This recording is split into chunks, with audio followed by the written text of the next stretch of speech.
Welcome to the 2026 MLB Draft live stream with Prospects Live.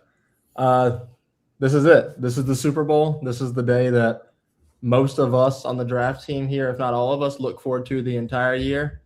Had conversations, done research, done evaluations every single day for months leading up to this day. And I'm excited. I could barely sleep last night. The word excited doesn't do it justice, really. And I can speak for a couple other people on here too that definitely feel that way too.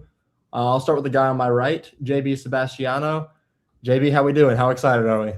Josh, I'm doing great. I know we are very, very, very excited as a whole. I know, all of us have talked about this for a long time. Everybody here, we're all very excited. And, me and Dodge especially, we're ready to see those combine highlights finally come to fruition. So we're getting fired up. They'll be flashing lots of combine highlights on the screen, I'd imagine, depending on, Lord knows how NBC is going to do with this coverage. But I guess that's another thing we'll find out pretty quickly. Yes. Next up, I'll go to the guy below me. Another member of our draft team here, one of our very finest analysts, some of the best work out there. Will Dodge. I know this is the big day for you. I know you've written, we talked about this yesterday, you've written more evals than I could have ever imagined to write on players to this point. So I know you know stuff about every single guy being selected today and most of them tomorrow. So how you feeling? Man, I'm doing good. This is like the culmination of a year's work. Not like a year of constant work, but it's always an incredibly fun day. Doing a live on stream is gonna be a new thing for me, but I think it's gonna be a ton of fun and definitely a lot more interactive than just tweeting behind a computer. Oh, I think so too. It'll be like the thing with the stream too is like if I wasn't on here right now, I'd just be texting y'all the entire day. So it's like you might as well just do it this way. And next up, a face that a lot of you have probably not seen on a college baseball or MLB draft side of things so far. Trevor Hooth, our director of pro scouting here at Prospects Live. So after today, right now, as it stands right now in my current time, 11:18 Central Time, these guys being drafted are my guys, JB's guys, Dodge's guys. In a few hours, these will be yours guys for the next who knows how many years. So I know it's exciting for you, but in a different way. Yeah, and let me first apologize if you haven't seen my face. I'm sorry you have to. It's just how we have to do it. Yeah, I know you guys are saying the work is like this is what you guys are working towards, and work's just starting for us. But I do want to say you guys have put a lot of work in. There's a lot of really good reports and information out there on Prospects Live that is going to help ease the transition from draft to pro side as we look to see where these guys fit in the organizations. And super happy to be here. And, this is going to be a really fun stream. Yep. Shout out Mitch. I just want to shout out. This is how I feel. I've said this all year. Mitch will be on here today, tomorrow. I need to know the schedule better than I do, but he'll be on here at some point. You'll see his face. This is like I've said multiple times. I texted Drew about this. By the way, I should mention off the top some other faces that y'all probably are used to seeing on here but aren't here.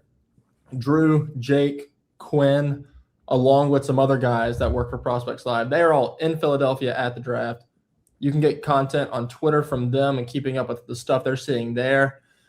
That's a whole nother thing. I talked to Drew this morning about it. I'm like, I feel like I overuse the phrase at this point, feeling like Christmas morning, because I know I said it this year for like day one of the college baseball season and day one of regionals of the postseason. But this is the big one. This is the massive one. It's 7 straight hours of excitement, twists, turns. After we get into a special thing that I have here in a minute, we come back. I have some questions for the group that'll be some fun, interactive questions that we all know. We all know the answers to, and we all have opinions on. But it's just you probably haven't seen it before. It's a lot of fun stuff. There's a lot of twists and turns that are going to happen today. Happened last year. I really don't know if we get anything like last year with the Bremner thing. I don't know. Although it kind of in a way feels like I was talking to someone about this earlier. At this time last year, like 2 hours before the first team goes on the clock, was it consensus that Willits was going 1? Because I don't think it was. I don't remember everyone feeling that wasn't. It wasn't, but there's more of a speculation. So. I feel like this year, though, I think the thing that's cool this year is we have 3 like big number 1 guys, which I agree, and I think that's going to be awesome. Like the excitement, like the Bremner, is going to come from which guy gets selected to which of the 3. I think is kind of where we all sit right now. So that'll be fun. But so yeah, the thing with last year, like kind of like you said, there was like a big jumble of no one like really separated themselves last year. This year, it's like if the top three in some order isn't Rock, Emerson, Vaughn, it'll be a total shock. I know like this obviously more in the MLB draft than anything. What I'm about to say means nothing, but I think it has some credence. If you're a gambling person, if you're a betting person, the best site that has like actual odds up for kind of pick slots right now is DraftKings.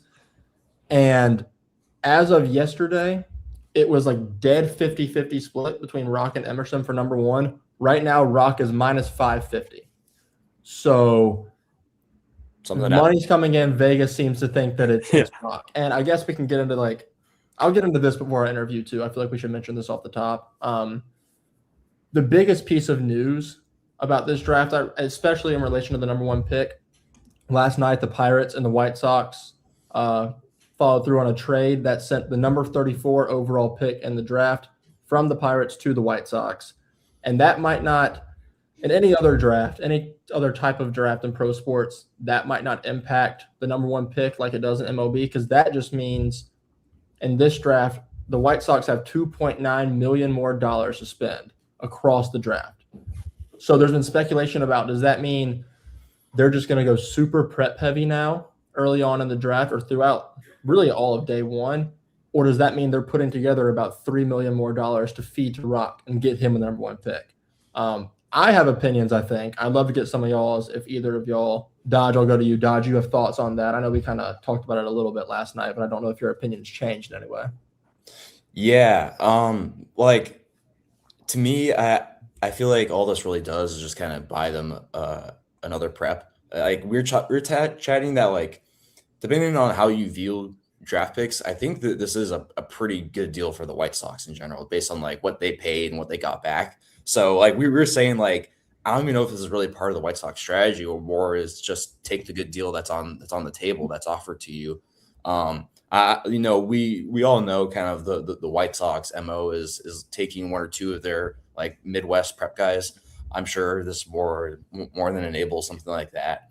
I'm also pretty confident that just by virtue of having the number one pick, like whoever they're going to take was not going to be a full slot pick. I don't think they were itching for cash. So I certainly think this is just like going to be, another prep guy that they dispose or on, and we kind of see that on like number one overall pick draft spreads for the last couple of years. It's like take the best guy and then just 3 or 4 preps that you probably would have never assumed gone in that position, go in that position just because you have the buying power. So I think it's just gearing up for something similar.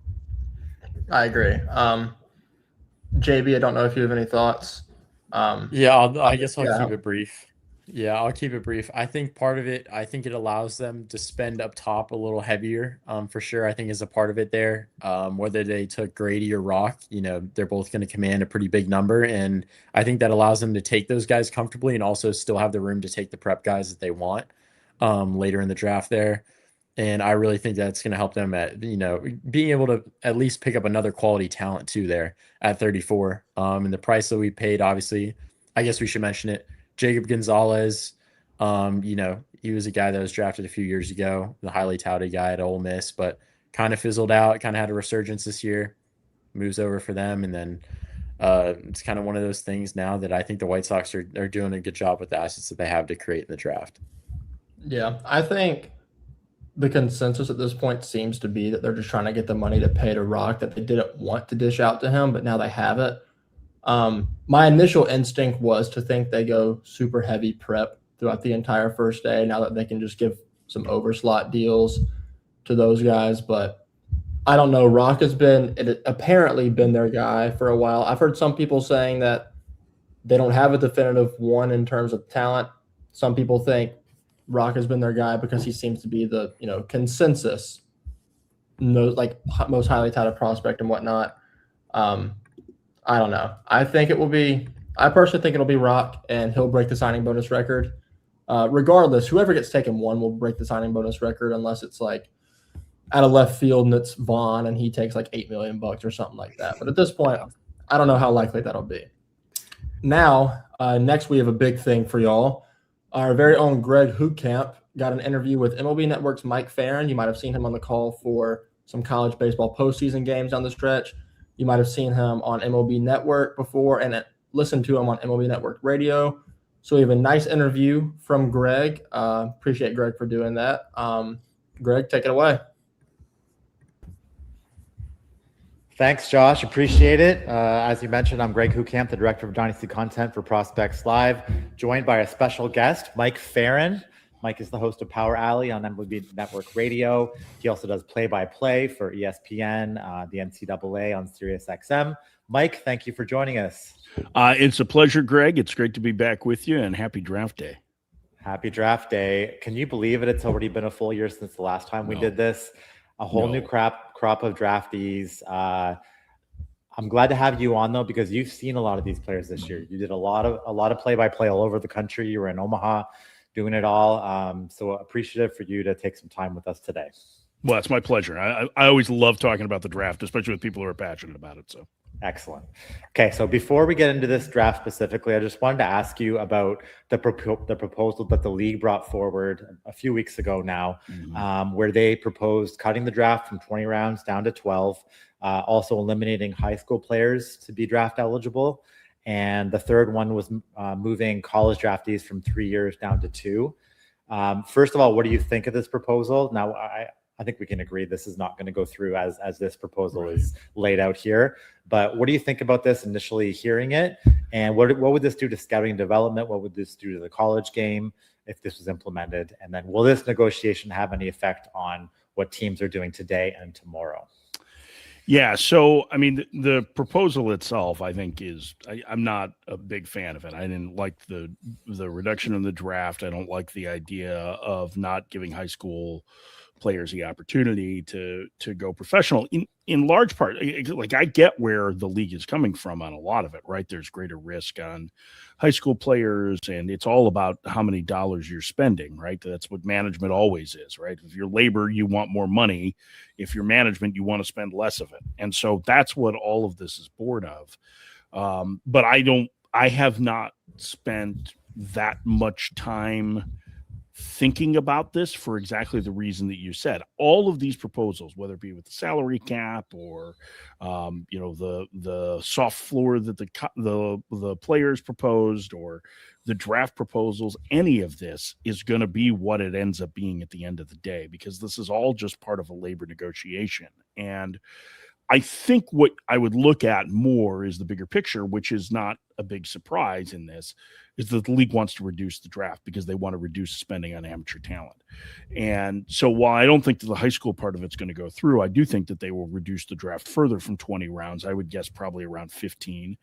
I would not be surprised if you see them create some sort of a hard slotting system where each pick gets a finite number like they do in the other sports. But also, in order to do that, I think you have to be able to trade picks, which I believe, at least from a fan perspective, is a pretty fair trade-off. Now, I don't think that the players necessarily love that idea, and I don't know that agents love that idea, but I think the problem is that if you're the Players Association, you're going to have to give some places in a negotiation, and I think the draft is an easy one to do it. That's why we see it change so significantly every 4 or 5 years when the CBA is done.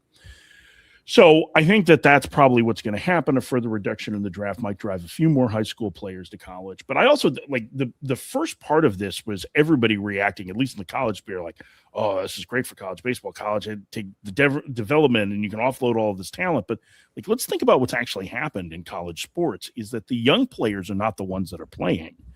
It's the older players. That's why the transfer portal has become so important, is that you have more certainty out of those players than you do out of a prospect, right? Like, this is the same thing we deal with in Major League Baseball. And just because there's going to be more talent heading to campus doesn't mean that those guys are going to get opportunities right away.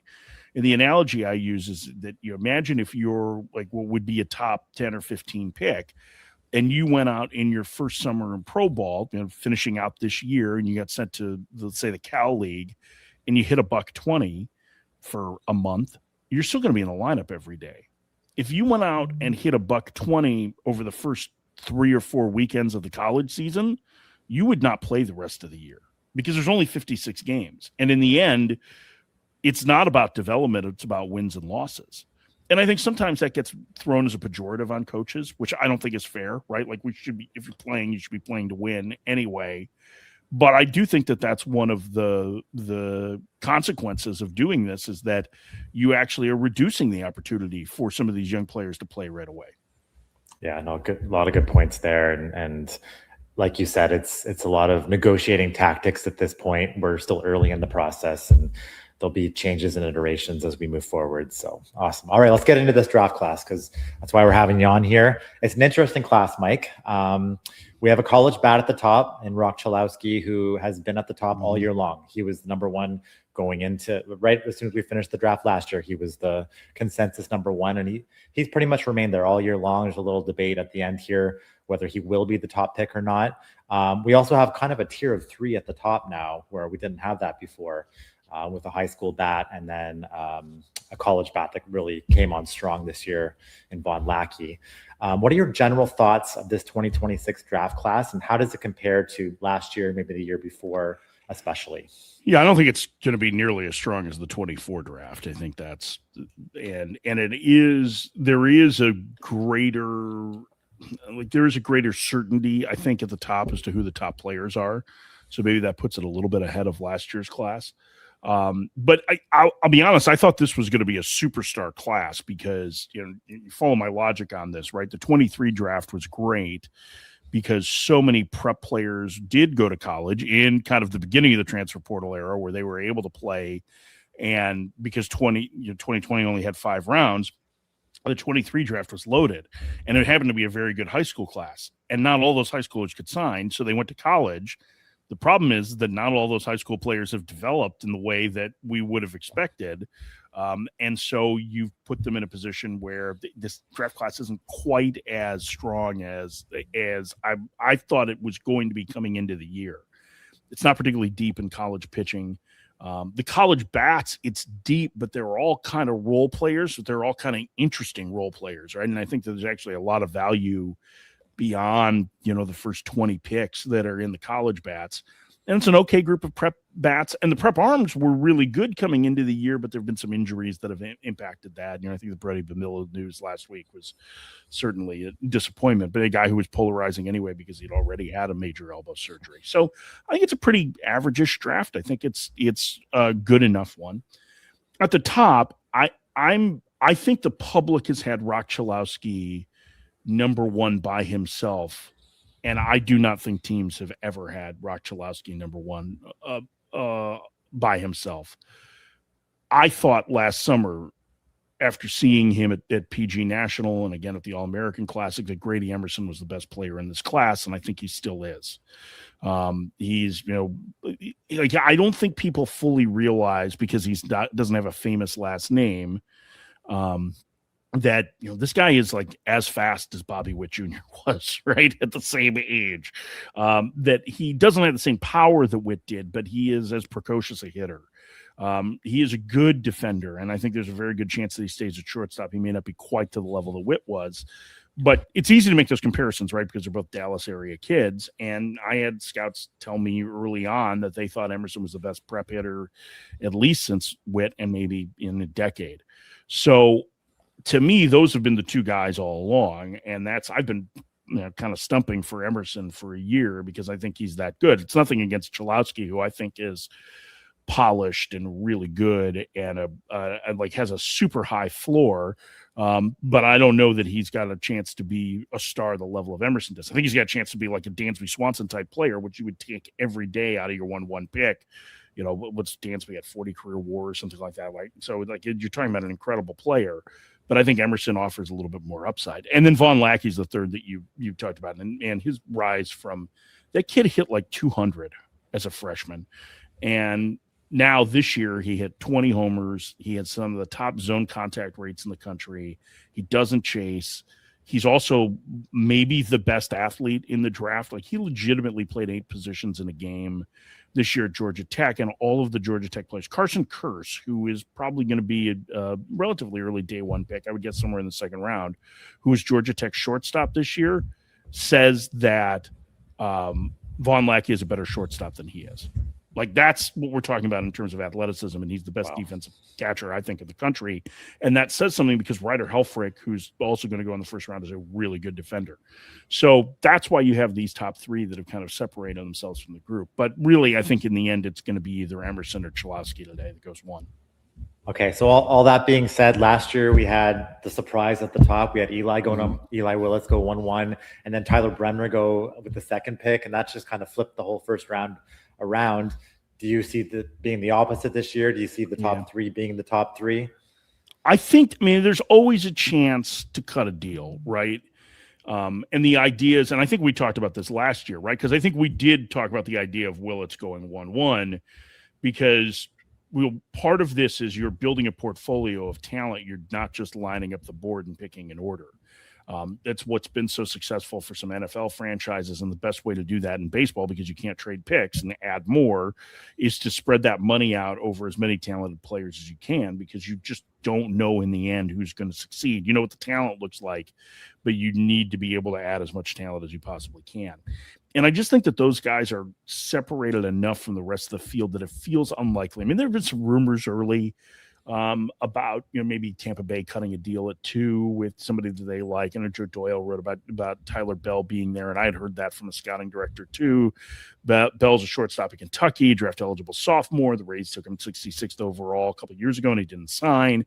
Really talented player, and if you really like the depth of the class, I can understand that. But I think these three are separate enough, and then it starts to, in that 4, 5, 6 range, I think you might start to get more creative, even though we have a pretty good idea that next group is Jackson Flora, the right-handed pitcher from UC Santa Barbara, and Eric Booth Jr., the outfielder from Mississippi, and Jacob Lombard, the son of George Lombard, the Florida prep shortstop with big power. So I think that's where you can start to see, I would guess somewhere in that 4, 5, 6 range is where you start to see the deals change a little bit, and maybe you start to see some of the surprises. But I expect those three most likely. I don't want to leave it. I think there's always a chance that it doesn't happen. I don't like speaking in absolutes ever, Greg. So I think there's a chance it can happen, but I think it would be unlikely that anybody other than those top three names will be considered there.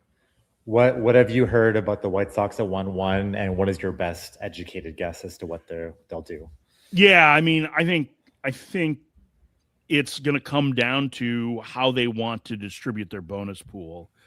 I think Emerson and Cholowski are going to have very similar numbers attached to them. They Mike Shirley, their scouting director, said Von Lackey was in that mix too. And maybe you're deciding, okay, well, if Lackey's going to take $1 million less than those other guys, you still have to get 75% of the bonus cap, whatever it is. Then we have a number of players that we like. They really do a great job of drafting guys from their area code teams, and there are a couple of guys that would fit in their second pick range, including Jim Thomey's son, which maybe you would take the cost savings to be able to add someone there, and maybe that again in the third. So I guess you could see that there, but I think in the end it comes down to Cholowski or Emerson. And I've heard pretty consistently over the spring the momentum shifting towards Emerson.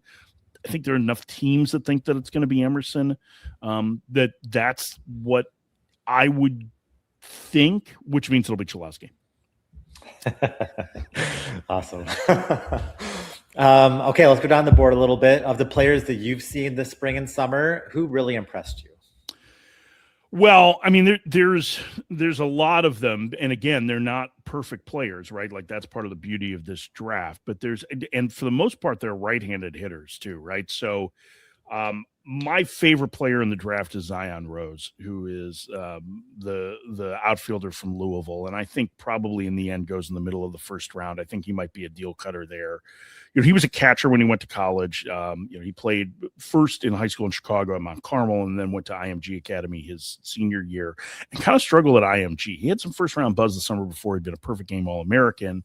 Incredible leadership skills. And after a year splitting time at DH and catcher, Louisville moved him to the outfield as a sophomore. He's one of the, I think, only 3 captains they've ever had in Dan McDonald's 20 years. It's been a sophomore. And he played a decent enough left field. The reason he didn't play center is because Lucas Moore, who was a likely day 1 pick, is a really good center fielder, is better and more experienced in the outfield than Rose was. And then Rose battled an ankle and hamstring injury this year that limited him to, he cost him about close to 20 games. Still, he hit over 400. He can really run. He looks like an NFL running back. He has incredible bat to ball skills. He does not strike out. There is real raw power there. I've seen some people suggest that he hasn't gotten to his power, and I think that's false. I mean, he's run a 240 ISO the last 2 years. Maybe it hasn't been home run power, but it's a lot of doubles, and he can really hit. And I think he's going to go in pro ball as a center fielder. I've seen him listed as a 60 runner. I think you can get 70 run times on him. I think he's a better athlete than that. So he's one of my favorites to kind of go in that middle of the first round. That would be a little bit of a surprise. But to me, he's the guy that I love the most. And then the rest are guys that are like, I mean, I mentioned Curse earlier. I think his baseball instincts are incredible. I really, really love him. I think he's going to be a good utility man in the big leagues for a long time, which if you're getting in the second round, like that's a win of an outcome. I think, there are, I like Ryan Cooney, the second baseman at Oregon, I think is a guy who can really hit, probably goes in that 3rd to 4th round range. There's a couple of left-handed hitters that I'm a fan of. Owen Hall, the outfielder from North Carolina. There's a lot of projection left for a college guy. He hasn't tapped into his pull side power yet, but can backside doubles like a beast.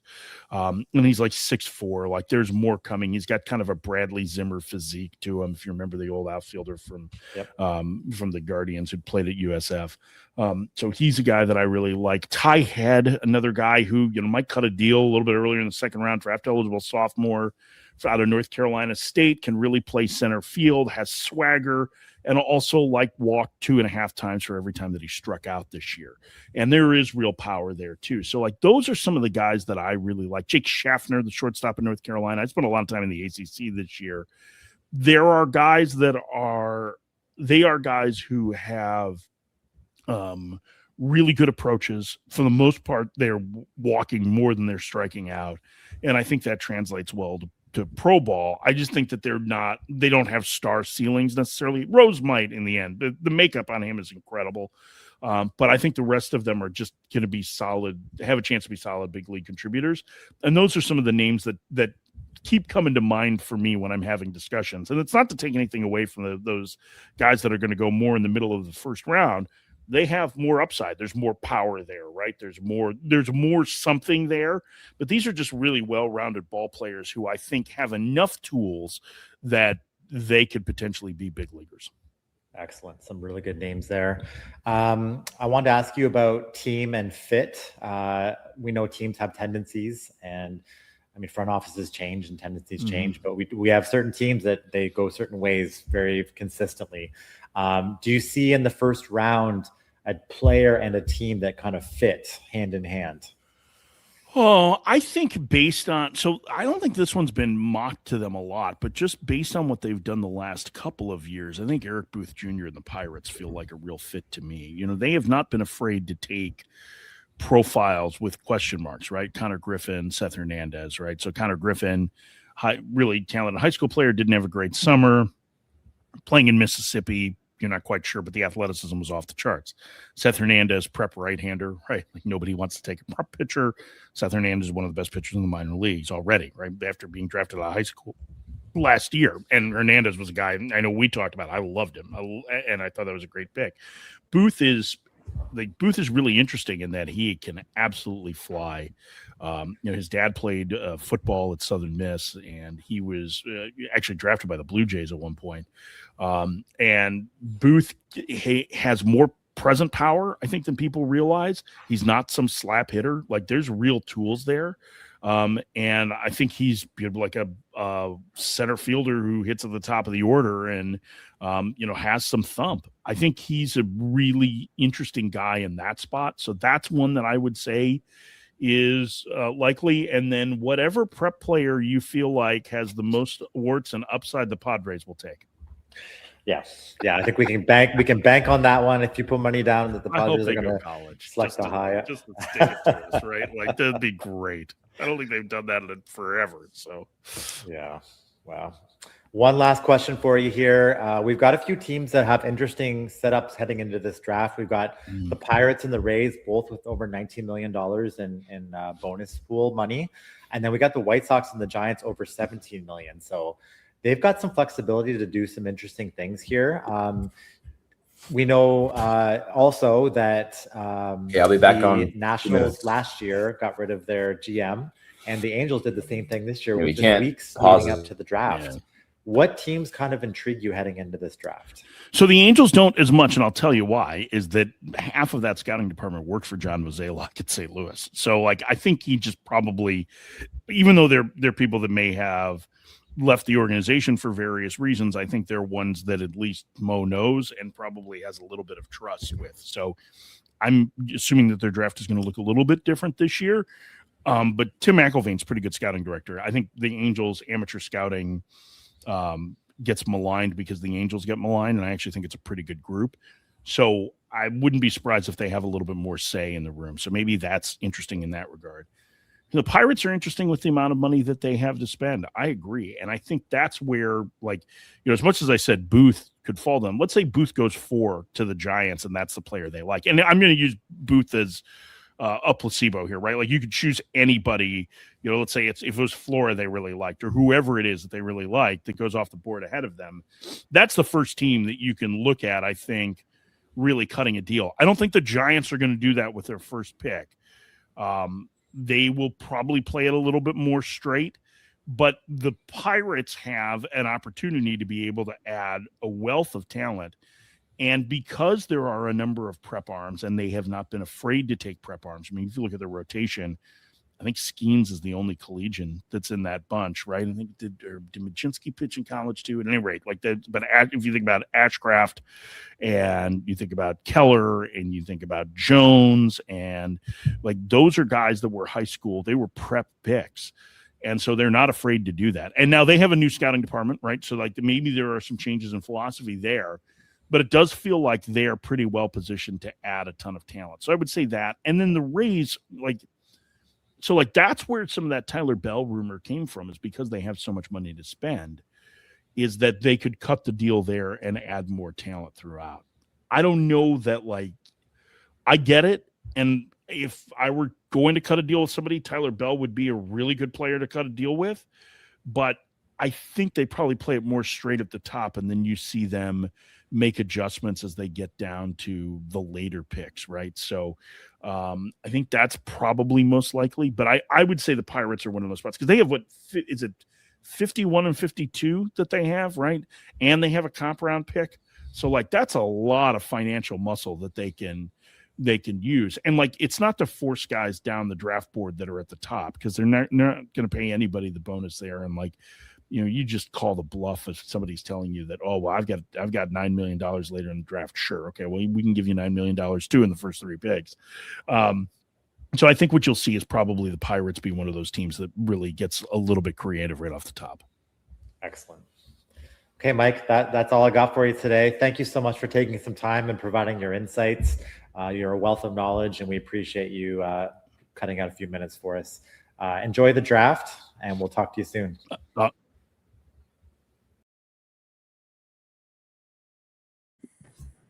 All right. Thank you, Greg. Awesome interview with Mike Farron. Lots of good insight. Hit on a lot of points that I think I agree with at this point. You know, I got some Carson Curse hype in there for JB. We got some Owen Hull, Jake Schaffner hype in there. I like his, you know, what he said is kind of how I feel right now about the number 1 pick. He's like, I've been hearing for a while it's Emerson, and all this talk about they like Emerson, this, that, whatever. So that means it's going to be Rock, right? I mean, that's at this point, that's what it feels like.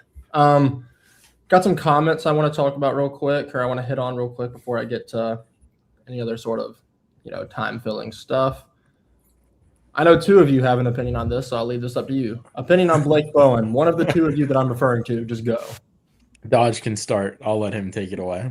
Yeah, I'd say we're definitely big fans. Kind of versus the industry of Blake Bowen. There is an incredible collection of power and speed and arm and field tools. He showed probably from like 18 months ago, 12 months ago, that the hit tool is going to be a really big risk, and then it still pretty much is. But in this last summer, he really showed out, had an incredible summer, especially at USA. Really big guy. I kind of joke that he's like the most prototypical linebacker in center field profile.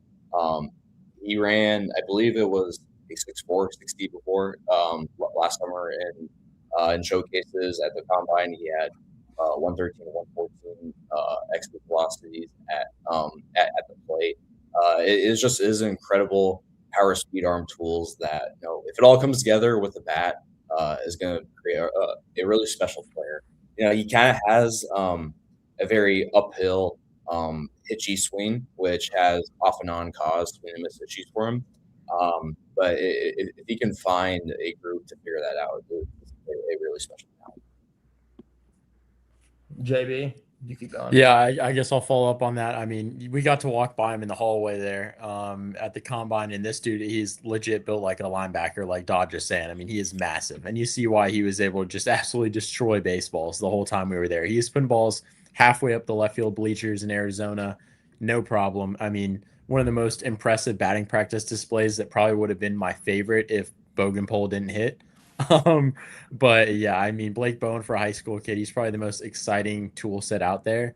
It's kind of one of those things where, the hit tool is the question. If someone believes in it, he's a guy that could go in the top 25 picks today. But, if you don't, then it's a guy that kind of slips down into that comp or second round area.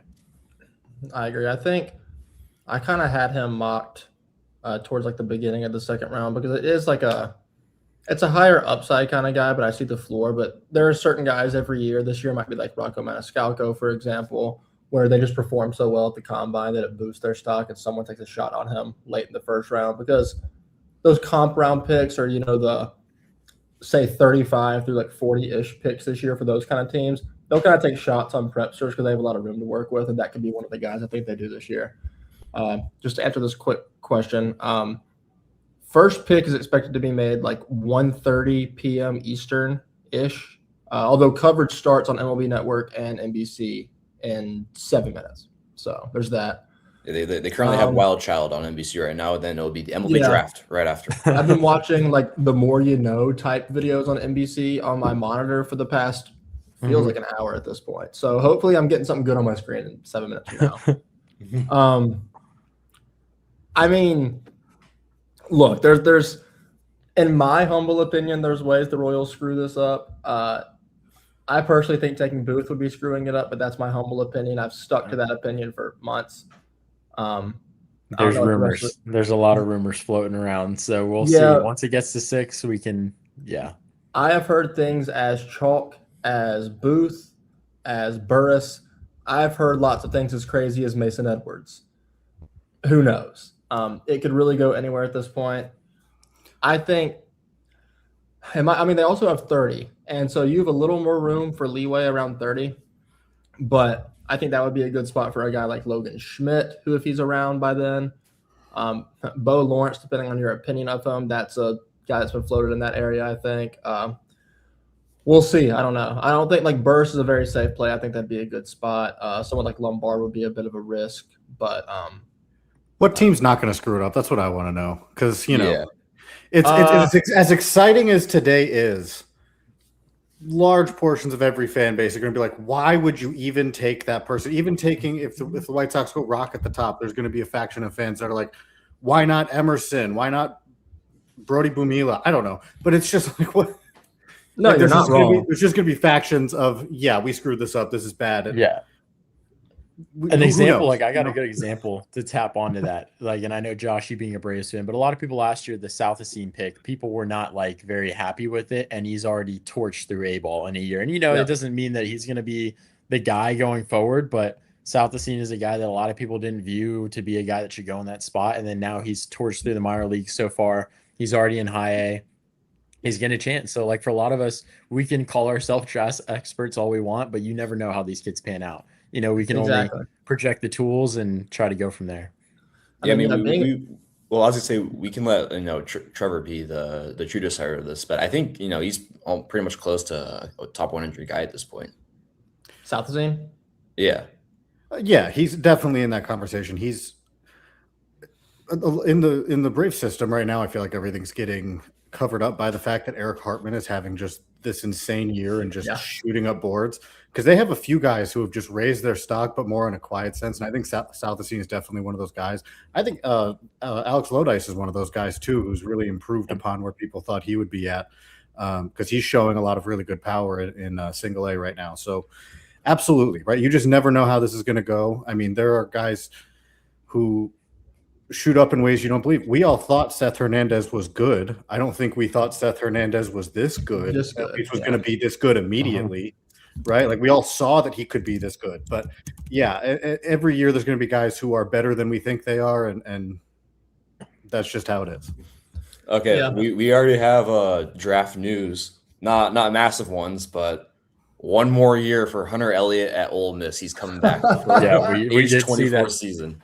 The 24-year-old is bad. Yeah, he tweeted unfinished business.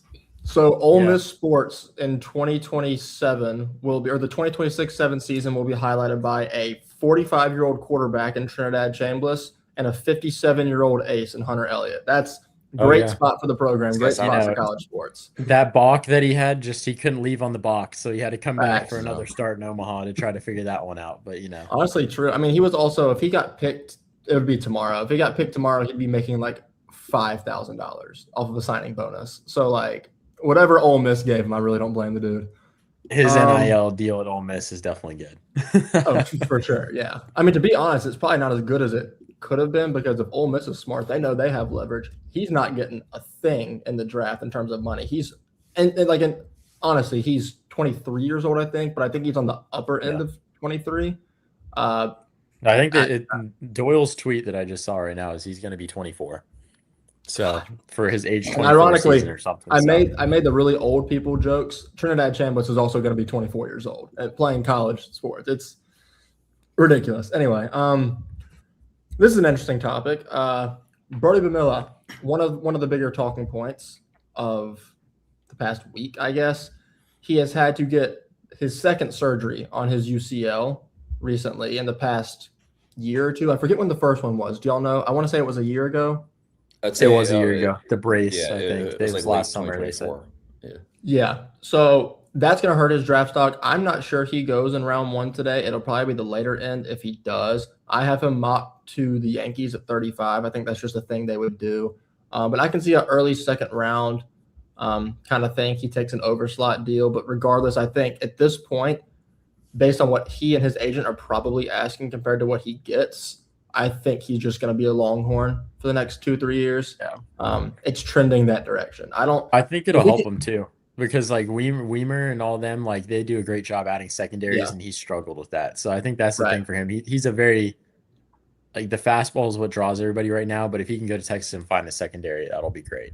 Well, I think long term, White Sox money's for him. I've said it a couple times just to you guys and nobody else. But now here it is, live draft stream. It wouldn't be the craziest thing I've heard, honestly.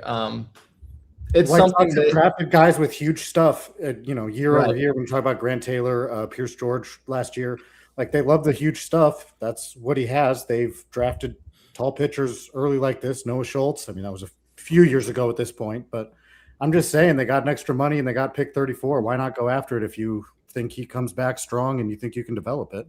Right, and he's the epitome of upside. But the difference is with him, I've talked to some people that are from the Massachusetts area about this, and they think that it's kind of ridiculous that some people consider Brody to be a better prospect than Thomas White was.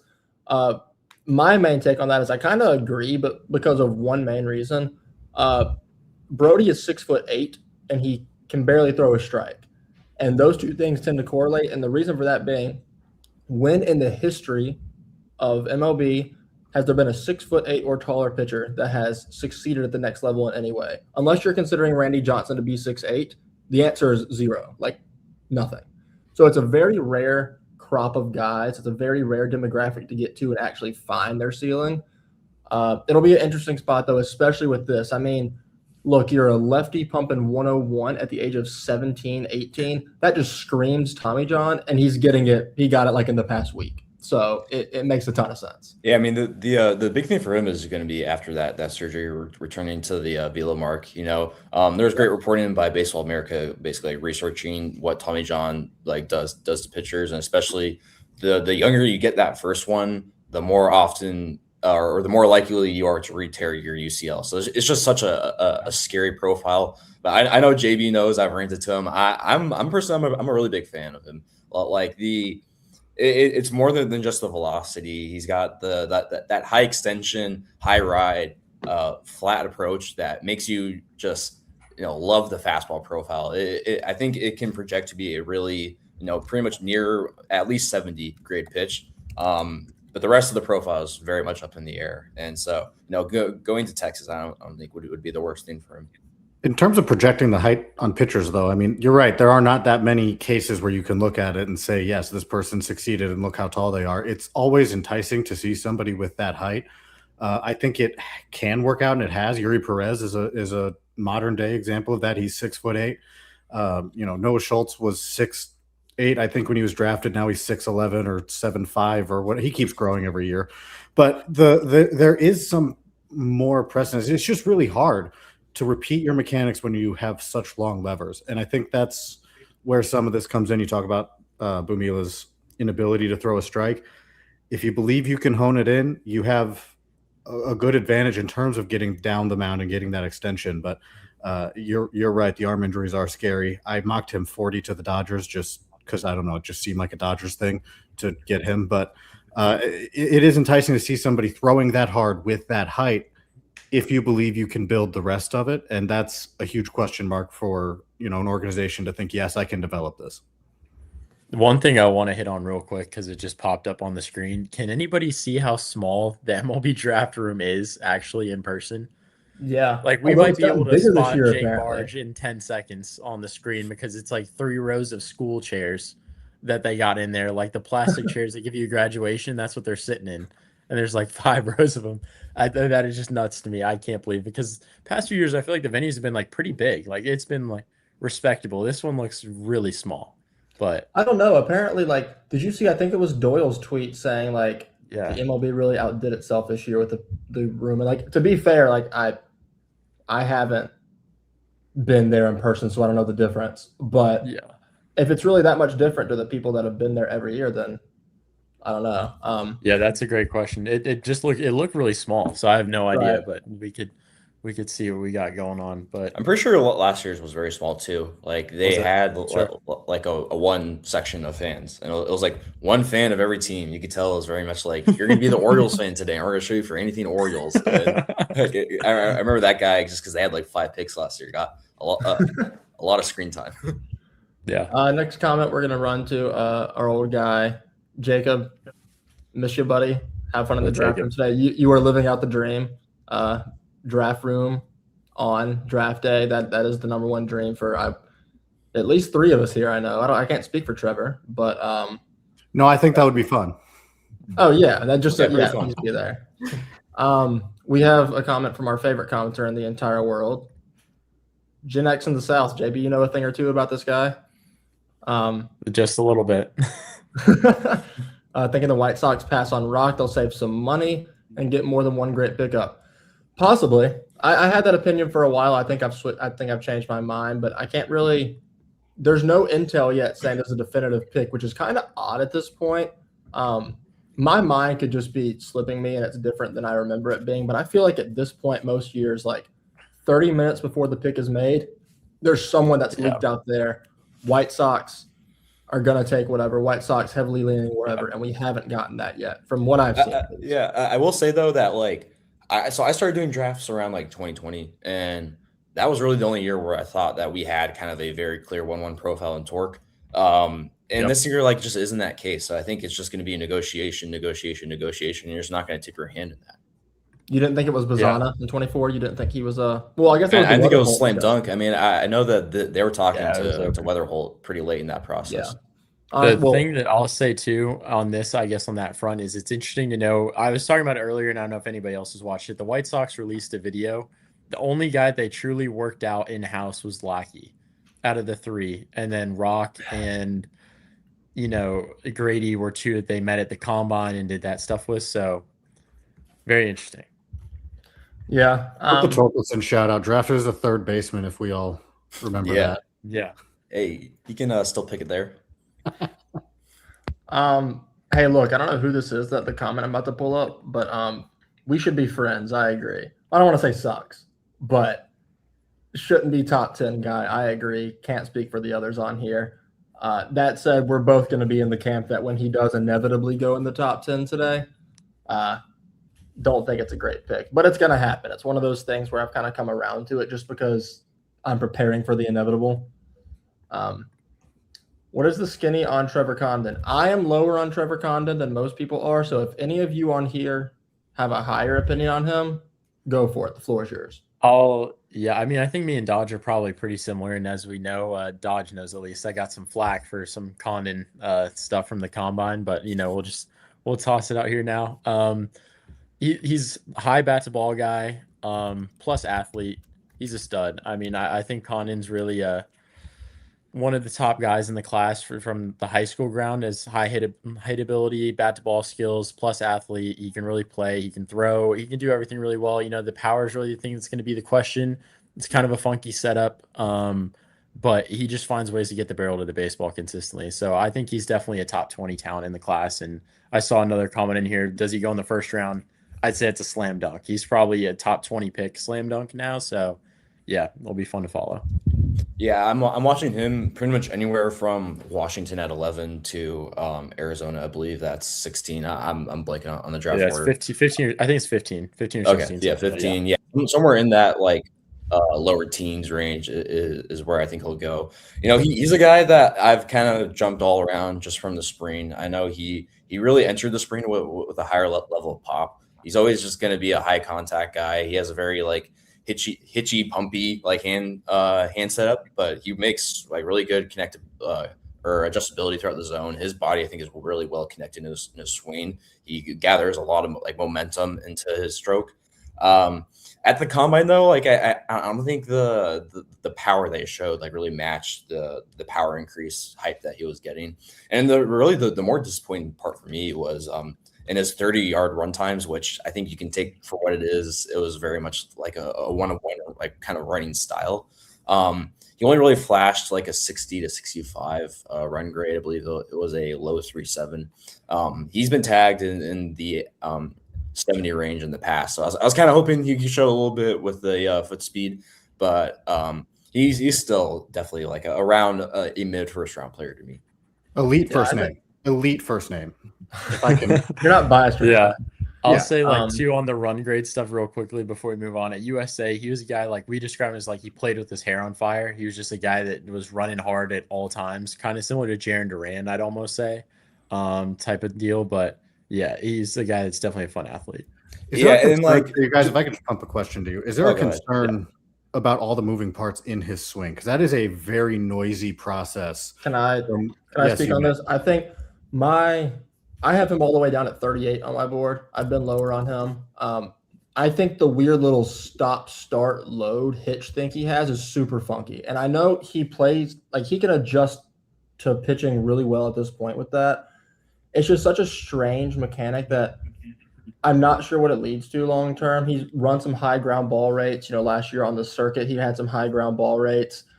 He kind of struggled to pull the ball in the air too, and I'm not sure how much of that contributes to the mechanics. But that's kind of why I'm lower on him. The athlete is what you're banking on, though. I have a 7 on his run time, his run grade, and I think that's what most people have at this point. But to go back to your question, I think the mechanics are a lot of why I'm lower on him, but it's worked for him so far. How that translates, I don't know. Same kind of thing with Booth. I'm lower on Booth because I don't think the swing plays long term.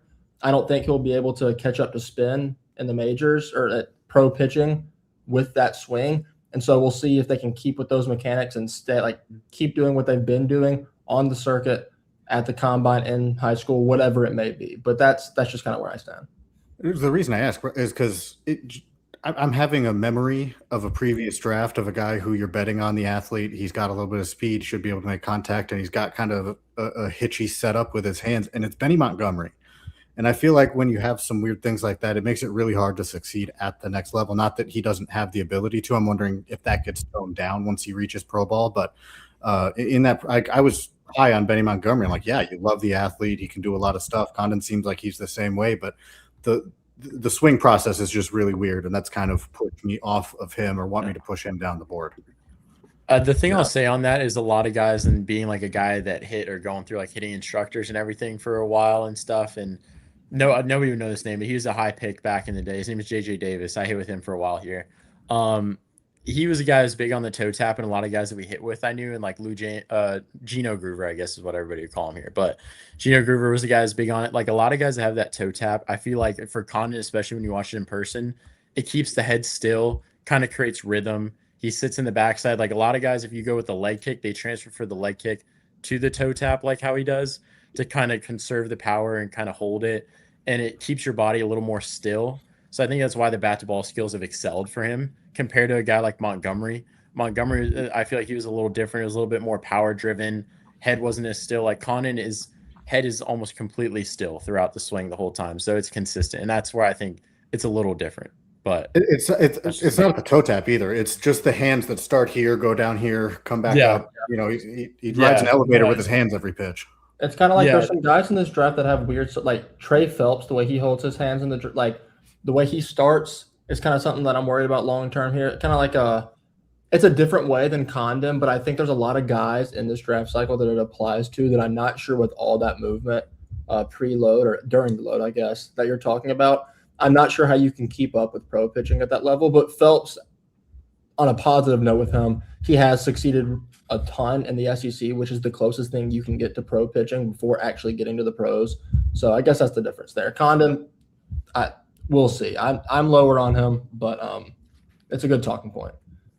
I kind of want to get to as many of these comments as we can before. They probably got like 18 minutes left till yeah, there's tons of these comments. I want to get to a good bit of them. Dodge, you're going to have to comment on this one because, you know. Yes, I did.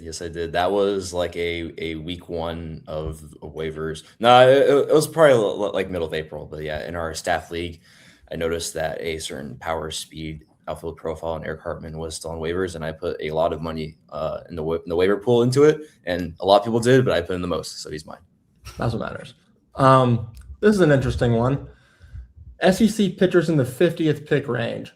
It's interesting because I feel like on consensus boards, you know, anything can happen in the MLB draft. It's the most unpredictable draft in pro sports.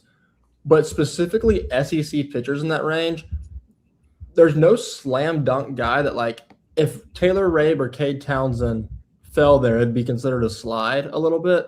But a guy like a Gabe Gackle, if he got taken there, that'd be maybe a little bit of a reach. It'd be considered by some people. So I don't know where y'all stand on that, but I don't think there's like a slam dunk guy that from the SEC specifically that's going in that range from what I can see.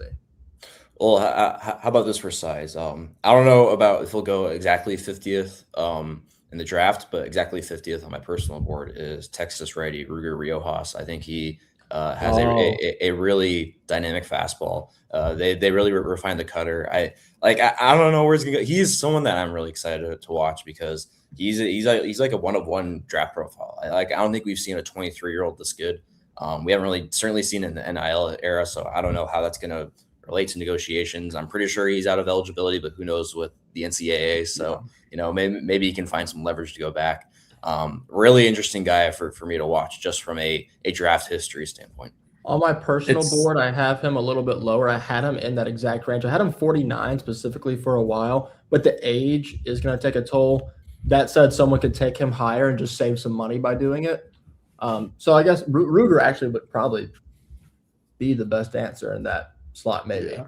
The other one I'll throw out there, not in this range, but another one similar to what you're talking about, Dodger, with age, is Luke Harrison down the stretch has really been flying up. And at USA, he dominated at USA in his 2 outings there. So that's another one that I've heard late is a big money saver name. But yeah, I think Ruger and Harrison will be 2 to watch. I'd like that Dodge for sure. Always appreciate the love comments. Appreciate you, Brian, and Lauren all the way from Puerto Rico. Good stuff. This is an interesting one. White Sox floating Zion Rose down to 34. Follow-up point. Rose working out with Lackey in that video. I mean, He was. I think I don't see it. I think he's been rising up ridiculously just from following like public mocks, seeing the intel trickles out of it. He might go as high as like 8. I mocked him 19 to Cleveland, I think, and I think somewhere in the teens to maybe early 20s is about the range where he falls. He's flown up boards recently. He's the guy that had all the talent, and I think the injury early in the year with the boot kind of just really put him back for a while with the ankle injury and everything, and then he came back, and then he kind of had a little slow start, but once he got going, I mean, it's the Zion Rose of old that we've all known, so I agree. It's just like a really interesting year for me because it was a very slow start from like a data standpoint. Like he was just collecting like all these singles, so like his batting average was like way up through the roof, but it really kind of pushed him into like this tweener profile where he was like making decent contact, but not like great. And he wasn't really hitting for that much like power, especially like wasn't consistently hitting for that much power. But you kind of always could project that just from like what he was as a prep, and he still kind of has that body frame. And yeah, like JB said, he turned it on at the end. It's just a really interesting profile for me too. I don't really like know like where you play him on the field. I think he probably just hangs in left field, but I'm sure a drafting team is going to try him in center. So yeah, I'm really excited to see like where he lands. Quick shout out for the boys on MLB Network. Volchko's College World Series highlights were just on the true draft broadcast, and the three of us that were there were just on screen for a solid 2 minutes. They just showed Volchko on NBC. I think it's the same people. Do you see Callis on your screen right now? All right, it was NBC. I misspoke when I said MLB Network, but on the broadcast is what I meant. He was just up there, and I was like, "That's kind of cool." MLB, it's got the MLB Network graphic package on there with they're holding NBC mics. So I think I think at like pick 11 they're gonna drop the NBC mic. That's what I'm saying. MLB Network mic, and then they're literally just gonna switch microphones. Like 40 or whatever, they're gonna drop the MLB Network mic and pick up the MLB.com mic. Yeah.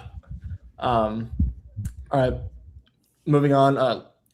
Look, tons of negative Eric Booth stuff in the comments today. I'm not totally opposed.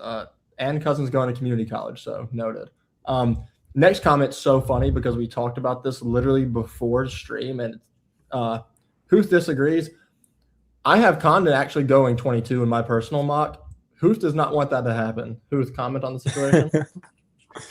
Well, I just spoke about why I didn't want that. Right, I have concerns with the operation. But I mean, it fits what the Tigers are going to do, so I'm fully prepared for that to be what happens. Fair enough. I will say at 22, it's probably going to be one of the better players available. Like I in my opinion, I have him at 24th my board, but there's guys ahead of him that I just don't really see going in that area. So probably general of like who's truly going to go in that area and who's best available. He's going to be like one of the top guys if he falls. Will, I love the sentiment. I do. Yeah, the Tigers have shown us time and again that they are going to take the guy they think is the best, not who we think is the best. They'll take the guy we ranked 396 in the first round if they think that he's going to be the best left-handed prep shortstop in that class. Yeah. Sorry, my uncle just texted me about us playing golf in 2 weeks, so I had to respond to him real quick. Good stuff. 14 to Miami. I think I personally have Ace Reese mocked there. There were strong talks about Ace Reese going to Miami for about a week, or the past week or so. Now all of a sudden his name's dropping a little bit, and I really can't seem to find out why. It's something I still think it's something they would do. I wouldn't be shocked by a guy like AJ Gracia in that range. I'm thinking they bucked the trend that they had been following for a while, going prep last year by going Iva Arquette. And then I forget, they took a college bat with their second round pick too. I forget. It's going to be ASU power bat. Right. Yeah. I think it's the early on. I think it's a high hit tool type of guy. Like they're going to be comfortable or most polished offensive profile or high upside arm. I think like that's where I'd float between, but I don't know. I think I saw a mock today that had, this would be considered a super, not like a reach. It'd be shocking. Ty Head, that'd be a lofty pick at 14. But yeah, he's also been you, Josh, about like 2 weeks ago. I'm almost all the way on him. Then you were telling me about a swing rate. I'm like, get. Yeah, That Dodge was way too texted me a week ago yesterday, I think, and he was like, "Do you have access to Ty Head's swing decision numbers? And like, is he like aggressive? And if he is, I'm all the way in." I'm like, hate to break it to you, but he's about as passive gets. He has like a 34% swing rate, and Dodge is like, ew. He's very passive. Yeah, he really stepped it up this year in the power department. I thought he made a lot of strides this year. So I'm a fan of Ty Head, even though you know I went to school, but yeah, of course. And who I support, that's well documented on here too. So that's a different thing. I have seen Ty Head in person though, and he made that leaping grab on the wall at Georgia Tech when I was there. So that kind of skewed my perception for a little bit. Does Jared Grinlinger have the goods to be selected in the top 15 as a hitter or pitcher only? I think as a pitcher, maybe. A lot of people think he's going to stick on the mound long term. That's where I land. A lot of people in the industry seem to agree. I don't know where y'all's thoughts are on that. At USA last summer, he would have been my number one prep in the 27 class. So I thought he was great on the mound. I think he's a slam dunk top 15 on the mound because you get him younger as well. Hitting wise, the bat's there, maybe not in the top 15, but I still think he would have been a first round bat too. So he's in that comp, but yeah. Yeah. At this next question, I had some like questions written out to ask y'all if we didn't have enough comments to cover the time. This question was actually one of them. Who could be this year's Cam Appenzeller? And I don't know if this means something differently than what I intended to be, but in my mind, who is the Bauer Appenzeller this year in y'all's minds that could be the prep guy that just falls all the way, doesn't get selected? That's a guy that's a consensus like top 60-ish guy right now. That's a better question than what he's asking. Fair enough. I figured it's not the same, but that actually, like the way that I just worded it was one of the questions I had for y'all. So might as well work it in here. It's funny, like I don't really have too many on my personal board. I don't really have too many like prep arms in that like 30 to 60 range. Like I'm looking right now. I've got Kane McCarthy at 35. I've got Kane Wechter at 31. Then it really just falls off. Like same. Pretty sure I don't have another one until Hirschkorn at 62. Maybe it's Jensen Hirschkorn. The consensus board right now, the consensus board guys in that range is like really not much. It's Hirschkorn and Wechter, and then Sean Duncan, Blake Bryant. That's about it. I could see Duncan just because of the injury. Like maybe if you were gonna guess it were to be anybody, like that's my best guess for that logic. But it's a tough thing to project. So Appenzeller was my favorite pitcher in last year's draft just because I saw him a lot as a prep. He was right around my area, and I played in the conference I was coaching in, back at the time. So I was super in on him. The spirit of this question, just so I can answer it for Adam. The pitcher that I like the most this year is not a shock or a reach by any means. I love Jackson Flora like way too much. I think he is so good. I love the projection of what he could be. If you want the prep player that I'm way too high on for no apparent reason, that would be Juriel Collazo. I really liked what I saw from the combine videos that were out of him, and I'm kind of really excited to see if he goes somewhere and signs. That's the spirit of the question. Who am I too high on for no reason? But I like the way you phrased it better. Okay, I will put it out there. Stay off the internet because the number one pick has been leaked. So I know who it is, but I won't share. Well, that's heartbreaking. I'm not looking. I refuse to look. Oh no, Dodge. Next question. We're going in 5.5 minutes, so. Yeah. I mean, now you got me wanting to go out there. I mean, I kind of do too, but I don't. At the same time, I don't really. Not open that box. I was very disappointed to see that. I know now. Fair enough. Next question panders to one person on this screen more than anybody. Who is the highest Tar Heel drafted, and where does he land? Yeah, well, thank you, Ferris. That's one of my boys. He had to hop on here and throw it in there. I'm gonna stick with my gut here. Kind of crazy. I feel like in my head, I think it's gonna be Schaffner, but everything in my body is telling me that it's gonna be DeCaro. So I'm gonna rock Jason DeCaro in the comp round. I think he's gonna go somewhere in there. Wow, like the first comp round? The first comp round is where I'm gonna rock that one, and we'll see. I was texting someone the other day about like various Tar Heels that like where could they go, and it's interesting with all of them because the ceiling and floor I think with DeCaro is the widest. He has the most volatility. But I said he could go anywhere from the 2nd to like the 5th round, and it wouldn't shock me. I didn't think first comp round's even an option. You're notorious DeCaro hater though, so it's fine. DeCaro's like some of us got to be the truther. It's okay. Pause. DeCaro is 60 on my board right now. Thank you very much. So second round would be where I'd take him. I think it'll be Schaffner personally. There's a lot of helium for him that way. Look out for Ryan Lynch though. Look out for maybe Owen Hull. Maybe. I doubt he'll be the first to go though. Between Tyler Spangler and Tyson LeBlanc, who do you believe more likely is to move to third base in the long run? Good question. Can I say both? I mean, my mind went to Spangler if I had to choose of the two, but it probably is both. It depends on how Spangler fills out, though. I think he moves well enough to make you think he can stick right now. LeBlanc is he's already matured and filled out. Like, you're already at the point where you know what you're getting. So I think that one's more of a sure thing he moves off. But yeah, Spangler's more of a question mark. I think Spangler also just runs better in the present. So yeah. I would definitely say LeBlanc if I had to pick one, but I think it's getting pretty close to both. Yeah. Do you think Savion Sims ends up in Oklahoma? I think that's a guy that'll be taken like 3rd, 4th round-ish. I lean towards no. I think he'd take the money and go pro, but there's a shot. He could also fall. Wouldn't fully shock me. Yeah, I think he's also just another guy that, pro orgs are going to be really enticed by the fastball velocity. So, I wouldn't be shocked if he gets nabbed by a pick, but he has had trouble in the spring sustaining that velocity. Command's always just been a little iffy. It's a very reliever look to him. So if he's going to Oklahoma, that wouldn't shock me.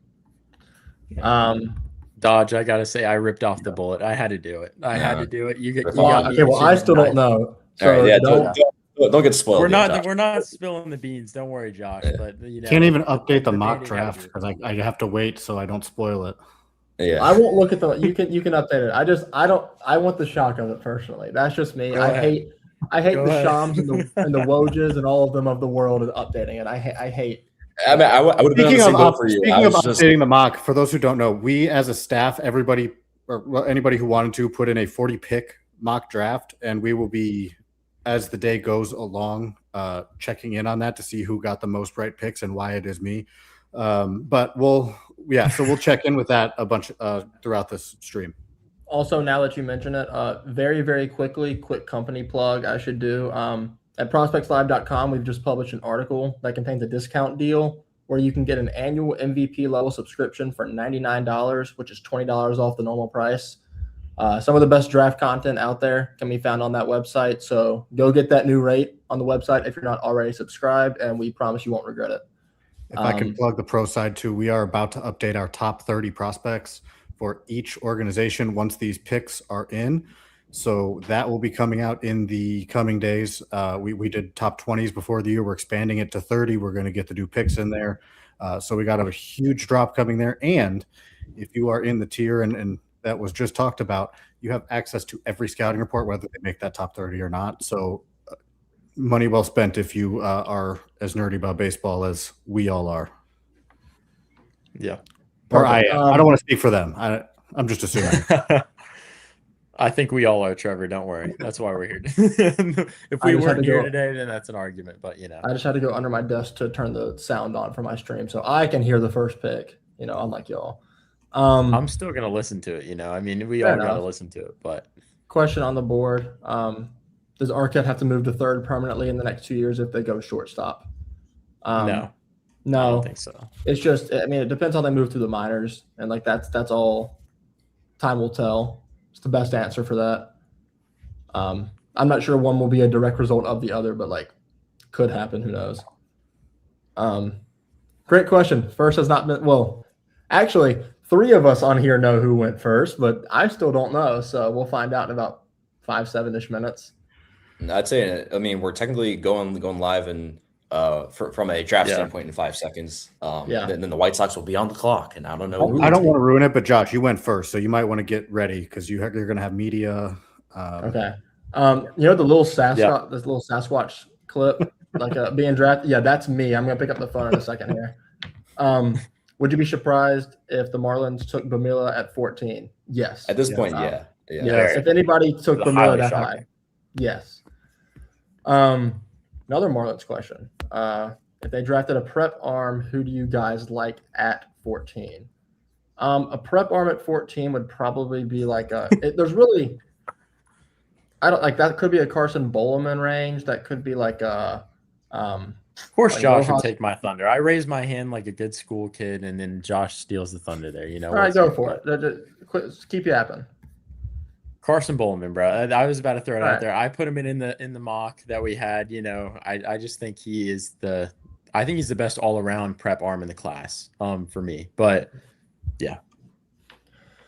Hi Tyler, nice to see you. Hype for Jackson Flores too much. See, I just think everyone on here disagrees. But Hooth, you already talked about him earlier today, so you can harp on this. I get why people think it's too much. Pitchers can be interesting when it comes to the draft. But when you're talking about a guy who has a potential 70 pitch with his fastball, he's in the upper 90s already. There's good, release stuff behind it. I think he touched 100 too, and he already has that secondary weapon with the slider. The changeup will look good. I think he just has that package of pitches to where you're looking at a guy you're bringing into pro ball and saying, okay, here's what we want you to do. You're not developing a whole lot. You're refining it. And I think that's a big difference with some of the pitchers you might get later and hope you can turn them into what Jackson Flores is right now. I think the stuff's going to play in pro ball. I think he could move pretty quickly just because he's coming in with such good tools. I mean, this means absolutely nothing. I like him now more than I liked Cade Anderson at this point last year. Josh, don't open the group chat. Don't look in the text group chat because Drew just sent it in there. God bless America. Drew just sent it in there. Drew sent it, so do not look. I have everything Stay off on the internet. I have everything on Do Not Disturb. I hate the internet. It's so stupid. JB, look on your screen right now. This applies to you. I need you to do some Taj Marshawn hype. Yeah. 100%. This is great.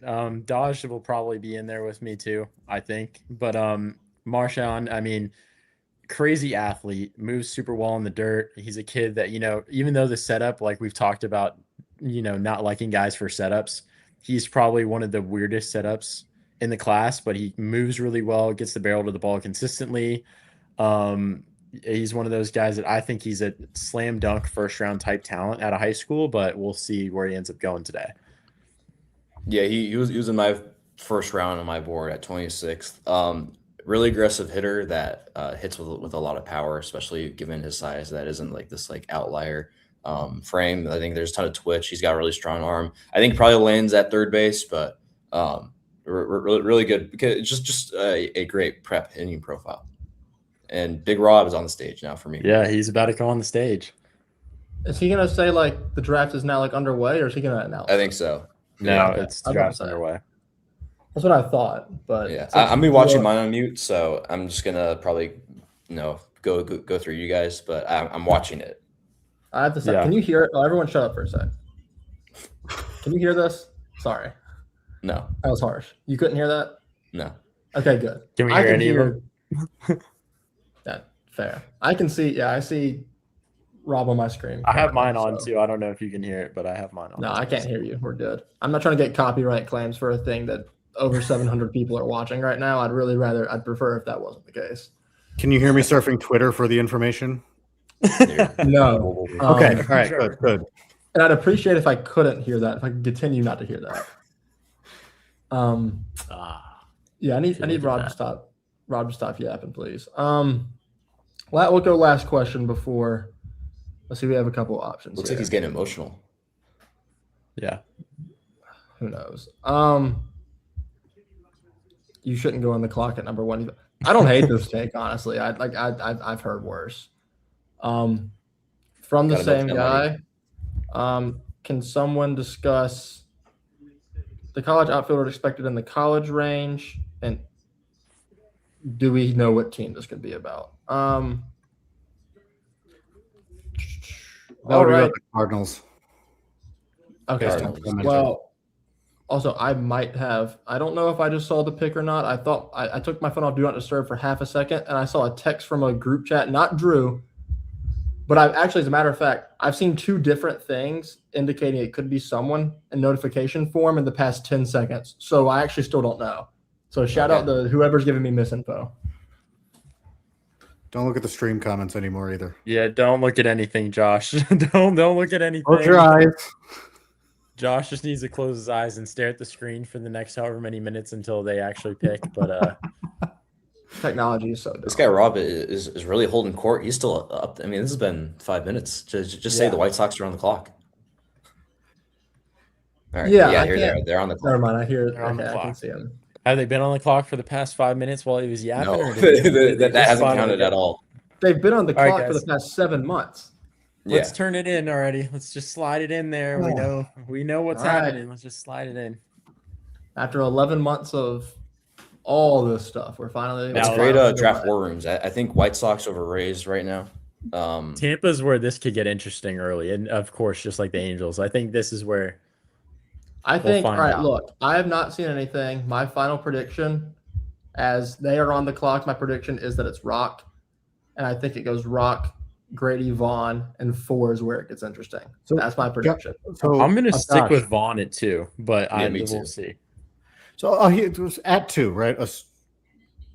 Emerson feels like he has to be the pick there if he's there, right? I'm one that kind of disagrees on that. I don't think it has to be because I know they've scouted Vaughn really heavily and they would love to save money to take someone else. And Vaughn is going to be the biggest money saver at this point out of anybody. So besides Tyler Bell. Has to be and will be are very different conversations. I think if Rock goes 1, I think Grady will be the pick at 2 just because there's lots of factors to it. But the number 1 in my mind is just you hear guys tied to different places for whatever reason. Grady has been the projected guy to go number 2 to the Rays for literally 7 months since they were told they're getting the number 2 overall pick. And I'm going to kind of stand firm on that. Same thing with Rock at 1, though. So who knows what happens. 3 is where things have changed. You have to remember Von Lackey is one of pretty much the only top guy, I guess, other than Eric Booth. That did not submit combine medicals, so he can be negotiated down. And right, so that's JB and I were mentioning that on our call for the last mock draft. I think that is with the intention to go number 2. Right. Yeah. Well, that was the big talk about why he should go number 1. Was that they were trying to the White Sox were trying to take a haircut and take Vaughn at number 1 for $8 million or something. So I mean, I don't think that's in the picture right now, but. That was pretty incredible. Has to be because the Rays love those projectable prep guys, right? The Rays love that profile, and that seems like something that they continually go after, which is what leads me to believe it has to be, to use my verbiage. That's why they've been tied to him for so long. Yeah, no, that's a good job. Is there anywhere I can look that's not spoiled? Is the master sheet tweeted it? I think if you look at your wall. As long as there's no media on your wall, I think you might be able to. I'm going to look at I've set up my office where I have a lot of fun. Every single one of my teams that's won a championship has a banner of some sort in front of me right now. I'm going to make myself happy by looking at that. Happy thoughts. Go to your happy place. Happy thoughts. I'm looking at my Braves World Series champion pennant over here and hoping I can, show some Braves love in about Lord knows how long, an hour and a half, how long these first 10 picks are going to last.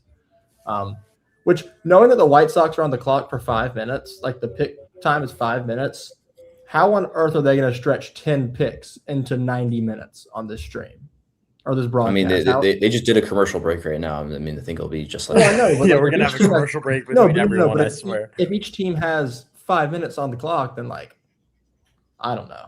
Well, you have to remember the actual draft is done on a Zoom call. That's not on the TV side. So the actual draft is usually 3 or 4 picks ahead.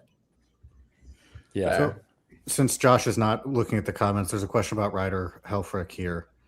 Would you be shocked if Helfrich? I'm guessing this means goes before Von Lackey.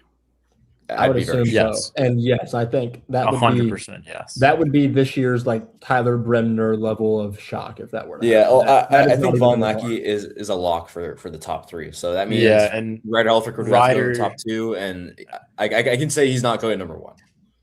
Yeah, Ryder. Okay. I'm pretty sure Ryder submitted a medical and everything. So I mean, he wouldn't even be in consideration. Like Lackey saves money, talent, everything. I think it's kind of.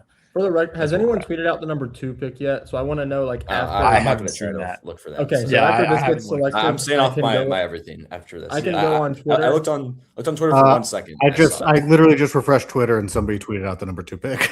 Okay. Oh, right. So wow. No Twitter for me. No Twitter for me until like about 8 p.m. local time tonight. Awesome. Yeah, no Twitter. Once we get later in the draft, it's Josh, are you staying off the mocks? Can I keep updating him? Yeah. Sure. What you mean, like the staff mock? He's doing our staff mock. Don't look, Josh. I'm covering my eyes. I'm gonna switch to a page. Well, I think it's gonna happen. Yep, here comes Rob walking to the stage. Here we go. Finally, I can look at my screen. Here it is.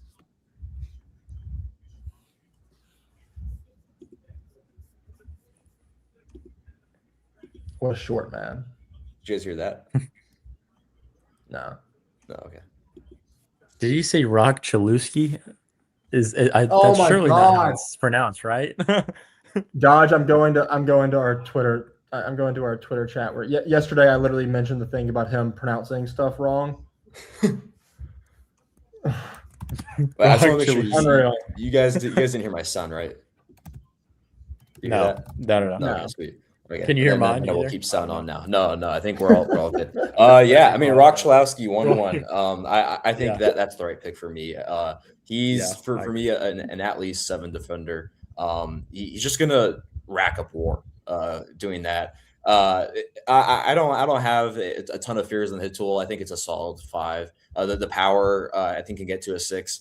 That is the kind of player you take 1-1, and I think the White Sox hit it out of the park here.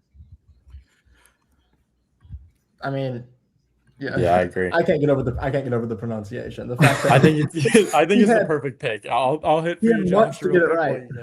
Yeah, it's. So Doyle reported the signing bonus is going to be north of 10 million. Wow. Great for Rock. Yeah, Trevor, you can just be on Twitter and tell us the information that we want to that we don't want to spoil, so you can give us the signing bonus. Good for Rock. I mean, he was the guy. I got to see him this year in California a little bit, and he's absolute stud. And USA last year fit the build. I mean, right pick.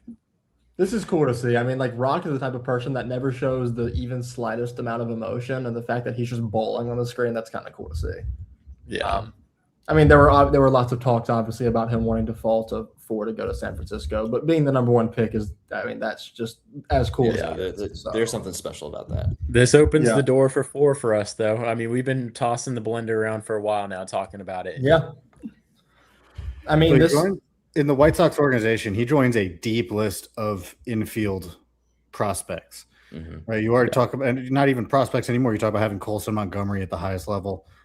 You have Antonacci up there who can play some infield, and then you join Caleb Bonemer and Billy Carlson. Like, they have a deep group. I know they just sent away Jacob Gonzalez, which clears half a spot maybe, but they are really deep at this infield position, and it's going to be interesting to see who slides where, who might get traded now. It's not a question you have to answer immediately, and that's not something teams should be thinking about as they make these picks, but there is going to be some overcrowding there happening, and I think it's a great addition to their farm system and strengthens it for sure, but it is going to pose a lot of questions over the next year or 2. Yeah, that was something I highlighted even back in December when I was doing my mock draft draft lottery preview. We didn't even know that the White Sox had the number 1 pick, but they had the best odds, obviously. And I mentioned, do they go somewhere else? I think at the time Rock was the slam dunk like number 1 profile, thinking back to last December, but they are really stock full of shortstops. Does that kind of give them leeway to cut a deal with someone else? Obviously, the answer is no. I mean, I would say that they kind of basically just got like an upgraded version of their 1st round pick last year. Like Billy Carlson is also a double plus defensive profile who has good hit history, but a little bit of an interesting swing. But Rock just comes with at least a better power than Billy. He has a lot more size. He has a lot more strength to his profile. I think Billy probably moves a little bit better, but I think Rock is slam dunk the better prospect. And does like Billy Carlson then get moved to second base in the future, and he's like the best second baseman or defensive baseman ever? You never know like, if he's the guy that gets traded too. I mean, the bats kind of struggled so far, but we knew that's something that was gonna have to be worked for, and it's a longer timetable. So, Rock's gonna be there first, and you never know. Maybe it's play the long game, and they know maybe they get their time out of Rock, and Rock's gonna move on. If the stuff's really true that he wants to go to San Francisco or whatever, and then we'll see. But we got some intel from Drew. I don't know if Josh wants to have it or if Josh wants to take an AirPod out or if we want to hear it or not. But is it Drew like spoiling? Is it we like have the next too? pick, and Drew has 2 more names that he's heard tied to picks that are later on. Okay, well, I don't know. You know what? At this point, I don't want to hear it. It's good content. Like we can say too. Yeah, if you names tied to guys later on, that's a different. Like I think I'm fine with that. I won't give the next pick. I'll give the names tied on if that's good. He said he's hearing Logan Schmidt to St. Louis at 13. It's got some smoke to it right now. So that's one, and then Derek Curiel to Miami if he's still there.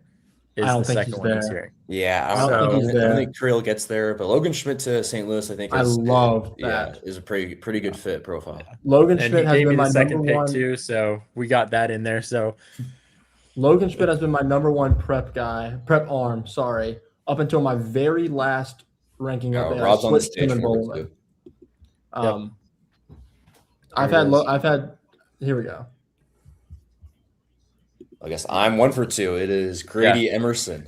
Yeah, we're 1 for 2 right now. Dodge is like 3 seconds ahead of me. I think I hear Dodge's voice. I don't. You're fine. Or you can pause your TV for 3 seconds and I'll see all live. I don't care.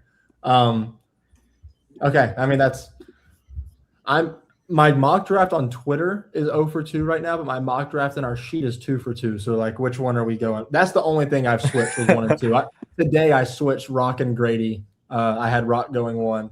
On Twitter, as of yesterday, I had Grady going 1. So tells you about this draft. We have 8 guys on our staff who are 2 for 2 in their mock draft. Last year at this time, I think we had 0 guys who were 2 for 2 on their mock draft. I mean, if you predicted Willits Bremner 1-2 last year, like buy your lotto ticket immediately. You'd be psycho. Like, I mean, I did, but I just kind of forgot to put it in the sheet, so I don't know. Oh yeah, facts. That's how that works. Yeah, I mean, look, Grady Emerson, slam dunk pick. A lot of people think he's the best pure hitter in the entire class. Lots of upside. And even on your screen right now, it shows that MLB.com has him with a 65 hit, 60 grade arm, 60 grade field. I have him with a 6. I have him with a 6 in all of those. 65 hits, about right though. I can see that. It's a solid pick. I think it's on brand for Tampa. It's what they've been tied to forever. I think he fits their organization, and I don't really see the floor being terribly low, honestly. I don't see how he doesn't at least become serviceable at the very, very least, but the upside is multi-time all-star at the big league level, of course. Yeah, I think for me is just really just how you view his body filling out with the strength. Like I think presently it's like around average to fringe power, but he certainly can add probably like 20 pounds of strength to his frame. And like what happens to him in the field from that is certainly a big question. But the feel for contact is incredible. He's a very smooth defender. I'm not gonna make complaints with him at 2. I think I would have gone Von Lackey, but I'm not fighting over that. Did you just see the 60 grade power they put on the screen? Well, we know the pipeline and the pipeline grades are a little different, so I think that's not even in terms of grades, I don't think there's any 2 people or 2 sources that are more different on giving out lofty OFPs and grades than pipeline is with Will Dodge. I think the difference is drastic. Dodge doesn't give out high OFPs to anybody. And I gave Grady a 55, so I think that's pretty good. Listen, like for me, I think it's like an occasional all-star, like here and there profile. Yeah. Like I said, there's some power he's gonna have to grow into or to see out, and that's really part of why I had Rock and Vaughn ahead of him. But like I would have like a really strong personal probability of him hitting that. I'm just really curious how that reacts to the rest of his body. Like, is he going to lose his plus run times? Is he going to, lose his adjustability in the field? Does that make him a third baseman? Which I think he'll still be a really good one. But I mean, just another great top prospect in the Rays system. That is becoming a very, very, very stacked farm system. Yeah. I mean, yeah, the draft starts after this next pick. I hope nobody knows what 3 is on here. I would say this isn't Vaughn, it's probably a slam dunk going to be Vaughn. I'd be stunned if it was like. I mean, I could see Flora, but I'd be really shocked. Yeah, with Emerson, I think he's an interesting addition to that Rays organization based on what they have in there right now. This is very on brand for them. They take those upside preps. They love that profile, and I think the question that is going to have to be answered a lot by anybody who does lists like this: do you prefer Emerson or Theo Gillen at the top of the list? Because that's a phenomenal 1-2 punch in terms of how you might rank that or just even have in your organization. I think Gillen takes the cake and Emerson's going to slot in 2 right behind him. Yeah, I mean, because like Gillen, I mean, correct me if I'm wrong. You guys are definitely like way more in on the minor league ranks, but he is a rising profile, like pretty much unlike anyone else. Huge. Yeah, huge. Absolutely. So I would still probably say it is Gillen 1, but still a very big fan of Grady. And I mean, like I mentioned earlier, it is an incredibly deep farm system, and as they are now a contending team, I think they're going to be a really dangerous team at the deadline.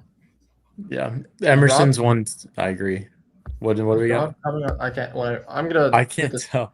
I'm gonna hit this question because if he doesn't come on the stage, because someone specifically asked for JB's opinion on this. Okay. Does Straw Snyder remind you of Hunter Pence? I can't say at all. I don't think that's. Here's Rob. Yeah, I don't see that comparison honestly. But we'll go to the pick here, and then I'll keep going.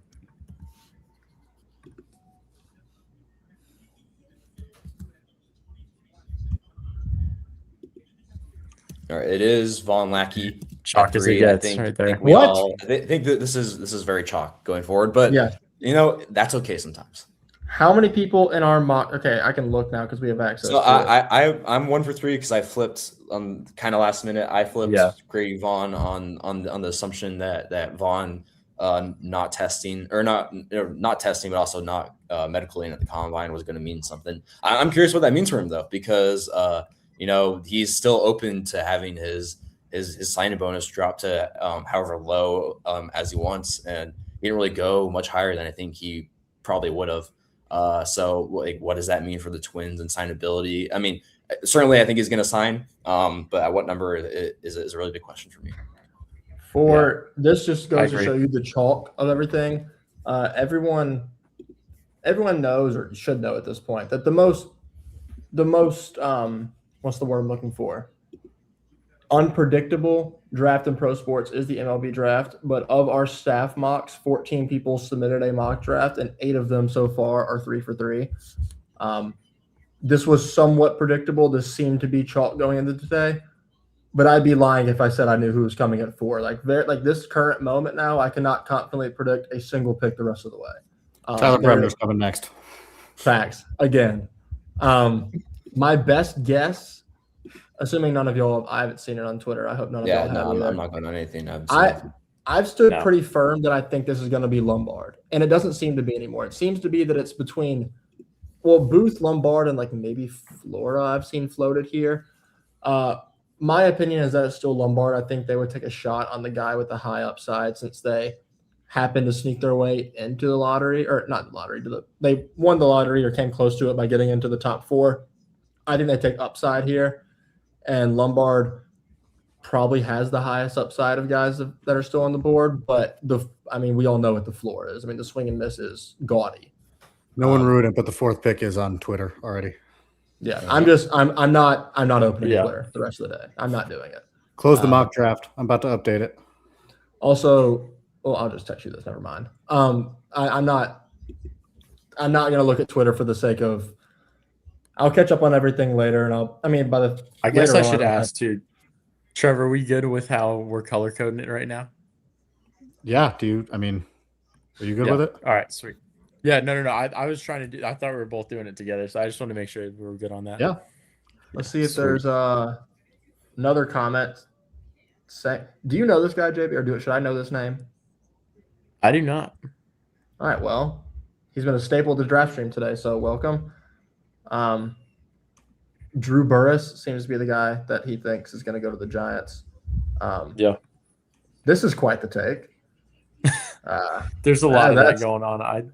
I think on Twitter, that's been a thing I've seen for a while now is the Rock, the people not liking the swing and hating on Rock, but I just don't think you can deny the talent there. I don't think you can deny what he's done. Everything there. I think Drew just sent me another intel right here. Verbal. Oh, you go first. Do we want me to say it? It's for Pittsburgh, so it's not like just. Is it who they're picking or like just? It's a question mark. It has a question mark at the end, so possibility. Curry out at Pittsburgh with a question mark is exactly what I got. I have seen that, and I told you I think it's Callis and Doyle's mocks this morning both had Curry out to Pittsburgh. Yeah. So there's been some traction. I would say that could happen. I just remember in 2023 that Callis kind of morning of smoked that Jacob Wilson would go to the A's. That was a little out of nowhere, and it happened. So I could say maybe that's there. Shoot, I forgot what I was gonna say.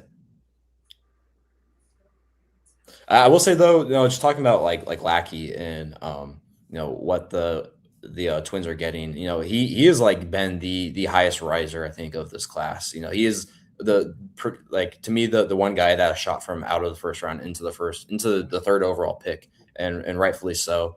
You're getting like a 5-tool catcher, and I don't know if we have ever really seen that except from like JT Realmuto, but he hasn't really been that much of a runner in recent years.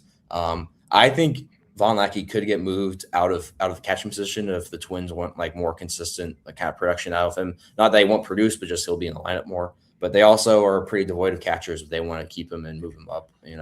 I wouldn't blame them. It looks like the Giants pick is in, and that'll be coming up. Yeah, the soon. Giants pick is in. And to hit on the Lackey thing for a second too, because I guess we didn't hit a ton. Dodge, you hit on a lot. The swing decisions are great with him. I think that's what drives the offensive profile a lot.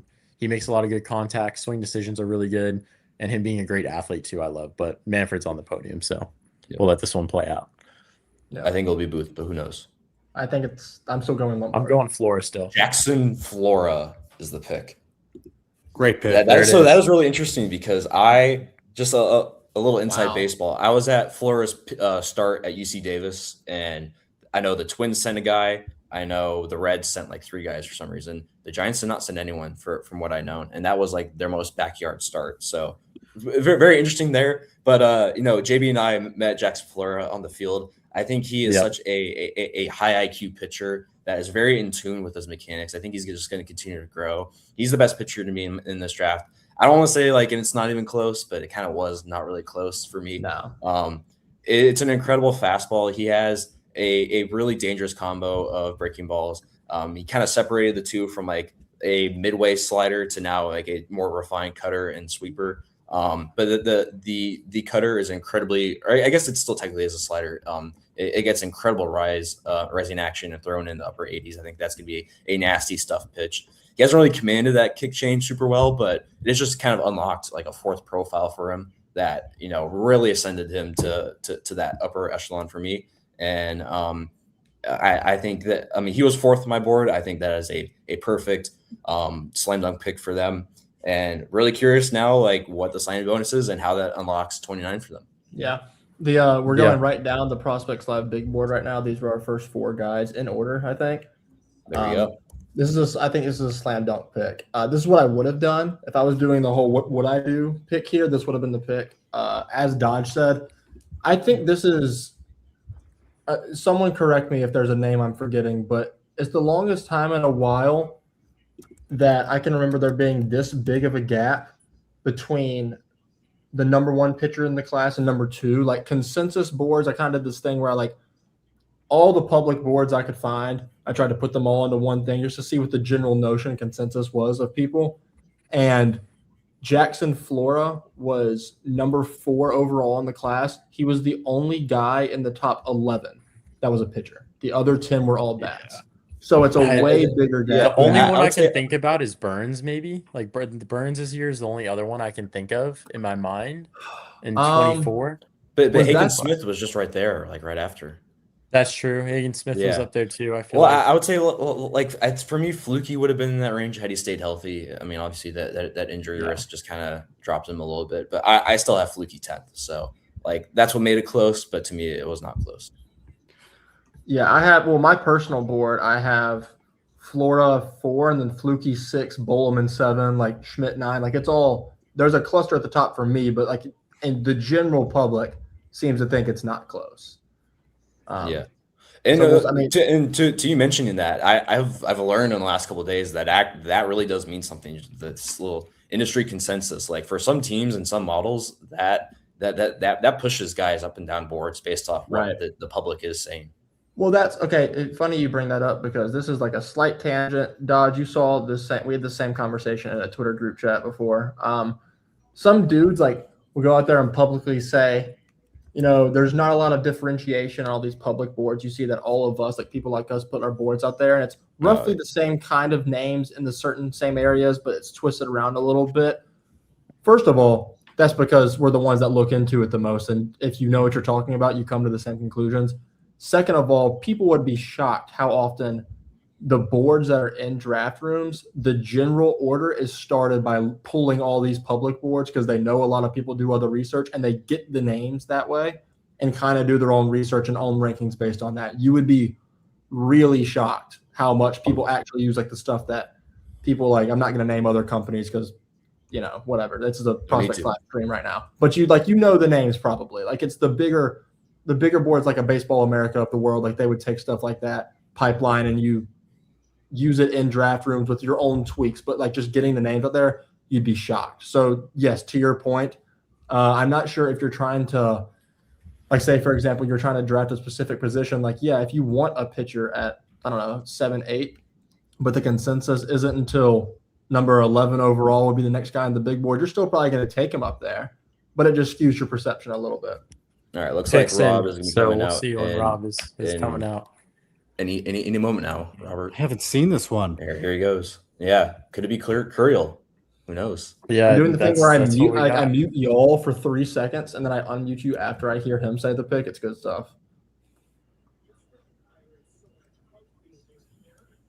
Nice cough, Rob. It is Derek Curiel. That is wow. When Josh comes back. I mean that is the shock of the draft so far. Wow. Are they picking for need then? Like I think that's a really interesting profile. Well, like I really like Curiel. Like I think, you know, we've seen that he can make contact for like 4 years now against top competition, and the power has ticked up this year. Like it's been a little slight, but it has ticked up in my opinion. But that is a relative shock. Like I think he's more of a left fielder going forward. I think he's a little bit less of an athlete than his kind of profile indicates. But he's a guy that I would expect to rise very quickly through a system. And I had down 12th on my personal board, but certainly first shocker of the draft so far. Absolutely. Yeah.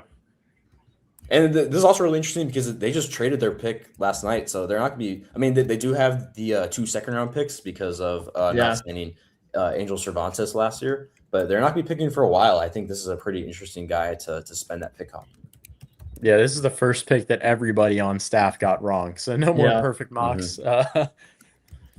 That's definitely a shocker to me. I mean, he was a high-end high school talent, and, you know, we've all kind of thought Curiel was a great player, but number 5 is definitely a bit above where we thought he was going to go. So for reference, I'm going to be referencing these kind of things a lot during this draft stream, so just keep look out for that. Derek Curiel consensus was number 11 overall. Prospects Live board had him at where did we have him? 13. So this would be considered a bit of a reach according to most people, and I agree. I think the more interesting part about this is, you know, I think it was, I forget already. I think it was Dodge that immediately was saying, is this them drafting for need? Well, if this was them drafting for need, then based on our evaluations and a lot of other people's, why would they not go Burris or Booth? They just think Curiel's a better player than Burris or Booth. Like, that's the more shocking part of this, I think. I think Curiel's better than Booth, not Burris, and I don't think a lot of people do. So this is very fascinating to me. I will say, though, like looking at our mocks, Curiel went all over the place. Mm-hmm. I see him as high as 10 to the Rockies, and I believe not picked in the top 40 in one of these. So this is kind of crazy. It looks like it, yeah. Who In on the, earth? staff. I'll go look for myself so we Yeah. don't out anybody. But who on earth didn't have him anywhere? Well, like I'm just really like you just mentioned on it. I totally blanked on that. Like, yeah, taking Kirill over Burrs to me is a pretty massive statement. But we do have to remember from this point in time, we don't know what their complete board outlay is. We don't know what he's signing at. I mean, maybe sure people do. Like, they could be buying someone big down. I'll mention it because he's on stream. I found the person who didn't have Kirill picked. JB, you wanna comment on the situation? Yeah, for me, I went through and ran through and was trying to figure out where to pick him again, and then I just never put him in. So I never really updated it. But yeah, that was kind of part of it. I kind of ran through it the first day and put it in, and then I just forgot to put him back in there. So yeah. Oh, I mean, like, God bless America. Well, yeah, but I think him at 5 is kind of crazy. I think I disagree. Like I think he's shown just enough power now that I can live with it. Like, he's always going to make contact. I think he's pulling the ball a lot more. He's hitting the ball a lot more in the air. You know, is it going to be 30 home run power? No. Like, I think it's probably going to be rest in like the 10 to 15 range. But like, he's just going to be a high average, high on base guy, and I think those guys just deserve to go like in the top range. I wouldn't say 5, but I don't think this is super crazy. Yeah, I mean, I guess for me, it's more at 5. I bet it's an under slot deal, which is what's going to make this make sense by the end of the day here. But here comes Rob for 6. Yeah, this will be interesting. This is another spot now with that. Yeah, so I guess I'm guessing. Oh, maybe not then. My bad. I'm still gonna go Booth because they've been tied to him for so long, and that's. Well, I think it's Lombard. I think it was gonna be Lombard if he gets there. But he's like, the Royals have been the big underslot team. It worked out really well for them last year. I don't really love Sean Gamble, but I do love Josh Hammond. So if they're going to do something similar, I think it's a pretty good strategy. Yeah, could be weird. I can't believe that. Jake just sent I haven't heard anything. So Jake just sent a text right now that's making me think that our Mason Edwards theory is about to come true. But I took my phone off of Do Not Disturb for 5 seconds. I didn't see a pick though. Oh. Sorry, I didn't see who the Royals picked. Oh my gosh. Zion Rose. Zion Rose. Whoa. Sorry, I need to go to pause your TVs for like 3 seconds. What? I can't. The way my thing is, I can't pause it, but wow. No, you're fine. This is mayhem right here. Now this is where we love to see it. Wow. We're going. We're underway.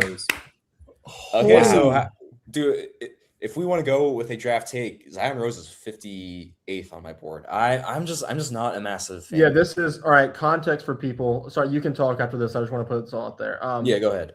My personal board, I have him at 40. The consensus board had him at 22. Prospects Live board had him at, I'm gonna have to scroll, 37. So that's just the reference point here. You go. This is nuts. Like, I still think this is a tweener profile. Like, he makes above average contact, but it's not like elite. The power is like a lot more. You know, he has the profile as pipeline insurance right there for above average power. He definitely has that body frame for it. He just hasn't shown it for 3 years at Louisville now. Like, he flashed it as a prep, coming out of high school, and that's why like I was really in on him back then. But like I've just fallen off. Like he doesn't do a good job of pulling batted balls. He doesn't really hit for average power. I'm just not the biggest fan of him. But I'm sure this is going to come at a pretty significant hike or drop off in bonus value, and I'm really curious who they take it. So I'll go on the opposite. Oh, you go ahead, Josh. No, you go. I'm just gonna you go. I was gonna say the complete opposite for me, honestly. From where this is one of the rare ones that me and Will probably disagree on. I loved Rose, getting to see him in person at ACC for 2 years, 3 years. The dude just hits. He finds a way to hit all the time. Hits the ball hard. I agree on the fact the swing is level playing and the power is the concern, but he's flashed enough in game to me before, and especially going back 2 years ago, DeCaro, while we were there in Louisville, hung a curveball, absolutely pounded a baseball. Went about it was like 415, 420. He's a guy that it's in there. I think it really is in there, and he's got the ability to do it. I think it's consistently tapping into it is the thing. But he's a guy, I think they're going to trot him out in center field. If you're drafting him here, I really think that they'll start him out in center field because he's got great run times. He's a great athlete. He's got the arm to try to play it too. He's played left in the past. I think you try him out there, and then if it fails, you move him back to left. But yeah, I think he's a great top of the order fit that's going to have high hit tool. Like what you guys see and how we talked about Curry a minute ago is how I really viewed Zion Rose. I just thought, for me, it's Rose over Curry if I was to pick him. But so I will say then that I don't really see it in the power capacity, but he does do a really good job of consistently getting to his power max. So like JB mentioned, he is consistently lasering the ball. I caught him for a game at Cal. They threw out of the zone because it's Cal and he was taking his walks. He does make good swing decisions. I think he's a guy that will get on base often. And if they can develop him just a little bit more power out of it, I can see it there. And this is where Trevor will certainly help out a bit. Center field's pretty wide open in their farm system, right? I mean, he can be their center fielder of the future. Yeah, maybe address this comment before talking about that because I guess it could play. I think I know your answer, but I don't think you will. I think it's just he shifted away from it, and I think he said he won't do it again. So, I don't know. Plus, you just play more consistently in the outfield than you do at catcher, and I think Trevor, you go ahead on the center field thing. The only one I know is Gamble. Gamble's the only one I know that they've had out there. So, yeah, he's not their highest rated guy who could probably play center, but he's the closest. Their IFA signing Angerbel Gomez, who looks awesome, but he's in the DSL. He could potentially patrol center at some point. I think Zion Rose does come in and be the closest and best option potentially for the future outside of signing somebody.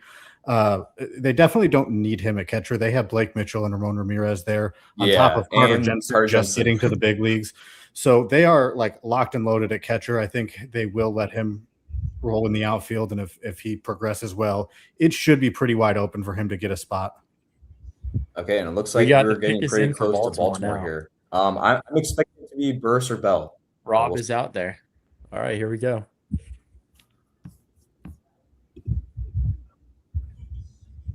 Eric Booth Jr.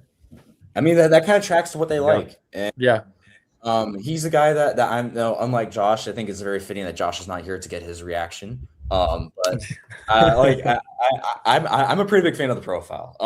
He's always made contact well. The big thing with him is that he has the power potential. He just was not lifting batted balls often. It is your favorite guy, Josh. Eric Booth is 7th Baltimore, right as you're gone. I mean, dudes can't even go refill their water anymore without getting missing picks.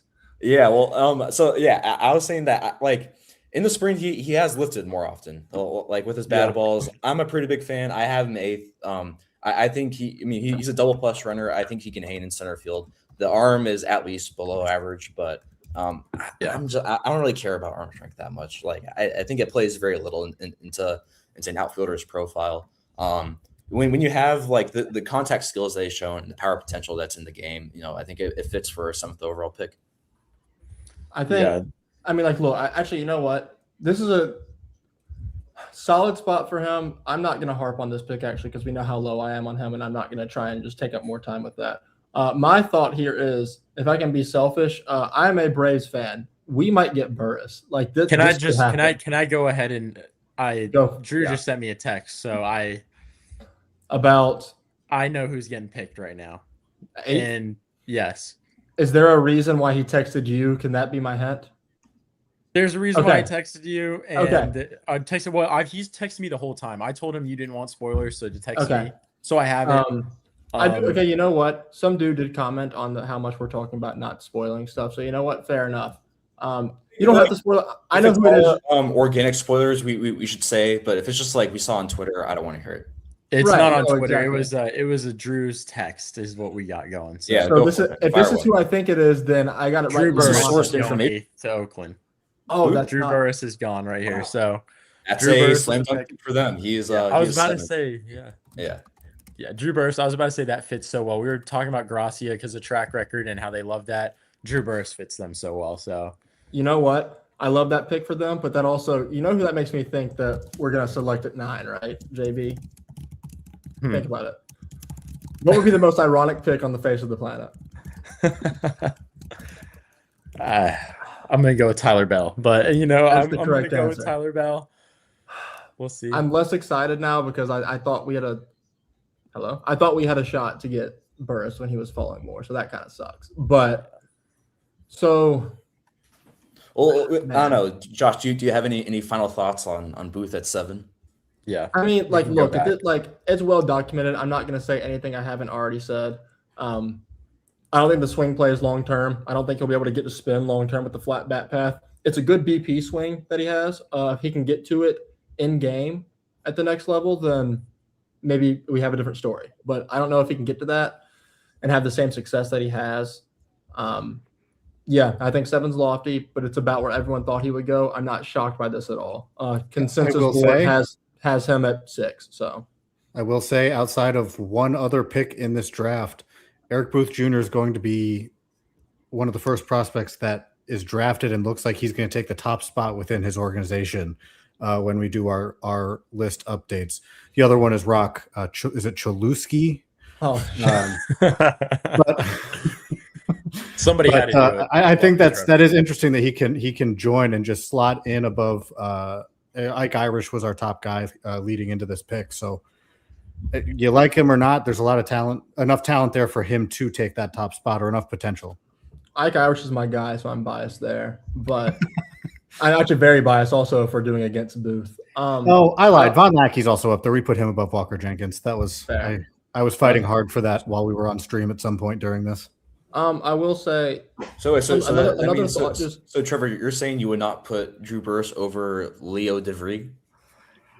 He's currently slotted 3rd. I wouldn't put him over Jamie Arnold.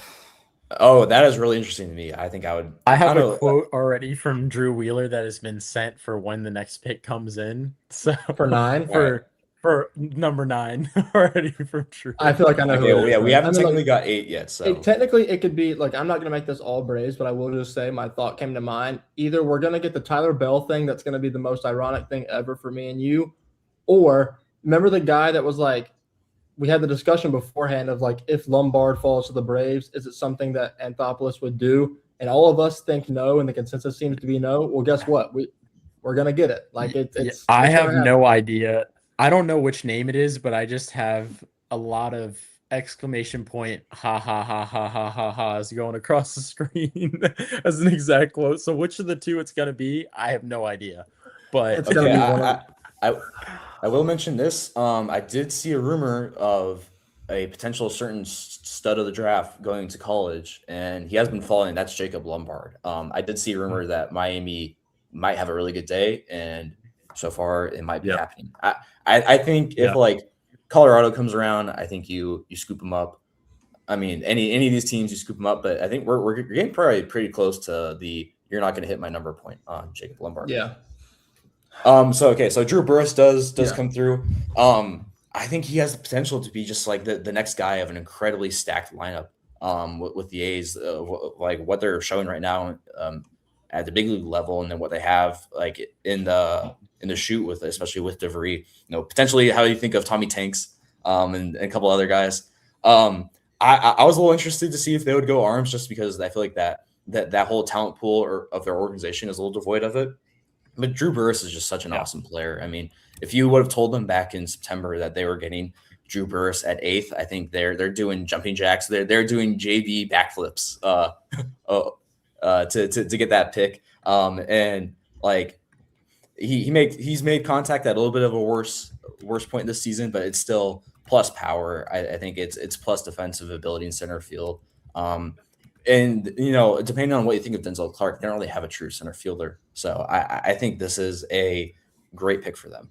I think it's a slam dunk. Did you have me on the stream just to say bad things about Denzel Clark? I will fight back.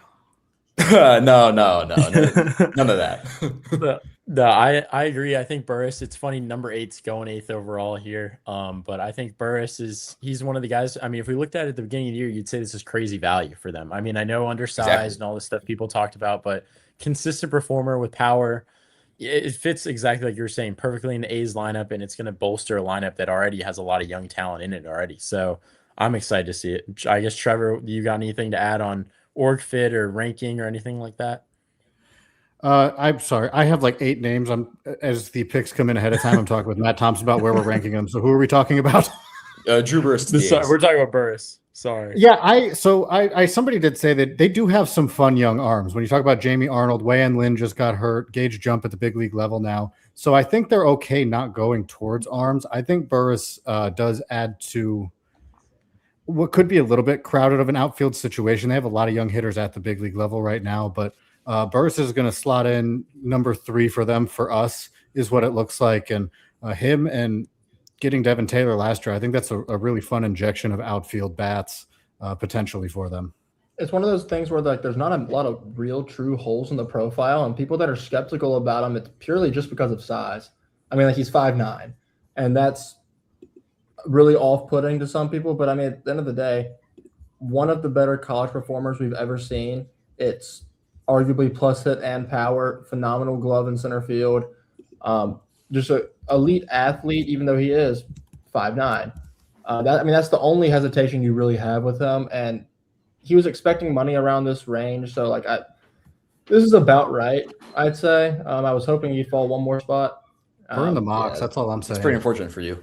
Oh yeah. The mock. Yeah. Well, we're on the clock. This is, I just know it's Tyler Bell. I just know it. I can feel it. And I think that'd be a really good pick. Tyler Bell is actually, 2 ahead of me, 2 ahead of Burris on my board. He's 5th for me now. So I will say I have notoriously not been too fond of Tyler Bell, but if we were to take him here, it would 100% be a money thing, I think, and I'd be cool with that because that means someone the likes of if they make it that far, a Bowleman, a Schmidt, we got whatever. New possible intel for Atlanta. I do know the pick. Is this the one that I should ruin for you? I don't know. I do not. This is the Atlanta one. I do not want to know. After this, we can do whatever. I want to get this one raw. Take out the AirPod, and I'm telling Dodge and the rest of the people. Real quick. Yeah, do that because I don't. Drew just texted and said Gracia ?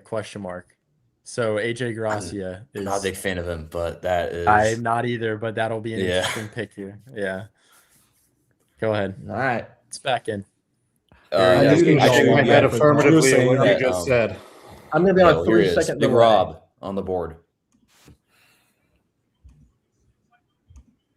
Ooh. Wow.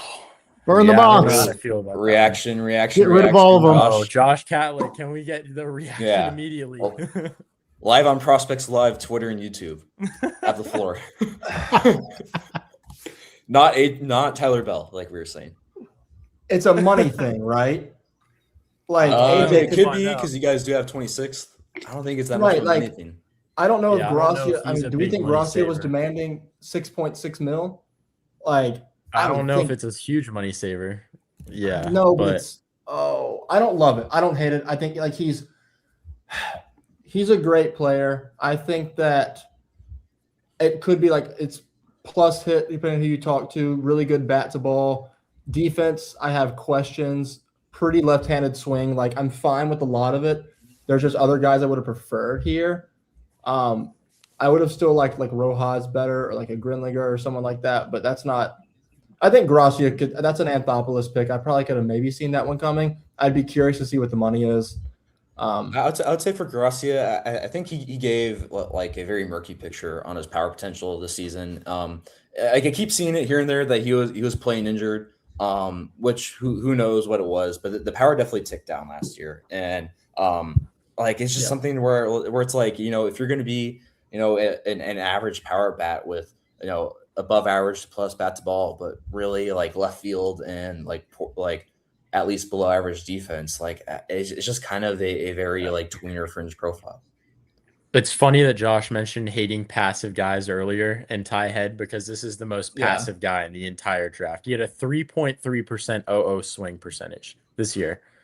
So he is a very passive guy at the plate. He's in that same 30-something% range, I believe, overall swing. So he's definitely one of the more passive guys.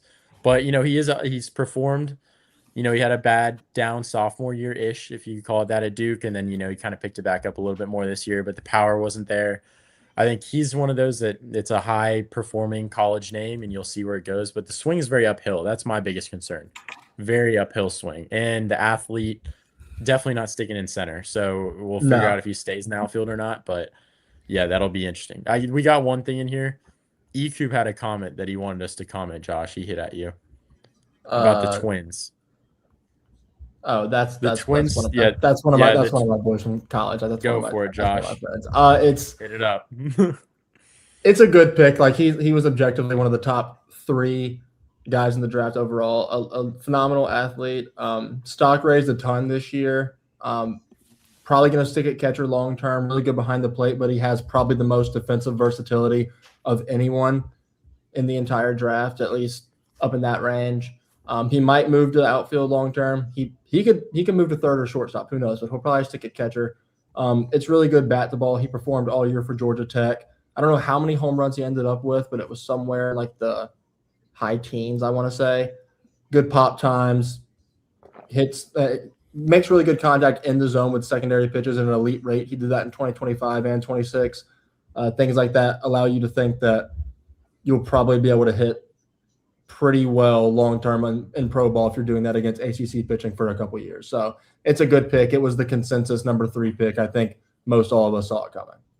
Rocky's pick is in. So I guess, do we want to give any predictions here now at this point, what we think is going to happen? I mean, at this point, I think this is where if Lombard doesn't go here, I think he slides far enough where he's going to school. He's going to Miami. That's and I think it'll be Helfrich. I think that's the guy I've seen a lot. I would have expected this to be like a Creel if it was open to, or Burris. So that kind of makes this really interesting. But I think either Lombard or Helfrich at this point. Oh, here it is.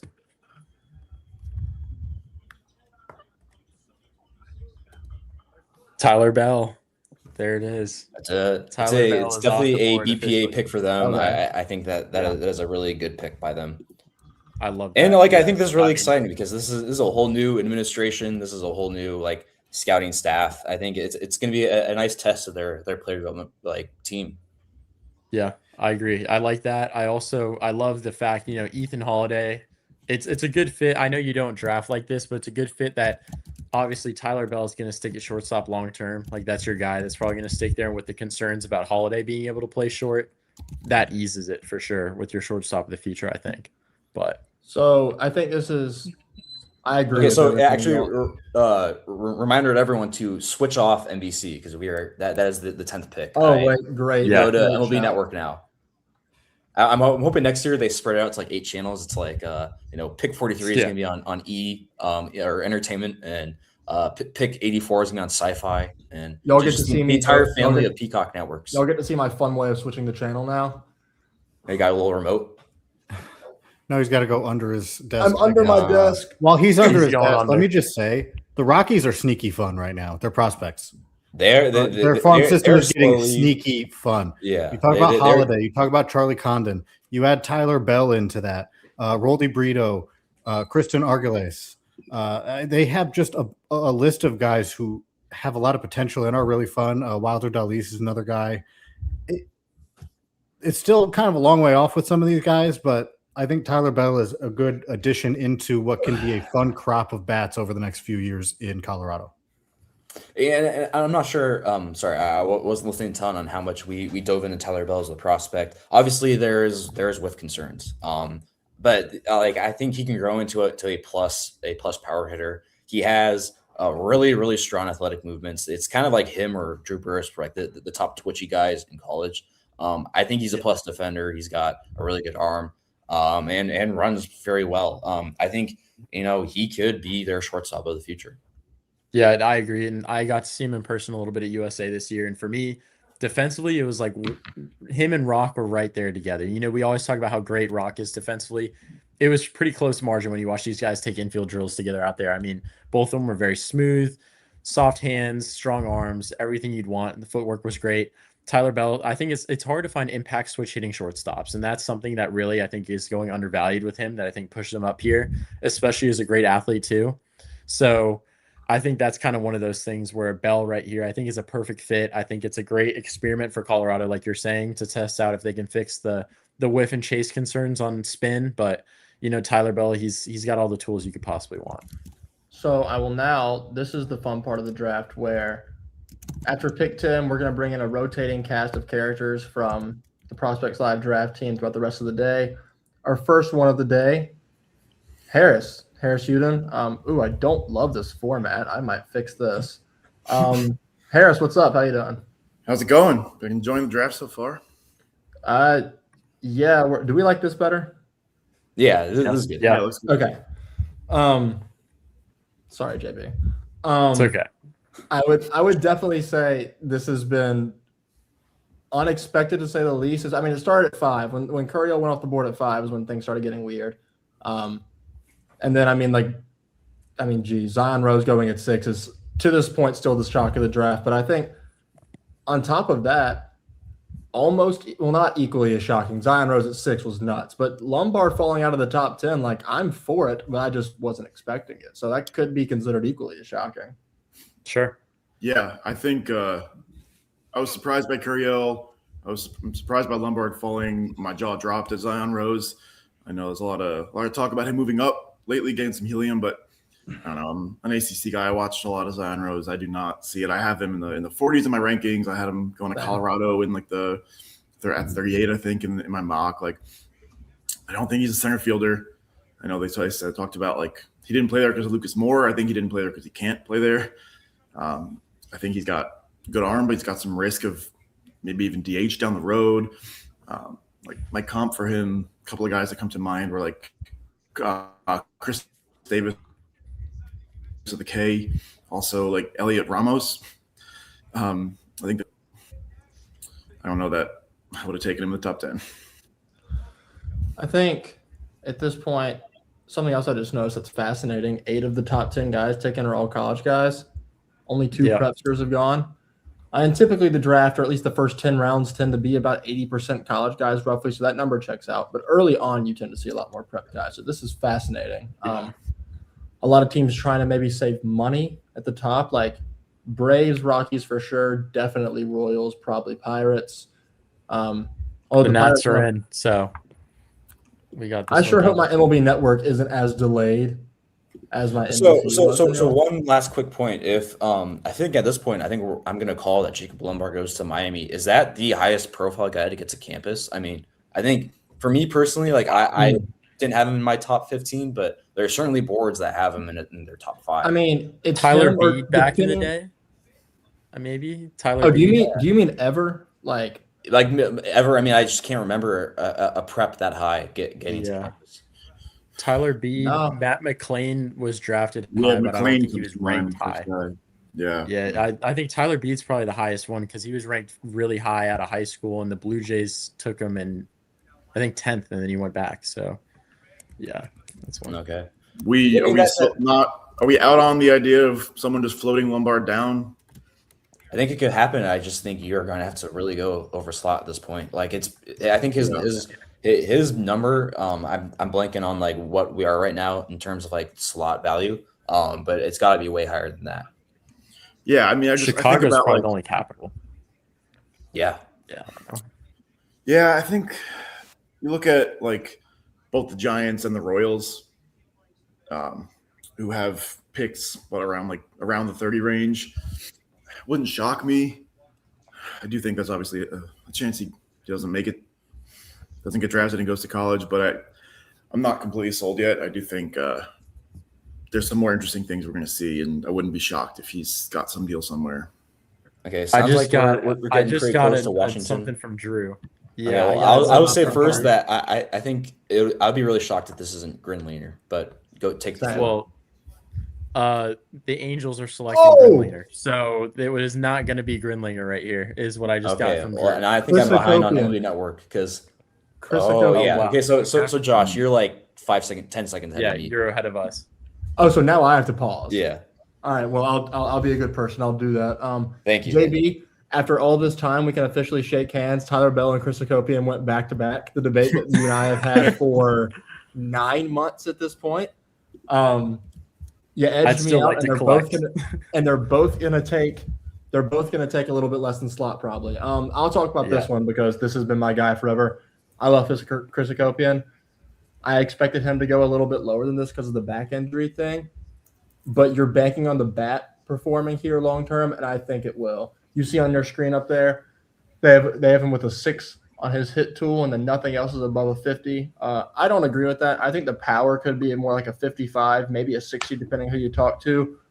Not as great of an athlete in terms of agility, mobility, run times, but at the plate, you're getting way better bat to ball than you typically do from guys that are built like he is. You're getting about as much power as you'd expect, and it's consistency. The injuries are the only thing that hurt him for sure. I've been high on him for a while. All the advanced metrics on his numbers against spin are well above average. Gets to almost anything in the zone, has done that for a couple years in a row. Did it at Maryland, did it at A&M. I believe in the guy long term. I don't know where he fits on the field long term, I will say. Probably more of a second baseman. You could see him at third. Could end up being like a DH maybe. But I think second's probably where he sticks, and it's not going to be, a phenomenal defensive second baseman. But that is definitely the concerns. I'm glad to see him go about here, though. This is about the spot I think he deserved to go. A little shocked he went this high, but I'm not opposed. Well, I think do see him actually he didn't medical though, so he will be very cheap. He didn't medical the combine. Right, that's what I'm saying. Both our guys, Bell and Hakopian, the reason they went here is because both of them are going to take way less than slot. So yeah. I do like Hakopian as to move to third. Actually, I like the arm. I think he's got that range. Certainly not a shortstop, but I like the profile to move to third. Kind of like an Anthony Rendon light type of guy. I mean, I really like what is light Anthony Rendon? Is he just not going to play? Like he just sits out for an entire career? Yeah, pretty much. Yeah. We have a lot of Cardinals fans in our comments. I will mention, like it just. Yeah, we do not know who the Cardinals are selecting right now. I have no idea. My guess would be Condon. Oh, we do know. I don't. Yeah. I'm like way ahead. I know because I'm like working 12 angles here. I will say Hakopian joins a fun group of infield prospects for the Nationals. It's kind of hard. He was one of the longest conversations we had to have about where to put him in this system. But when you talk about having Willits and Seaver King at the top, the emergence of Ronnie Cruz, they traded for Gavin Feen. Like they have a built-out infield system now just to see who ends up where or who might get moved or whatever the case is. They're going to have some decisions to make here in a few years. I mean, we've already seen Gavin Feen push to the outfield. I wonder kind of like who's next on that. I will say, like, I'll give a hot take. I think Chris Hakopian might be like the best talking bat-only bats in this draft. Not crazy at all. Yeah. I'm very much on board with that. I think at this point, so we know it's 12. I'll just address.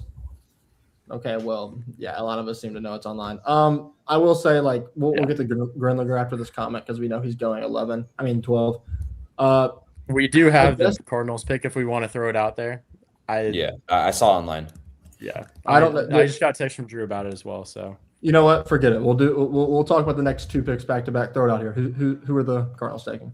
Cardinals are taking Trevor Condon, which we talked about a bit. I had a mock there. A few people did in ours. So Trevor Condon. Oh wait, no, did that. I think I moved off that. Oh no, you.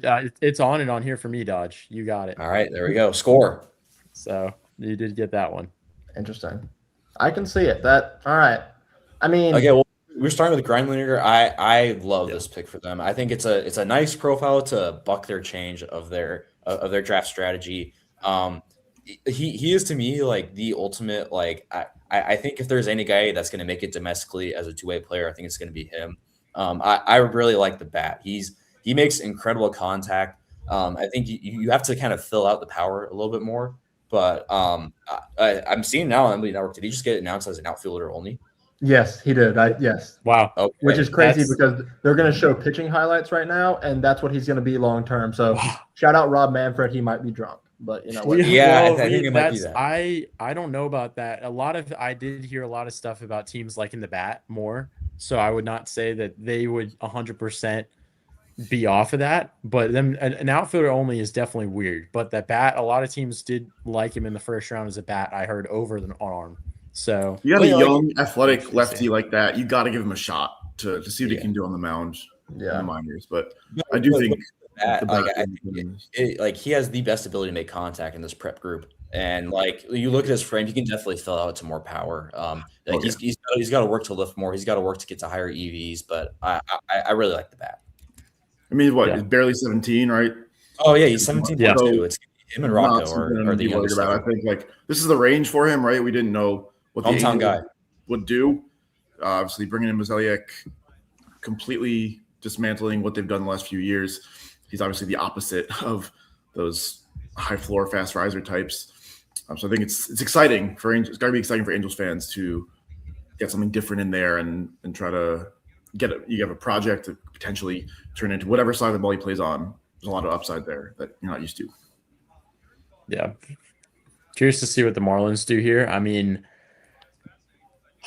that we've talked about it. And Josh had Ace Reese. I mean, we've speculated it. We did talk about it earlier that they were pivoting there possibly. Drew Wheeler, shout out to him, texted me about that. But we'll see what they decide to do here. Grossi off the board. That was one that kind of got pinned to them for a bit too. I've seen the pick. When does the slide end for Lombard? I feel like the Marlins are a team that ends those 3 years. I think he's going to the U.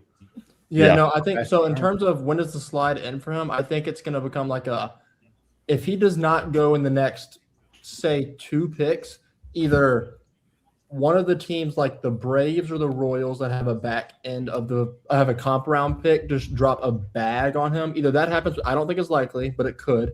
If not, then it's going to be like an Appenzeller Bauer thing where like they get taken in the 19th round or something. Like I will say Miami is his local team, and they do have a comp B pick, so they have a little extra bonus to beef something up. And you guys can correct me if I'm wrong. In past years, this is the team that stops the slide. It seems like every year they pick right around where they're at right now, and when they take this person who's dropping, and just they're like, you know what, that's the best player available. Let's go for it.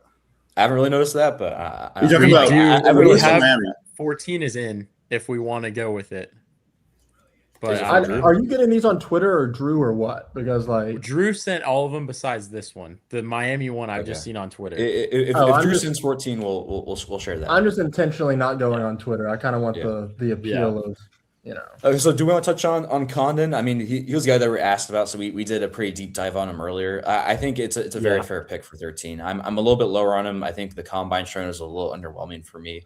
But he's a guy that definitely could kind of grow into that prototypical prep guy. It is something that I think the industry needs to be higher on prep hitters, just because by value they have been more valuable than college guys.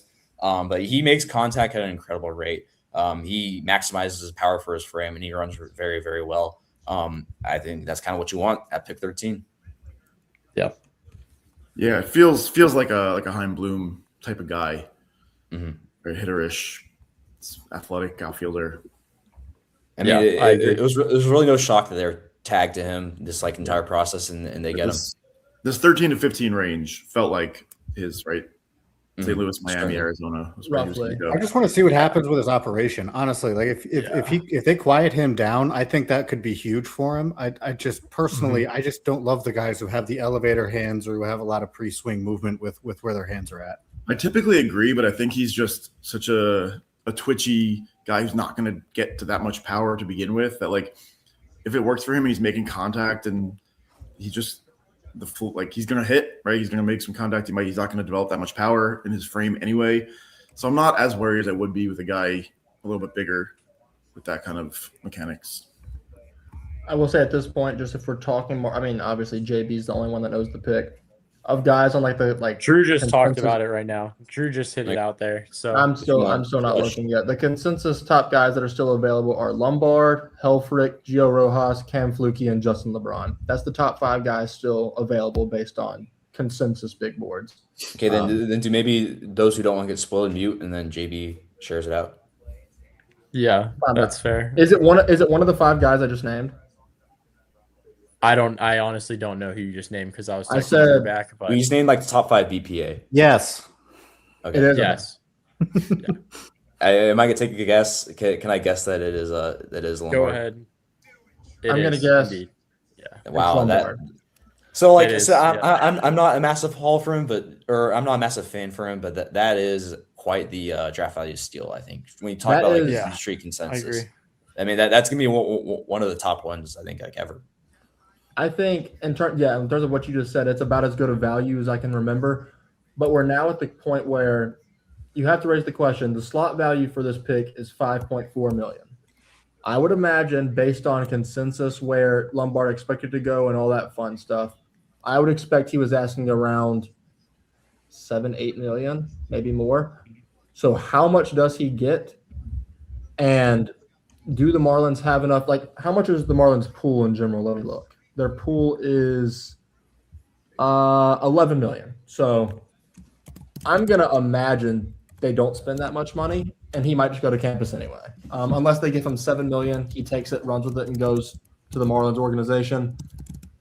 I don't know if y'all have thoughts on that, but I just think it's the Gio Rojas slide here too is interesting. I think that's something to keep an eye on now. I think this was almost another Miami guy. Yeah, I don't want to say expected that Rojas would slide this far, but I saw a lot of mocks and a lot of conversation. I heard a lot of people talking about how he might fall further down boards into like the late teens, like the Rangers at 16 or the Guardians at 19, like something like that. I kind of heard that was in play. So this isn't as fully shocking to me in terms of comparison from what you heard before the draft as compared to what's actually happening. The more shocking slide to me is Ryder Helfrich. I really thought he'd be gone by now. That was kind of trickled out in the public space the last couple of days. I noticed that he wasn't going to go this high. Yeah, or that he was starting to slide just from like Intel mocks, and I think that was just like a happenstance of like guys picking other guys. I mean, we're going to see a lot of these. You got the late teens. You got Texas, Houston, Cincinnati, Cleveland, Boston, that range. I think we're going to see a whole bunch of these remaining college bats come off the board. I think it was kind of expected that a couple of them would fall this far, right? It's just a question of who. When Curiel went early and obviously Rose jumping ahead, I'm not shocked to see there was going to be one or two college bats who fell a little bit later than we thought. I think like with both Helfrich and Rojas, I think we're still fully in their range. Maybe we expected them to be like to go. I think a lot of us had them going at like more at the top of the range in our staff mocks, but I wouldn't necessarily call either of them like a major slide so far. And I do think we'll hear both names pretty soon. Yeah, no, I agree. I think the slide will probably end for these guys here soon, but definitely kind of interesting from what we've been getting and going up and down. So I've heard that Rojas was commanding about 6.5 million. So if he goes much lower, I think kind of like Dodge was saying, could be a guy that makes it to campus. Big one for Miami. Both guys are very in play at this point. I still think if Rojas went in the late teens and he took based on slot value compared to what he's expecting, someone could give him like 6 million in the late teens. That's very in play. And that's reasonable, but it's just beyond that. How much further beyond that would he have to fall for him to actually make it to campus? Okay, so how are you guys seeing like your personal BPAs? Like I've got obviously Ryder Helfrich, he was 6th for me. But I can understand him sliding. I think there's a little bit of like bat to ball concern and kind of like how his positional strengths that catcher translate in a new ABS system kind of hurts him a lot. And I have Fluky 10th, and I have Martin Sheelar 11th. So I don't think he's gonna be picked for a while, but I'm obviously the high man on him. My personal board, the top 5 that have not been taken are in order: Fluky, Carson Boleman, Logan Schmidt. Yeah, Schmidt 13th. Joe Rojas, and Ace Reese. I think mine is Bowman, Blake Bowen, Cam Fluky, Helfrich, and then Rojas, Maniscalco after that. I guess Bowen was the first guy off my he would be number 6 for me, but also consensus boards have him as like a early second round guy, so I wouldn't expect that. Okay, it looks like the pick is. I guess we already know what it is. The pick is in for Miami. My top 5 here. I got Rojas, Fluky, Reese, Helfrich, and then a pretty big drop off with LeBron and a couple of those prep arms next. Yeah. I have LeBron 27th, but I'd be shocked if I've seen a lot of Astros spoke with him. I have him 19th. I don't have him like Astros pick. Consensus boards have the 4th and 5th place guys that haven't been taken yet. Best available being LeBron and Strasnyder, and those are 2 guys that the volatility of where they landed was through the roof. So I will say just from like dynamics of a consensus board, they kind of lag after like kind of public opinion. So I think having Strasnyder and LeBron high is kind of fits with them being kind of preseason really high picks that just have kind of faltered off, but they haven't really fallen off quickly with everyone as they just shown Jacob Lombard do 3-4 backflips. I didn't know he had that in him. I know we talked with him on the field at the combine. He's one of the nicest dudes out there. I'm really rooting for him. I think if they can get him to make more contact, here's been my hot take of him. I think people are way too cowardly on how they rank him. You either think he's going to hit and you put him like 1 or 2, or you don't think he's going to hit, and you kind of put him in like the 20s. That Which would I be think me. I'm in the latter, but I'm him in rooting the- for him to be like I think there's MVP upside if he can hit. I had him in the 20s for a while. So I was that guy, and then I got cowardly. Ironically enough, I finished with him as number 13 on my board. So this is like about right. But I just didn't think it would happen. I put him right at 20. Yeah, he was fairly high for me. I think he was up there. He was in the top 10 for me. You talking about Lombard at this still? Yeah. I had him at 9, but I had my top 8 as a pretty significant teardrop down to 9. It was like the most upside of that next group. Certainly. I for me personally, I still think he is like probably the second best prep guy in the class for me if I was drafting from that standpoint. I think it's highest upside and everything. Condon's a much safer profile, but the upside's way more limited there. I don't think he's going to tap into as much power, have that upside. So I'm not sure where we go here. Arizona is very interesting here. The pick is in, and most guys that we've kind of floated to them are gone.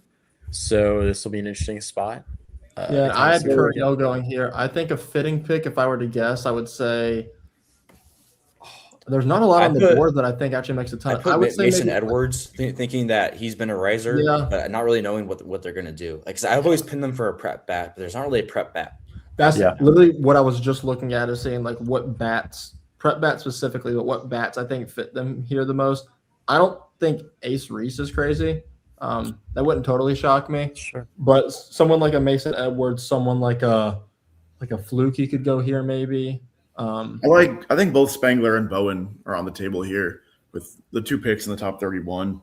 I think Bowen going 31 makes a ton of sense to me. I feel like we might have mocked that at some point along the line. Oh yeah, maybe that feels right. But regardless, I think Spangler, I just don't see him going this high yet. Just based they both be massive underslot guys, right? But for sure, yeah. With those 2 picks, that's kind of been their MO, right? It's been Cunningham, Caldwell, both in the first round, right around slots. They haven't really gone significantly under with a prep guy, but they've been 3 of the last 4 years have been up the middle prep bat to start. And they go with like a big power arm, college arm after that. You got Forbes and Landon Sims and guys like that. So I had them taking Condon 15 and then coming back with Redeman at 31. They went with Forbes last year, coming off some injury stuff. That would make sense. I think Redeman checks out. I have no feel here. I had Curiel actually going here, ironically. Yeah. On our board, I'm strange Rocco. Like, I think Rocco Maniscalco is another weird fit here that I could see, like high upside.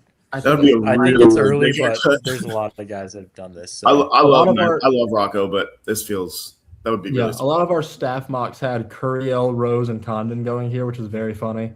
Because all 3 are off the board. There were a lot of Condon here. Josh, Drew just sent a text saying it was a slight underslot for Jacob Lombard. So slight underslot. I mean, there's just always shenanigans with negotiations that kind of that can kind of register that. Like I look less and less into like overslot, underslot at this point, just because you can manipulate that very, very hard. So that means Lombard's going to accept like $5 million. I think that tracks. Yeah, somewhere like around that range. Yeah, makes sense. What is that animal? It's like a cougar? I think it's it's supposed to be like one of the cats, like the mountain lion, maybe. I think maybe that's what it is. Mountain lion, that makes something sense. like that. Bobcat, maybe. Bobcat. Don't hear me typing. I don't want to be that guy that has the annoying like. Can you hear this? Yeah, we can hear you typing. Yeah. Okay. Big boy.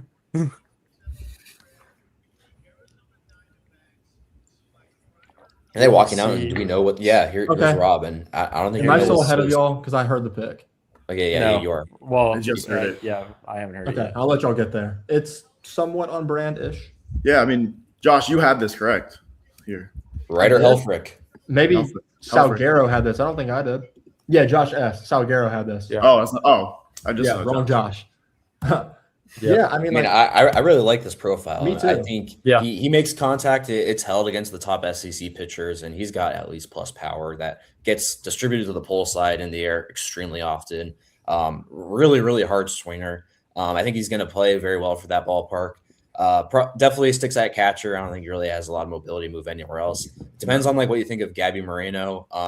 Who knows by that point is even like with the Diamondbacks then. But I really like this. He was my best of kind of like the next of, if you want to count like the like top 5 tier. I mean, obviously he's number 6 for me. But he was like kind of like the best of that next tier down. Yeah. Yeah, I know we hate to throw the word like high floor around because obviously all these guys there's no guarantee they're going to pan out, but like he feels like a guy who's just going to stick in the league behind the dish, and he's going to hit for some power, and he's going to be like a solid everyday guy. And it definitely is a good fit here. And like I said, we were talking about potential of him like kind of sliding. This is like towards the back of what I thought his range was, but still very much in his range. And they went in 2023. They went with similar approach. They took Tommy Troy at 12, and they came back with Gino Groover the next pick. So I wonder if they're looking, they might double dip again this year. Yeah, and they do have a comp A, so they will have the flexibility. So I was looking to them as similar to what they did in 2024, where they had like a mid first round pick. Or actually, no, they had the end of the first round picks. They're just off their World Series run. But then they had like a very high, I forget how, but they had, I think, 2 comp A picks. They had like 3 picks prospect very close to they did. Yeah. Sure. Yeah. And so like they went, I believe, prep first and then another prep bat and a college bat. So I kind of assumed that they would go like a little prep bat to like, or kind of like an underslot profile to start to spread that money around. But who knows like what Helfrich's number is? For me personally, like I don't think they're gonna be able to do that now with him. But I mean, exchange Caldwell and DRS a couple years ago, they were both right around slot. A couple years ago, those 2 guys, like I think Caldwell was like 100,000 over or something, and Waldschmidt was 4 slot. So I could see that just being swapped here, right? You go with the college guy here, and like one of those guys we mentioned, like Spangler or a Bowen or someone at 31, and it could make sense. I still wouldn't. They just popped up the DRS stuff here for Helfrich too, and Helfrich had a 27.5 DRS and a 24.5 framing score, which is kind of nuts. Say I think all that I was about to mention that all the graphics or the stats they just showed on that graphic of defensive stuff compared to him, Vaughn, and Daniel Jackson. Like, do I think Ryder's a little bit of a better defender than Vaughn? Yeah, but the difference in the numbers on that screen were kind of like in bad faith. Like, it's not that much of a difference. Like, I don't know. I think honestly, receiving wise, the DRS difference was 27 compared to 3. Like, I don't think it's that. No. Vaughn's was 10. The framing score was 3. You're thinking for the DRS at the top is 10. It was 10 compared to 27. That's different. Okay, that's fair. I mean, that's still a huge gap, but no, it is. Yeah, that's interesting. 16, I think Rangers. I'm going to go with Liam Peterson. I think I had Liam Peterson here, but I'm going to guess I'm still going to stick with that. I think I did as well. My gut still kind of says fluky. Wouldn't be shocked by really anything here. I don't think of like, besides like, guys that are super far down the board, but like LeBron, Strauss, Fluky, Peterson, Rojas, none of that would really shock me. The pick's in here, so we'll have that. Yeah, here comes Big Rob. I tried to pause my thing like 5 seconds. We'll see if I'm still ahead of y'all or not. Look at you. I love the notable. There he is. He's walking up for me. Yeah. I'm curious who this is. Yeah. There it is. Gio Rojas. That makes sense. Nice. I saw that in some spots. I am. You're 10 seconds ahead of me. They spent 1 premium pick in the last 5 years on a prep arm, and that's been Brock Porter, who they floated way down. So I wouldn't be surprised if he gets big money here and save a little bit on their later picks. That makes sense. I like Rojas. I was low on him for a while, but I came around to it. There's a lot of stuff you look for in a prep arm that fits his profile. It's a low effort action, big sweep on the slider, lots of room to fill out, good feel for spin. There's lots of good clay there. Also, as a lefty, he's already sitting mid-90s. I think he's grabbed the 98 in the past. Lots of good pieces to work with. The command is improving, and that's really all you can ask for at this point. There will be a lot of development on the way in the next however many years in their farm system. But I think it's a solid pick for Texas. I think with what was on the board left, I think it's about the right spot to go. Yeah, it's the same thing, right? Like we all kind of put him a little bit higher in our staff mocks. Like we kind of put him in the top end of his range. I think this makes sense. Like it was a question of how organizations viewed him. Like I think we all agree he was the top prep arm in the class, but how they view him compared to other demographics. I think this makes sense. You got a lot of the guys who should have gone above him are gone. I think he's got some development ahead of him. He's a little bit on the older side for a prep guy, but nothing crazy. I think he's got a good middle of the rotation profile.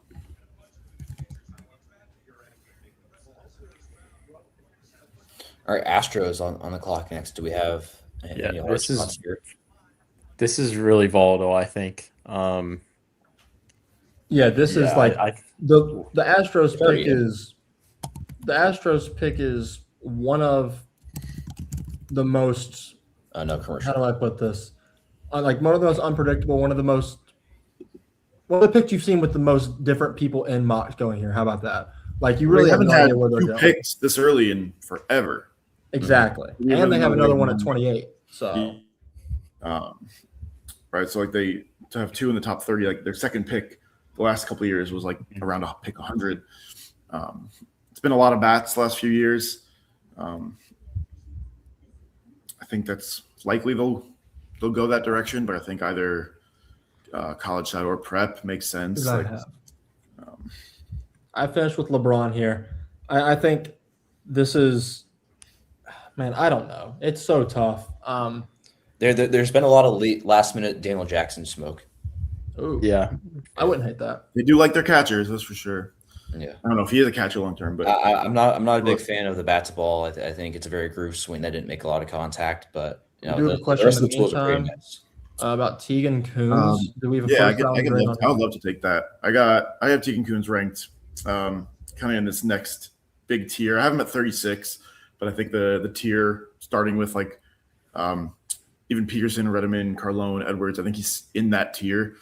I think he's probably the quickest mover of that group. I think he's the guy who can slide in to a rotation by next season. Even as a sophomore, I think he's just got more polish than a lot of his other arms, and I think he'll probably be like I think a lot of us actually have him to the Mariners a little bit later.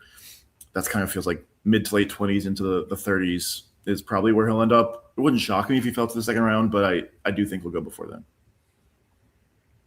Yeah, he's one that I definitely agree too. I think Tegan's the guy that the fastball is really what we're buying into there, a lot of us, and the breaking ball stuff is kind of where you gotta dream a little bit to push the velocity and kind of create a different look for him. But fastball is going to carry him. I think it's going to be one of those things where he's one of the high upside kind of fun arms. So yeah, it'll be definitely fun to see. But I think he's a first round arm for sure. Another comment, same guy. We kind of talked on this earlier. Considering that he's taking an underslot deal allegedly with the Marlins, I think at this point he will go play for the Marlins in their farm. I don't think he goes to campus. I'd be shocked if any first round. Just about anybody who goes in the first 10 rounds is right. I mean, actually, I went and looked at this earlier just to refresh my memory. Last year in the top, I would say trivia question. You probably all know the answer to this. In the top 6 rounds, there were only 2 guys that were drafted and didn't go to campus. Cervantes and Mason Laginza. Everyone else went. Well, we got Astros coming to the podium here, so. All right, so be quiet, Josh. I'm guessing they like their Texas bats. Oh, come on, different That's Texas bat. Yeah, I did not see that coming, but I love the bat. I think he makes contact very consistently. It is at least above average power. It's probably a first baseman going forward, but really, really, really fun bat, and he's staying in state now. I think it's one of the better bats in class. Guys. You see on the screen up there, I fully agree with everything up there. It's one of the safer profiles because of the bat. Defensive questions, I don't think he's as bad in a corner as some people say, but the bat is beyond undeniable. This has been my guy for the longest time. If you ever listen to me talk on here, you've heard me talk about Logan Hughes, I promise. The bat to ball is outstanding, and he powers it with phenomenal power. 107.90 at EV. I think he's what he consistently had at Texas Tech. I think it's a shocking pick for Houston. I don't think this is I didn't think they would go with a safe profile. I thought they would go with like a astronomically high upside kind of profile. And whereas I think Logan Hughes long term, like I think he could be an all-star at the next level. I really do. But I'm okay with the pick. I didn't think this is the kind of like safe, I guess is the best word for it, profile. I love it. This has been my guy. I think this is higher than I expected him to be. It's even, I think I had him, did I have him 17 on my board exactly? I think I might have 19 actually. Love the guy. This is shocking, but shout to the Astros. That's my favorite pick of the draft so far. Yeah, I'm guessing it's going to be under slot here forward. too, I think for sure. So that's definitely another thing that'll be fun to see here. I think the pick at 28 that they got is definitely going to be an interesting play here. But yeah, I would assume probably prep there, huh? You'd think so. Yeah. I had Hughes at 34, but again, like kind of in the same range as I like Strauss Snyder a little bit more. I understand the questions, but like all those Texas college outfielders, right? Robbins, Sorrell, Hughes. I like them kind of all in the same range. The other two guys were slightly ahead, but I think he makes sense anywhere from here until the comp picks. I agree with you, Josh. I think he can play a perfectly fine left field. I don't think he's like going to be a detriment out there. And you're taking him for the bat and you figure it out. Like they kind of have done that, right? Like Matthews didn't really have a true position. Nyans last year, you weren't sure where he was going to play. I think like you take the bat and you figure it out. Okay, I will say, I'll throw it out there. I'm an idiot and check Twitter, and I think 18th with the Reds is leaked, but I'll share it on if you guys want to. Yeah, the Reds the pick's in. I know, so it's I wouldn't doubt it's leaked. Usually we get that a little before. This is where I had Peterson going, I think, if I remember correctly. I think I had Edwards. I always like a college arm for them. I think I flipped between like Edwards and Dietz last minute. I forget where I landed on. I had Peterson actually, but I'll say this.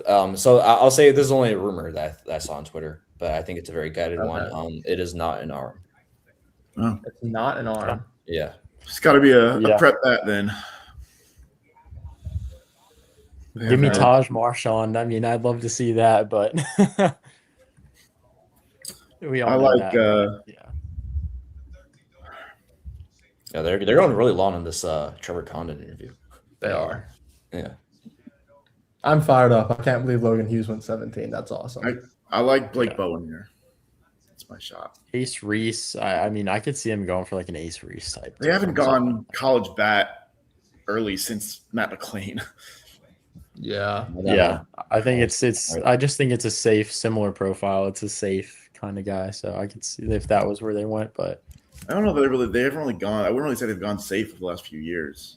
I mean, bat wise, like Collier, Stewart. Oh wow. Lewis. Okay. The guy that I was thinking it is him. I think my shot that I'm going to take here is, let's say, I'll go Bo Lawrence. No. Bo Lawrence, Marchand's in play. Maybe Prosek. I don't know. He's about to walk out, I think. I'm taking my shot with Bo Lawrence. Yeah, we'll see here. Bo Callahan. Big Rob. Wow. He's there. It is Justin LeBron. Wow. LeBron is back in Ohio. Wow. Yeah. I also the second half struggles were evident again for him. But like the athletic upside is so undeniable. Like I think he has the potential to be an at least plus defender. And he has the potential to be a plus to an above average power hitter. He obviously runs very, very well. I'm not sure if he ever hits, but I think he could be can you live with very below average, on base abilities, but also get, like average power production and plus defense. I think that's a pretty good end of a first round outcome. Yeah, I think a lot of us had him in this range. I think like the way he was talked about early on, obviously that wasn't going to happen given how his season went out in conference play. But I think at this point, you're not looking at any like real superstar potential on the board. I think it's a good risk here. I think a lot of us had him in this range. Like I said, it's not the demographic that the Reds have gone after recently, but it is kind of fitting in terms of like they love SEC players historically, athletes with power, and you try to develop things. And I think it's worth a shot. I mean, I see the player comp Willy Adames here. I think that makes a lot of sense. He's a tantalizing athlete that you're just not going to find at this point in the draft with any sort of production at the college level. So I like it. I mean, two things. First of all, I think the 45 hit they just put on the screen might be a little lofty personally. I think it's more like a 4, but that's just my humble opinion. I do want to mention we are, after 18 picks, only one college arm has gone. They're going to start falling off the board sometime here soon, and I think it's going to be like rapid fire pretty quickly afterwards. That's my prediction. It's just a matter of who's the first to go and when it happens. Cleveland, you would think, based on just your perceptions of their farm, them organizationally, all that stuff, you would think that they would go arm historically high here. Yeah, it's quite the opposite, actually. They have not gone with an arm in their first couple picks in how many years? Well, sorry, their first pick, they haven't gone with an arm since I think like 22 or 21. They went bat each of the last 3 years, college bat each of the last couple years. Last year, their first 3 picks were all college bat. So if they're sticking with that trend, that's kind of where I went with my mocks. I think I had Zion Rose here, maybe. I think, which is obviously very off the table, but I had Zion Rose off the board here. Strauss would make sense. Ace Reese would make sense. I think Ace Reese is going to be my prediction. I think that would track. Let me ask you a question. At what point do we talk about Cameron Flukie going back to school? He's in the portal. I saw like on recent mocks that like this is about expected for him. Like I think I had him number 10 on my board. Like I really like him as an arm, but I saw that he was sliding. I think there are a lot of teams concerned about his rib injury and like how that affects the profile going forward. Somewhere in the 20s is where I saw him mocked for a while. I've seen a lot of anywhere 23, 24, and 25. I've seen him in those 3 spots a good bit. So if that's the case, if he slides past, let's say,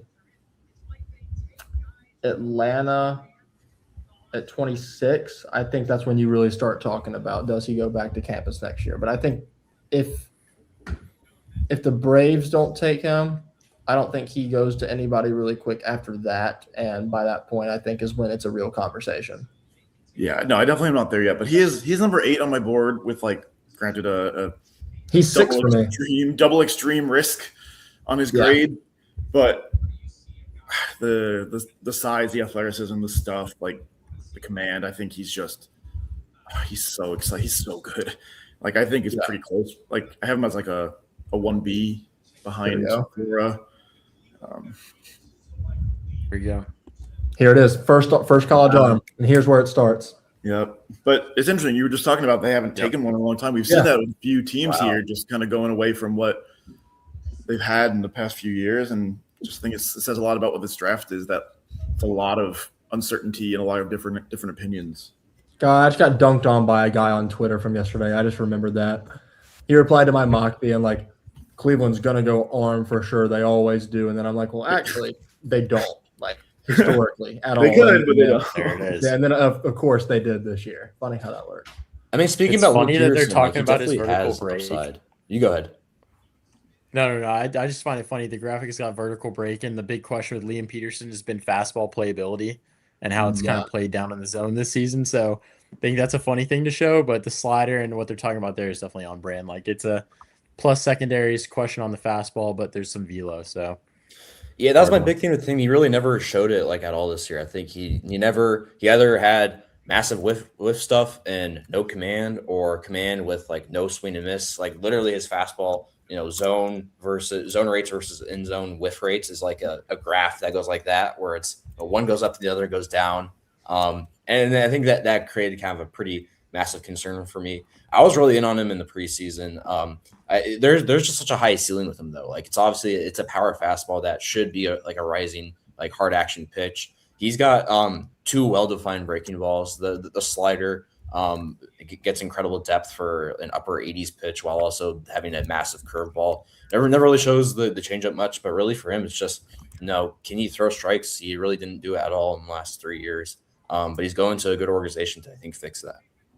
Well, I think a big thing with him, like one of the selling points for me with Peterson is if you're going to use history as an indicator of future success, look at how Florida arms that have not performed terribly well in college but have been drafted kind of high recently, look how they've done. Brandon Sproat, Hurston Waldrop, they've done pretty well for themselves. And I think Peterson coming out of Florida too, I think that could be like, obviously it's not a one-to-one comparison because they're not the same type of pitcher, but I think it could be more of just like a dunk on Florida's pitching development kind of thing and like take a chance on if you see the quality of stuff there and the results aren't there right now, imagine what the results can be if the stuff sticks around.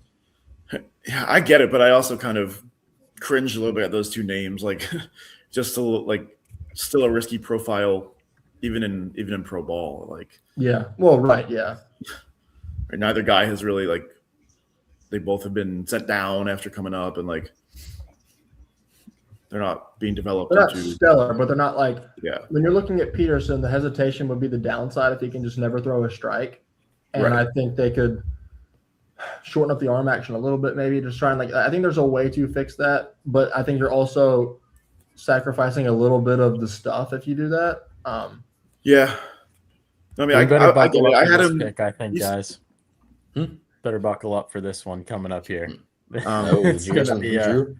quick, last thing on Peterson. I had him 21, so I don't think like this range makes a lot of sense. Like I said, like once you get past those guys who went consensus for him was 21. I had him 27. Prospects Life, we had him at 19. Ironically, yeah. So I don't know what to think for Boston coming up. I slid down just because I saw it. I got a text and Is it all right? So this is a fun one. Is it an arm or is it a bat? Tell us that much. That's all I want to know. I'll just tell you it's one of UNC zone, and you can figure out from there, which you can take your guesses. Where this I think I've got a good idea. UNC zone is going right here to Boston. I've got an idea of who, but I mean, there's 3 guys it could be realistically, and I just don't. Wow. I'm assuming that this means DeCaro just understanding what Boston likes. It's got to be. I guess we'll see. Or Danny Barron is going to be the happiest guy alive with Jake Schaffner going 20 overall. I think like look at that grin, JB. Is it Schaffner? I mean, if you want me to tell you, I'll tell you. Go ahead. Yeah. I don't think it's Schaffner. Oh, okay. Well, wow. It is. Right Danny Barron is the happiest guy alive. Wow. This is the first one for me that we can talk about Zion Rose, and I love the profile, but this is wow. Congrats to him. I mean, that's crazy. Good for him. Where do y'all have Schaffner ranked? 73rd. 73rd? Yeah. I had him 73rd, bumped up to 72 after James Clark pulled out. Okay, well, I didn't take any withdrawals out, but personally, I have him 68. Consensus board is 71. Yeah, all in the same range. Yeah. P Live, we have him. Did y'all just say it and I didn't hear it? Or no, we just had our own. We have. I can't even find him. Oh, sorry, 60. Wow. I mean, like he makes contact very consistently. It's in zone. I mean, you just expect it to be hit.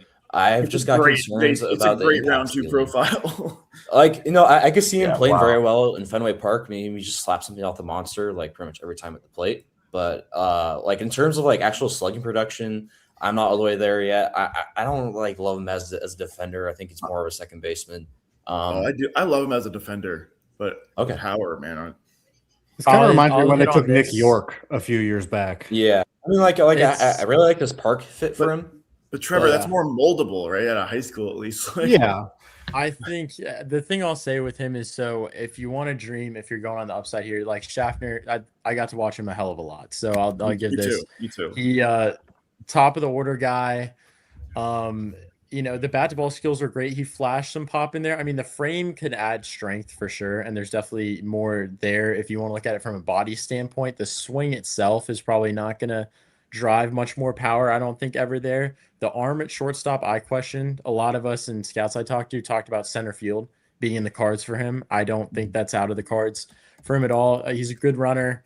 He's a guy that's a great athlete, and definitely for them, it's kind of interesting. So, yeah, I mean, it's the first of this type of pick from Breslow for sure. So I'm very intrigued to see what they do. I'm assuming it's a prep guy next with a big underslot here, but yeah. When's their next pick? I mean, so I'll say this about Schaffner. 67. I don't think they have a second rounder, right? Or just because didn't they lose it for signing Ranger? Yeah, they have Suarez? they have a comp B pick. I want to say it's 67. Let me check. Yeah, it is. Man, I mean, so I saw Schaffner a lot. I went to a lot of Carolina games this year. He's fun, right? He's a table setter. He's gonna make contact. He's gonna put the ball in play. He's gonna hit ground balls. He's gonna run the bases well. I agree. Like the arm is a question. If he can stay at short, I do think center is a great option for him. I think he's got range and good instincts. I think like 30 grade power, like currently, is generous. Like I think like the thing with Schaffner is this is. Sorry, you got. No, I was gonna say this is definitely a data darling pick. I think because there's a lot of underlying stuff that really love Schaffner. The bat to ball is phenomenal. He handles spin super well. Home to first times have been really good. I mean, like it said 60 grade on the screen. I think that could be considered to be a little bit they're being a little hesitant there. If he bulks up a little bit, 70 might be tough, but I agree. Yeah, I have it as a 6, but I'm saying like it could be a 7. The EVs are all right. Doesn't strike out a ton. I think I get it. Like it's a data darling pick for sure because you can point to a lot of really underlying things that are really great there. And he's a solid defender. I don't think he sticks it short. I think that's pretty consensus between us. I think he's second base long term, but he's just like a stereotypical leadoff guy that I think could really stick there long term. Yeah, Padres got their pick in now. So if he's going to hit for power, it's going to have to be a major operational change on his swing. Yeah, this will be very, very interesting here. But I think for them, it's interesting because they had a lot of up the middle talent over the years, especially that they've worked through the system. So now it's kind of a question of what do they do with him. But yeah, I think definitely if they plan on moving to the outfield, maybe it's a better fit, especially in center. But they should tear everything down, so it doesn't matter. It'll be very interesting to see. But that's right, I agree with you, Josh. Which prep guy is coming here? This is interesting. They've just got the spoiler. This is the latest I've ever gotten the spoiler before the pick. Yeah, they've always gone prep, but I know in the past couple of years too, the high upside, high risk college guys they've been in on too. This is where for a while I've said Bowleman or Schmidt. I'm gonna guess. My final guess is Bowleman, but I've said Schmidt a ton. I think both guys make a ton of sense, and I would absolutely love both. So we'll see. I got no idea. We'll see. I know. Do you want me to tell you? More about it here, I guess. I love that. I mean, I think he is a like future workhorse on the mound, but like with a power fastball. Oops, sorry, am I frozen here? We can hear you. No, I got got you. Please. Yeah, I mean, I love this fastball. I think he commands it very, very well, especially for his size. Really strong feel for the slider as well. Incredible body control for the humongous athleticism or humongous size on his body. I can see him rising pretty quickly through the system, especially with how aggressive the Padres are. Yeah, I think he was one of the guys that commanded the zone with a power fastball for sure. Like I saw him at USA this year. It's a really compact arm motion, which helped him kind of be consistent with the action every single time and throw a lot of strikes. Feel for spin for sure. I agree, Dodge. It's kind of big fastball, good command. He is exactly what you described, workhorse types. So, yeah. It's interesting. Do you guys know who the Padres picked? I feel like the name wasn't actually said. Coleman Borthwick. Yeah. So the thing is with him, he was allegedly commanding about $4 million, and that's exactly what he's going to get. So I was kind of personal bias, hoping he might make it to campus if he would continue to slide, because if he was asking for that high of a number, but that's almost exact slot value here. So it's about right. I like it personally. I think there are better arms on the board. It's well documented, but there's great feel for spin on his slider. I think that's a really great pitch. Solid-ish fastball from a low slot. I think that he can leverage that long term. It's a stereotypical workhorse starter's frame, and he can hit too. Like I don't think he will at the next level necessarily, but he can hit. We'll see. I think it's a solid pick. It hurts me personally, even though realistically before today I didn't think Borthwick would ever make it. You weren't getting anybody. No, as the day went on, I started hearing things that like there's a good chance he would because of a money thing, but I don't really think anyone saw number 21 being in the cards either. So I definitely like this as first round value. I liked Bowman a little bit more here. I expected that. I think Borthwick's a little bit younger than they typically have gone. Like guys like Mayfield and Bateman a couple years ago were both like more in the 19 range. So he's a little bit younger than I kind of tagged them for. But I mean, any of those 4 prep arms on the board made sense for them. Right? They've kind of just delved so deep into that demographic over the last few years. And I had posted it in the Discord a while back, like kind of asking everybody's opinion on some of these prep guys. And like there were so many differing opinions on the order of them that I don't think any of it was going to really shock me. The real question here is what team is going to trade for Borthwick at the trade deadline? I think that's the larger, question. We'll find out next year. I mean, do we know if the Padres are in a buying position next year? I don't know. They just keep drafting these guys and trading them. So I'm just as long as Keller is there, they're going to buy. Yeah, these prep guys, they're reloading for the next one, but Tigers pick is in, so we get to be scared right here together. I haven't seen who this is. I am excited. I haven't either. I'm very nervous. I'm excited for this one. It's going to be I think it's going to be an infielder. One of the prep guys: Spangler, Ruiz, Lawrence, Prosek, Marchand. Ruiz has gotten the most smoke that I've seen from the Detroit. That's what I had in my mock.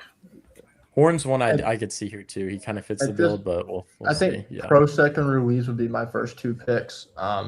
In terms of Maniscalco would be the dream here for me, honestly.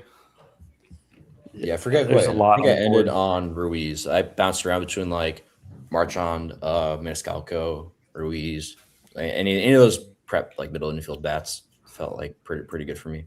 I mean, yeah, that's what we all had prep infielders except for there was one Condon and one Strasnider on here. Dodge, congrats! You got the Borthwick pick right on here. So, nice. What's the update? Who has the most right picks? It's definitely not me. That is a great question. That I think there are a lot of correct ones for anybody. Is it Jake? I think it's Jake has 5. Coach Jake, to you. Yeah. Yes, my bad. He has the first 3. Oh, Booth at 7 and Condon at 13. Okay, I like it. I'm in. I'm not gonna tell you who it is, but I'm in. I like it. Oh, I ended up with Lawrence. And it is not the group of player that we all assumed. New demographic. All right, I like it. New demographic. Strosnider, maybe. I know that was another one. I don't know. Is that you spoiling it right now? It's not me spoiling it. I have no idea. He's on the stage for me, and yeah, he is. We'll see. Nice. Oh, yeah. Fluky, there it is. I mean, that is wow. EPA for me, and I think love that. I mean, that's a really wow. Do you think they thought that he'd be available at this point? No, I don't know. Yeah. I have hit tool questions. I mean, I don't know if he's going to be able to hit while playing shortstop. It's a lot of. Are we talking about different guys? Well, no, it's just weird that the Tigers draft a pitcher in the first round. I don't know. Like usually we're talking about, their ability to play defense and run fast has been the trend lately. Well, I think you always buck your trend when you get like a guy falling down like this. I mean, if you have the development plan to help make sure he stays healthy, he's a pitcher that was certainly the best pitcher available. He was my I believe he was my SP2. Yeah, he was. I think it's a double plus fastball upside. If he can get it back to what it was in 2025, it's incredible. I've got a little concern about kind of the profile of the secondaries. I think the command for it was a little here and there, but I do like his ability to create different shapes. I know he was showing a new kick change, or at least he was trying to next year or this year. Then the injury kind of threw everything off. But if he can round out that profile, I think this is a pitcher. Yeah, that's the key. That'll be valued a lot higher than this. He's got to get that weapon against lefties, and if he does, I think he's just got massive upside. I'm such a fan. I like the fit here. I know that talking about drafting for fit and what you have, I love the organizational fit because this is a farm system devoid of arms. Your two best arms are maybe Kelvis Salcedo and Andrew Sears, and I don't think either one, and that's arguable too. Like I don't think either one's really going to have much. I'd go Ben Jacobs one way or another, honestly. and they're far away. You what? Oh, Ben Jacobs. Ben Jacobs. Yeah, I know I was forgetting somebody. Ben Jacobs is solid, Yeah. right? So I think now you have a good 1-2 punch with Ben Jacobs. I know I was forgetting somebody. Okay.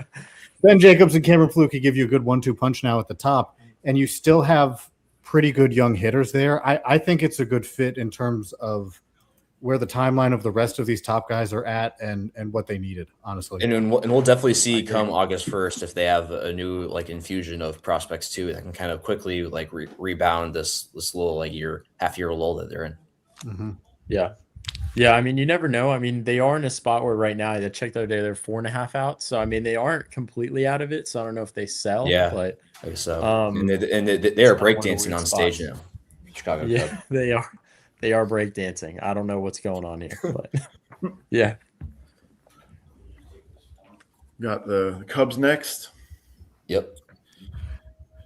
I got the spoiler for that one almost right after the spoiler for the Tigers. Wait, I'm curious because I'm looking at their draft tracker the last few years. It's obviously a lot of college bats.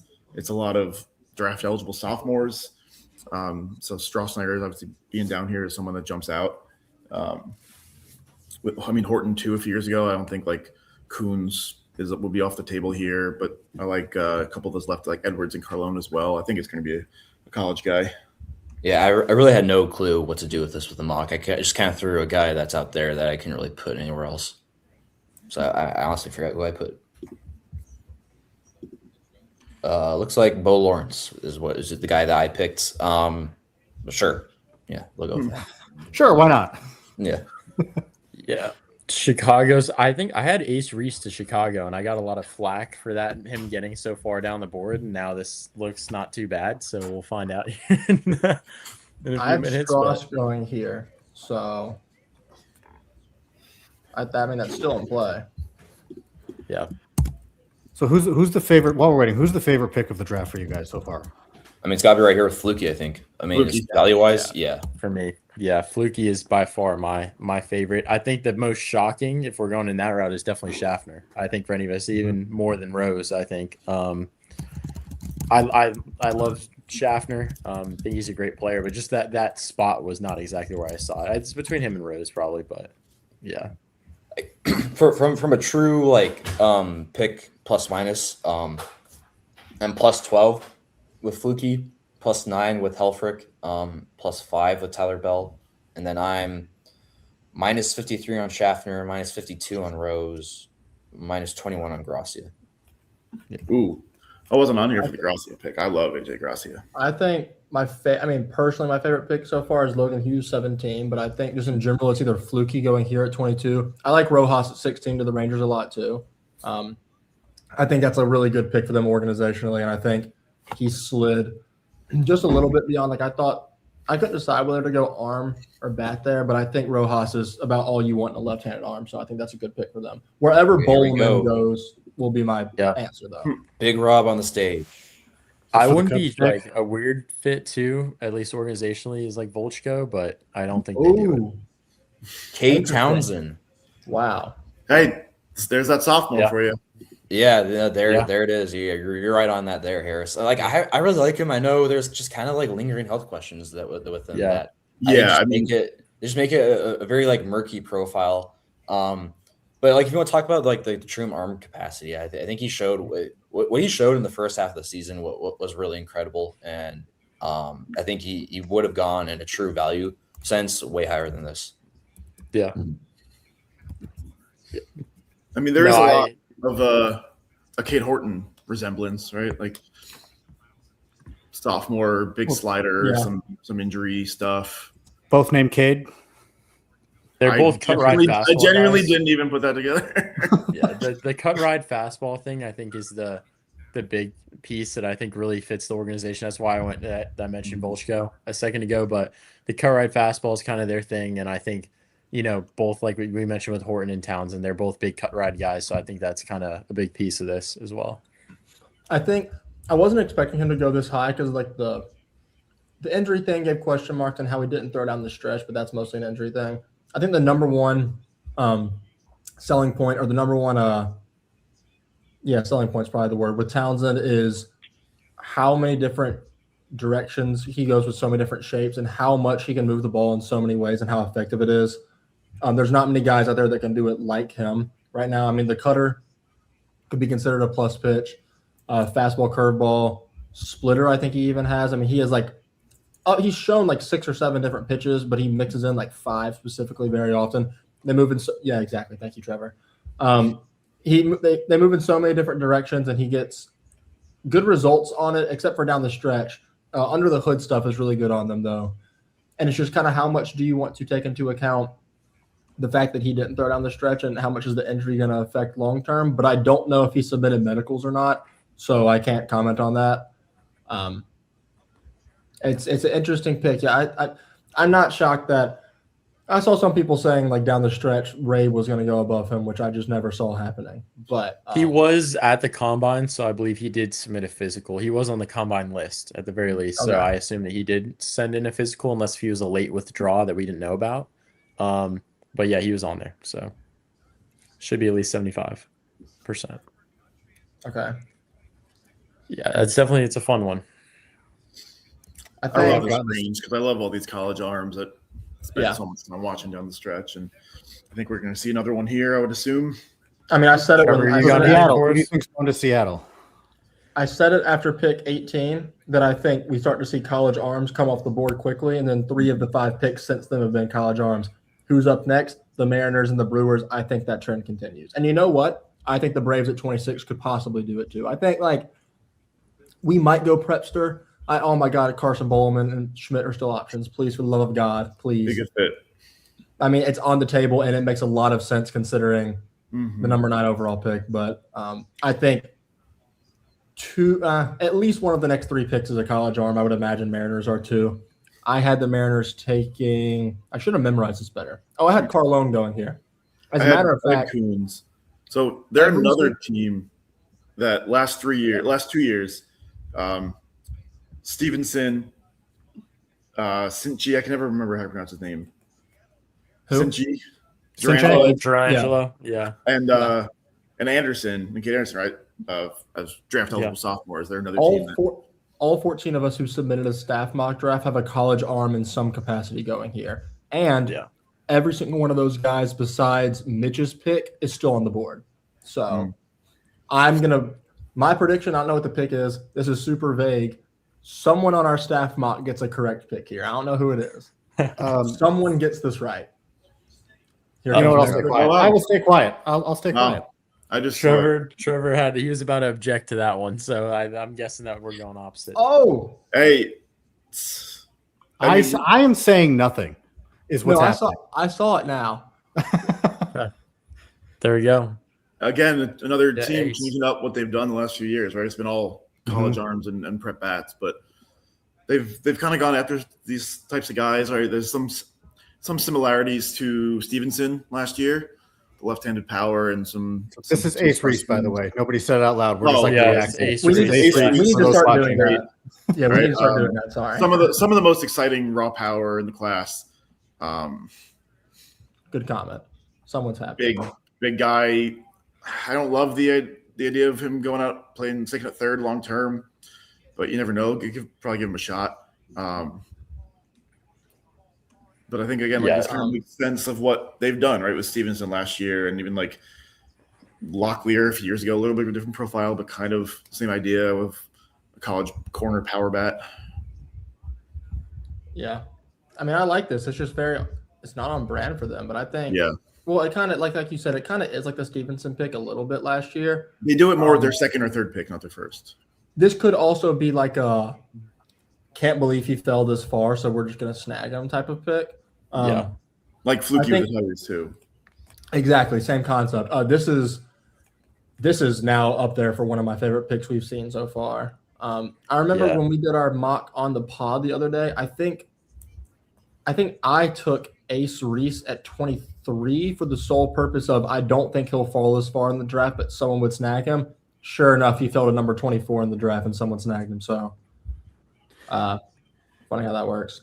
And we're talking about all these trends getting bucked this year, right? And I think that when we talk about what teams usually do, it's like giving the idea that teams are in their war room with just like, okay, we like college pitchers, so they just have a list of college pitchers and they're just going to take the one on top, right? That's not what it is, right? They value that position and they wind up with it because maybe they value it higher, but they're going to take the top player that's on their board. And in this case, that was Ace Reese. 100%. No, I agree with that. I agree. I like that. Yeah, it'll be interesting here to see where they go. But there's some comments that haven't been touched in a while. That's my bad.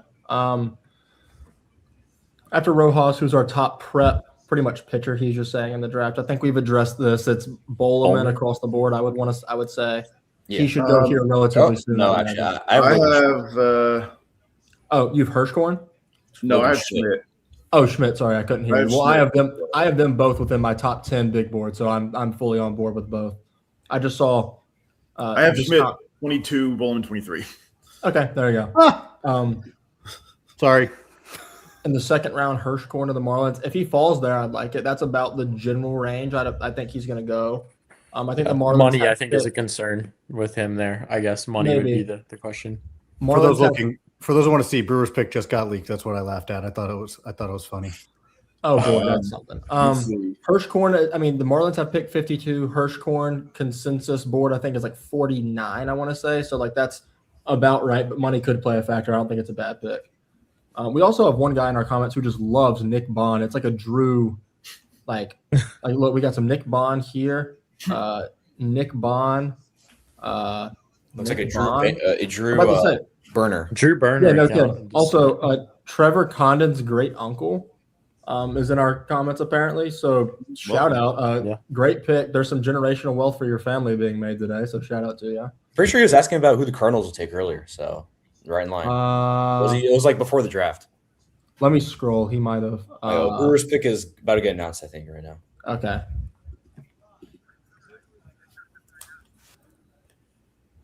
I don't know that anybody would guess what's about to happen. Okay, well, I'm going to mute y'all. Well, I think I potentially could guess, but give me enough guesses. Fair enough. Yes, volume is key. Wow. Whoa. Keep it in the family. Keep it in the very family. valid laugh on your part, Trevor. That's crazy. I laugh because just keep it the family thing. Yeah. So it's Trey Ebel, right? They drafted Brady last year, so that's why I laughed. I'm just like, wow, Trey went 7 picks earlier. Yeah, I'll say the thing here, I think this is definitely probably a money saver similar to Braylon Payne, how they did that a few years back. I think Ebel that one worked out. There was some helium that I've heard for him late at the combine too when me and Dodge were there. It's very professional kid. There's some tools you can like there, advanced hit. There's some raw juice you can like. Plays solid defense on the infield, soft hands. He's got everything you want there. He's just a little undersized, but I mean, he grew up in an MLB pedigree. So, I mean, it's kind of one of those that I think it fits them actually from a pedigree wise with Payne and that type of deal. But yeah. Mm-hmm. I like it. I think it's like plus arm. It's double plus bat to ball. Honestly, it's a plus arm too. He has kind of like, remember before the stream when I was talking about like the Trey Phelps type of setup with the hands. He has the same kind of thing. So we'll see how that he has a flat bat path kind of as a result of that. Bat speed ticked up a little bit over time. We'll see how it goes long term. I think he can stick it short. I don't know if he will. I think it's a solid pick though. It's good bat to ball. I think it's a Brewers type of bat. I think very Brewers bat. He definitely sells out for the contact. I think a little too much. Yeah, I'm not a bat. I'm just not nearly as high as you seem to be, Josh, on the bat to ball. I think I think he's got a long way to go to kind of develop into a big league bat. I think he's young, he's athletic. I think he could stick it short possibly, but he's not in my top 100 ranking. On the circuit, set up their ability to spread their entire draft. On my board, I had him at 92. He I don't know. I can see it. I mean, on the circuit, he performed really well. He oh wait, Braves are Braves pick is just a reminder. Yeah, it's 1 minute clock now at this point. Yeah, so we'll get it going a little bit. While you guys are watching the pick, I wasn't laughing because of. Oh yeah, sorry. Yeah. Well, I was gonna say we don't have to give immediate reactions. Oh my gosh. We can trickle behind on everyone on on Jesus. reactions. Yeah. Yeah. Looks like Carter Beck. Wow. I really like this. Wow. He's 49th for me. He has probably the most aggressive swing decisions in this class and makes contact very hard, very consistently on a line really well. I think he's a really aggressive center fielder too. It's above average run grades. He has a good arm and he's giving me prone to make a couple highlight reel plays. Yeah, he threw really well at the combine, I know for sure, and you could definitely see the athleticism there at the combine when we saw him. I agree. There's a lot of impact in the bat. Yeah, he's kind of one of the guys he was a sleeper here. I know me and Dodge talked about this a bit. He was a sleeper guy that kind of shoot up boards, and we heard his name a lot while we were there. So, yeah, definitely, it's an interesting pick. I think it's something that kind of fits for them. It reminds me of the Lodis pick a little bit. But yeah. So something that's interesting is last time they had 2 picks this early, they went it's a slightly different regime, but same guy at the realm. With they went Langoliers and Shoemake, and so I was thinking about what if they seem to like that, going a couple of college bats back to back, and then spending up somewhere else. He's interesting. I have him all the way down at 97 on my board. He's 87. 49. I get it. It's one of those things where do you bank on the guy do you care about how much the competition or how high the competition was in college, because he performed super well. Everything under the hood is really good from him. Great bat to ball numbers, compact swing resulted in a 108, I want to say 90th EV or something like that. Missouri Valley Player of the Year this year. He was great performing at that level. I don't know how I feel about this as a Braves fan. I keep pushing myself to say that we're just going to save up for someone at the 48 spot. That's what I keep telling myself. Last year you guys saved a ton of money and got Briggs down there. Right. So that's something that I think you could definitely float one of the higher high school arms similar to Briggs like that. But yeah, you probably save money on both of these picks, honestly, right here. Carter Beck, you're probably saving on Grassi a bit too. So yeah, God, I like Alex Lodis a lot more than I like Carter Beck. Yeah. Yeah, I think it just depends. I think, Beck's a high data guy, and I think it's a very similar profile. But Lodis was just a high performer in a power conference compared to Beck, I think is really the bigger difference there. But I think he's a much better athlete than Lodis by far. Yeah. Better throw, all that stuff. So I think it's one of those things you kind of figure out, but it's a similar bat profile, at least, I'd say there. And Trevor can really speak to this. So this Braves outfield prospect pool is getting pretty crowded now. They've had again, if you think Hartman's an outfielder, they've had him pop up. Luis, I guess they can spread out across the different levels, and you can. It is fairly spread out, but none of the outfielders I think that are popping up are really going to be super high on that list, other than Hartman, Gracia. I think Tornes and Gracia are the only other guys besides Hartman that I think will be in the general range, along with Tornes has been struggling a good bit though, right? Yeah, Tornes is showing a lot of promise. He's really young for the complex level, but last I checked, he was hitting 190. So there's still a lot of rawness, and so he's actually not super high on our list. Luis Guanapa has taken a pretty big jump, and he's another outfielder for them. Not a bad thing to have a bunch of outfielders. You got more spots. You got more outfield spots than you do any other position. So, yeah, I agree. The one thing too here, I guess we're gonna go on how the big difference on the pipeline board. Carter Beck was ranked 193rd. My consensus thing I came up with has Carter Beck at 92 overall. So, I did just accidentally MLB pipeline or the MLB draft tracker just apparently spoiled that one there. So Carson this will be interesting, boys. Wow. Yeah. Again, we talked about it a little earlier. This draft really, not a whole lot of consensus. A lot of differing opinions on a lot of guys. Although this was about the ceiling for him. I'm not shocked by this fully. His consensus was all over the place, though. Way lower than this typically. He was as a back end of today kind of guy, but I saw him mocked as early as the second round. Not this though. this is the most. Is this the most high ups, just like banking high upside, low floor pick we've seen yet? I think it has to be. I think so. Yeah, for sure. Yeah. I mean, it's also This is like, a guy another thing that's just not what Stearns has done typically. So it's another surprise on that front. Right. See, I'd I'd guy somewhat pitched 14 disagree. innings in college. I'd somewhat disagree because Brandon Sproat was kind of a similar Okay, profile. but this early, I mean. Sure. I think Sproat and him are kind of, there's a lot of similarities. And I think for them, I think it's the saving money early aspect, probably for the first time. They usually don't do that, but I think they're probably trying to save money here to go later. And Wiggins combine bullpen, me and Dodge are both there. I mean, he showed some really explosive stuff at the combine that he was throwing. So, I mean, it was a true 12-6 hard breaking ball that he threw along with a higher, fastball. So, yeah, I mean, I went, think Wiggins they went front Sproat and stuff. Santucci in the second round of 23 and 24. So, like, it's just earlier than he normally goes after this archetype. And Wiggins also not in my top 100. So it's fully just a health thing, and that's all it is with him. Because I mean, like the slider and fastball are absolutely undeniable, and it's plus feel for spin. He's gotten great metrics in the slider when he's actually been able to play the fastball. If he can ever get back there, I don't remember what his combine numbers were, so you two will have to tell me. But he sat like upper 90. Where he was, I think where was it? Do you remember? 97. He didn't touch 97. No, he maxed 97. Okay. Yeah, he maxed out 97. In 25, he was sitting upper 90s, touched 102. So, but it's a low effort delivery. I think he can possibly get back up there with time. We'll see. Now we're going fast now. Holy. Yeah, I will say last thing on Carson Wiggins.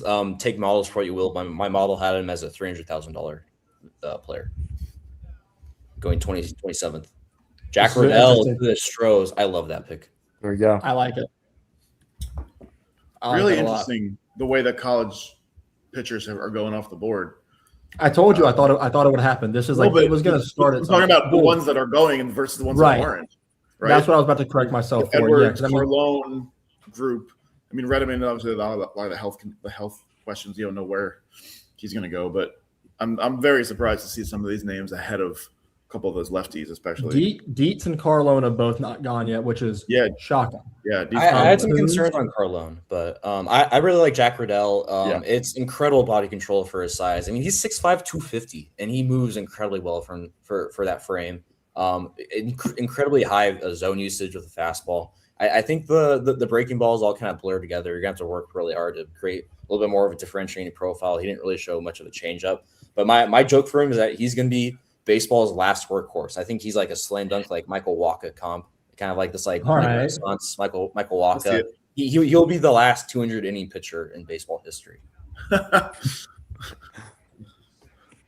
Yeah, I mean, Riddell is definitely one of those guys that kind of fit in this boat. I agree. I mean, it's high command, some stuff that you can like there, big extension, kind of a fun one. So, yeah, and I have him in the 40s, so I don't think it's like any crazy reach or anything. I like some of the guys on the board ahead of him, but Wiggins in the 20s is just mind blowing to me with the names on the board. Like the strike throwing and the injuries is just major concerns to me that he's not in my top. Here's my thing. So I think the Braves and the Astros are both in the same spot. They had two picks in kind of similar spots, and they both went college guys that were not projected to go that high for probably a little less money. So they're gonna get a prepster, like a big prepster here somewhere soon. Just a matter of when. Is it going to be early tomorrow, beginning of round 5, or is it going to be their mid-round 2 picks, that kind of stuff? That's the question. But they both have the Giants sort of strategy. The Giants are coming up. This is the big reveal for what their trade was. Yeah. I mean, why did you trade? They double dipped. Yeah, they kind of double dipped on college guys last year too. Nice. So. I like it. Carson Bowman to the Giants. I like it. I've seen that mock some places. Bowman and Flora is a really nice pitching. That's a great. That's my favorite draft. That's how you overhaul your pitching farm. That is my favorite draft. I think you had 2 guys in your top 5 prospects off the bat. I mean, Flora for sure. We slotted him in at 3 right after Masuar Gonzalez, Luis Hernandez, and then you could probably put Bowman. I mean, I think there's an argument he's top 5 too. So I think that's a really good injection of pitching to where your best pitching prospect before, I think, is Jacob Bresnahan, Kena Martinez, both of whom are good, but I think you added 2 guys better than that. Yeah, I think I there's some teams it's a plus 11 for me, which is the second highest so far today. Something drastic is going to have to happen for the Giants to not be my favorite draft because they have 2 of my top 7 prospects.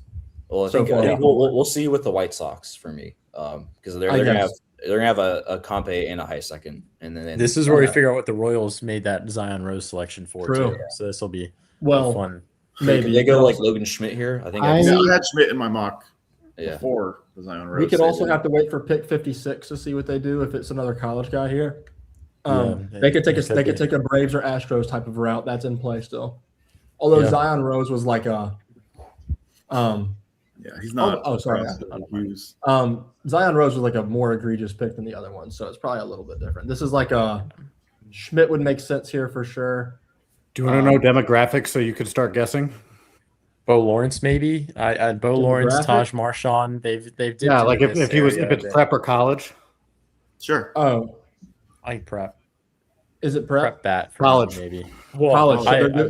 So they're doing the Astros Braves thing. A lot of teams are in the same boat. Interesting. My guess in that case is Strasnyder. The pick is in for the Royals. Daniel Jackson could be in play, maybe. Mm-hmm. We'll see. Yeah.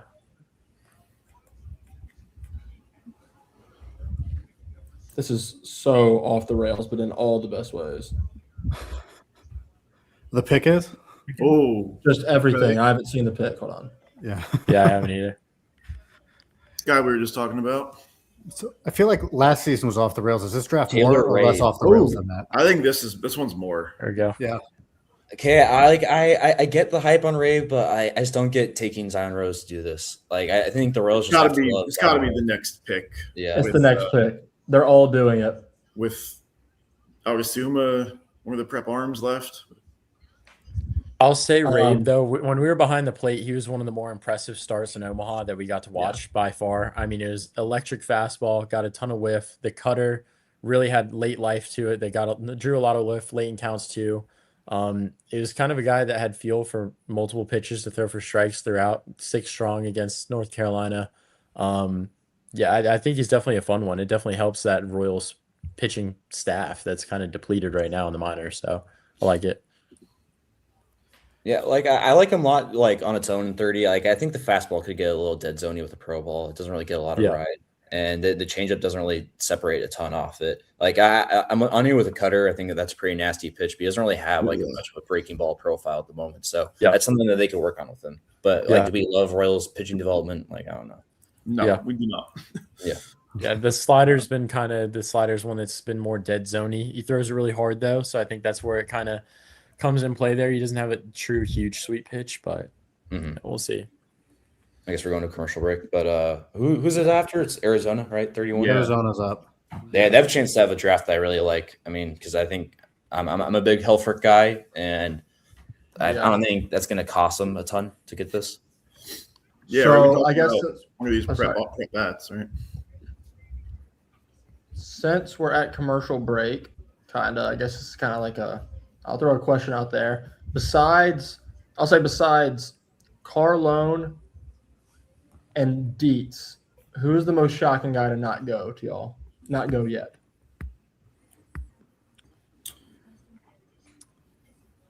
Sorry, repeat that. Besides Dietz and Carlone, who is the guy that are the most shocked hasn't been taken yet?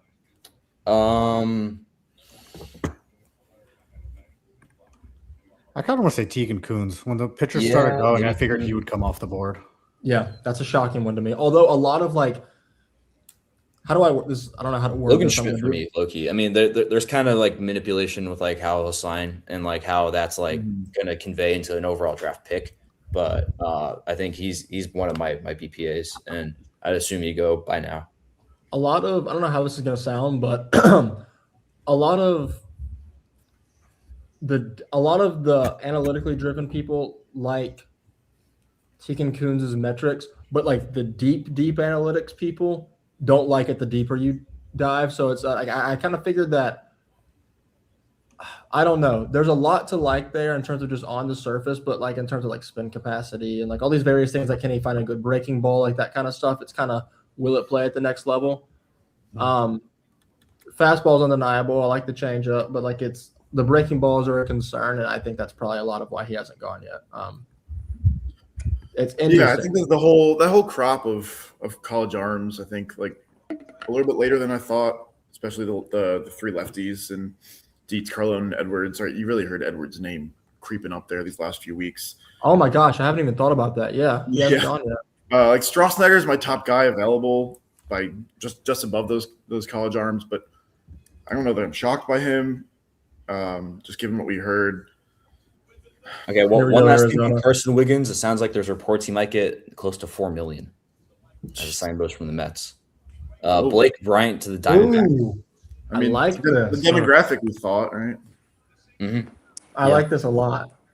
Really, he might be like one of the most athletic arms in this prep group. Yeah, it's phenomenal arm speed. It's like sheer athleticism, lanky frame with tons of room to fill out. The projection is through the roof. I think it feels very Cardinals to take Strasniger right now. I don't know who it is. This one has not been spoiled for me yet, so I'm just guessing. But I think he's one of the better players out there, and that's usually the Cardinals' MO is we're just going to take best out there. But they have a new person in charge. Like this Giants, Astros, Diamondbacks pairing so far. Again, actually, teams going different. Arizona hasn't taken a prep arm in the top 100 since Walston, maybe Malone. Yeah, well, since what I have going back here, none. So in that range, yeah, when they took Walston first. Yeah, 2019, I think would probably be it's last time. Since scouting director Ian Reban came over, it's been no one in the top like 100, 130 picks.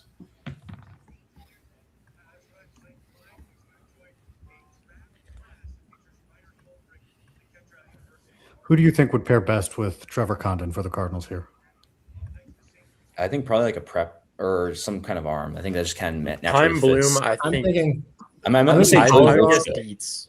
I'm about to say I mocked Volchko here, so I'm gonna stick with that because I think Dietz that or would make it Volchko, I think, are two good fits because they love the cut fastball. So Now that I think I'd go about it, with those well, no, never mind. That doesn't make sense. I'm trying to think. We did the whole Gage Wood thing for Volchko. We haven't seen who that guy would be yet. Would it be Schaffner? Although he wasn't even like the best Omaha performer. No, he wasn't. Taylor Rabe, maybe. Taylor Rabe, probably Rabe. Taylor Rabe. Maybe, Yeah. I guess. But like, it's not as drastic. Is Tyler Bremner going to go here? When will Tyler Bremner go? That is the question of the day. Please go. All right, he's on the There we stage. Oh, wow. We just got a text in our group chat, and this will be. I'm not checking. All right. All right, there you go. I like it. Deegan Coons. Tegan Coons. I like that. Oh, shout out Coach he's pretty Jake. good. Wow. Wow, yeah. Shout out Coach Jake. No way. So I do have a question for you guys. How much does a change of the decision makers at the top, right? Because now Heimblum's in charge in St. Louis and Colorado's got new decision makers, Washington, all that. How does that change how you approach, like how you think about who they might pick when you're putting mocks together?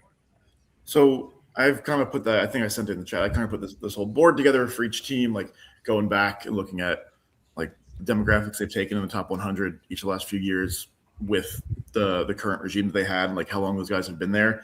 Mm-hmm. And so I'm definitely looking at more of the decision makers rather than what the team has done.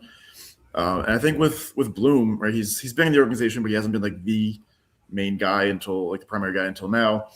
And he's been all over the place with Tampa and Boston. There's a lot of kind of guys who've gone into that decision making. I think this is the first time we're really seeing him as like the only guy making some of these decisions. So they were one of the tougher ones for me. I think like I kind of had mostly prep bats for them with that first pick, and mostly prep arms with some maybe college bats with the first pick and college arms with some prep bats for this pick, just kind of based on what some of the drafts in Boston and Tampa have looked like with him there. And so I had, as their best remaining fit here, I had of guys who I thought might be off the board. I had Tegan Kuntz here. I did have him already drafted. in my mock, so I didn't take him. I had Townsend there, but I think like he's another guy who's gone after some sophomores. He likes college performers who have some combination of stuff and strike throwing ability. And I think that just made a lot of sense. Rays are about to get interesting. Sorry. No, you're good. They were. I'm gonna guess Taj Marchand here. But yeah, that's been my guess. I don't think it'd be Taj Marchand because that's not considered an interesting pick at this point. That's on brand. So I'm gonna. All right, let's see. Yeah, we'll see. Taj Marchand. Oh, never mind. I'll shut up. We're slam dunking that. That's his name has been thrown out so much during this stream that it's. Taj. You pair him with Grady Emerson, like that's an interesting couple picks, I think. This is without a doubt the best value haul for me. Obviously, when you have Grady going number 2, I've got them from like a modeled sense way above everyone else so far.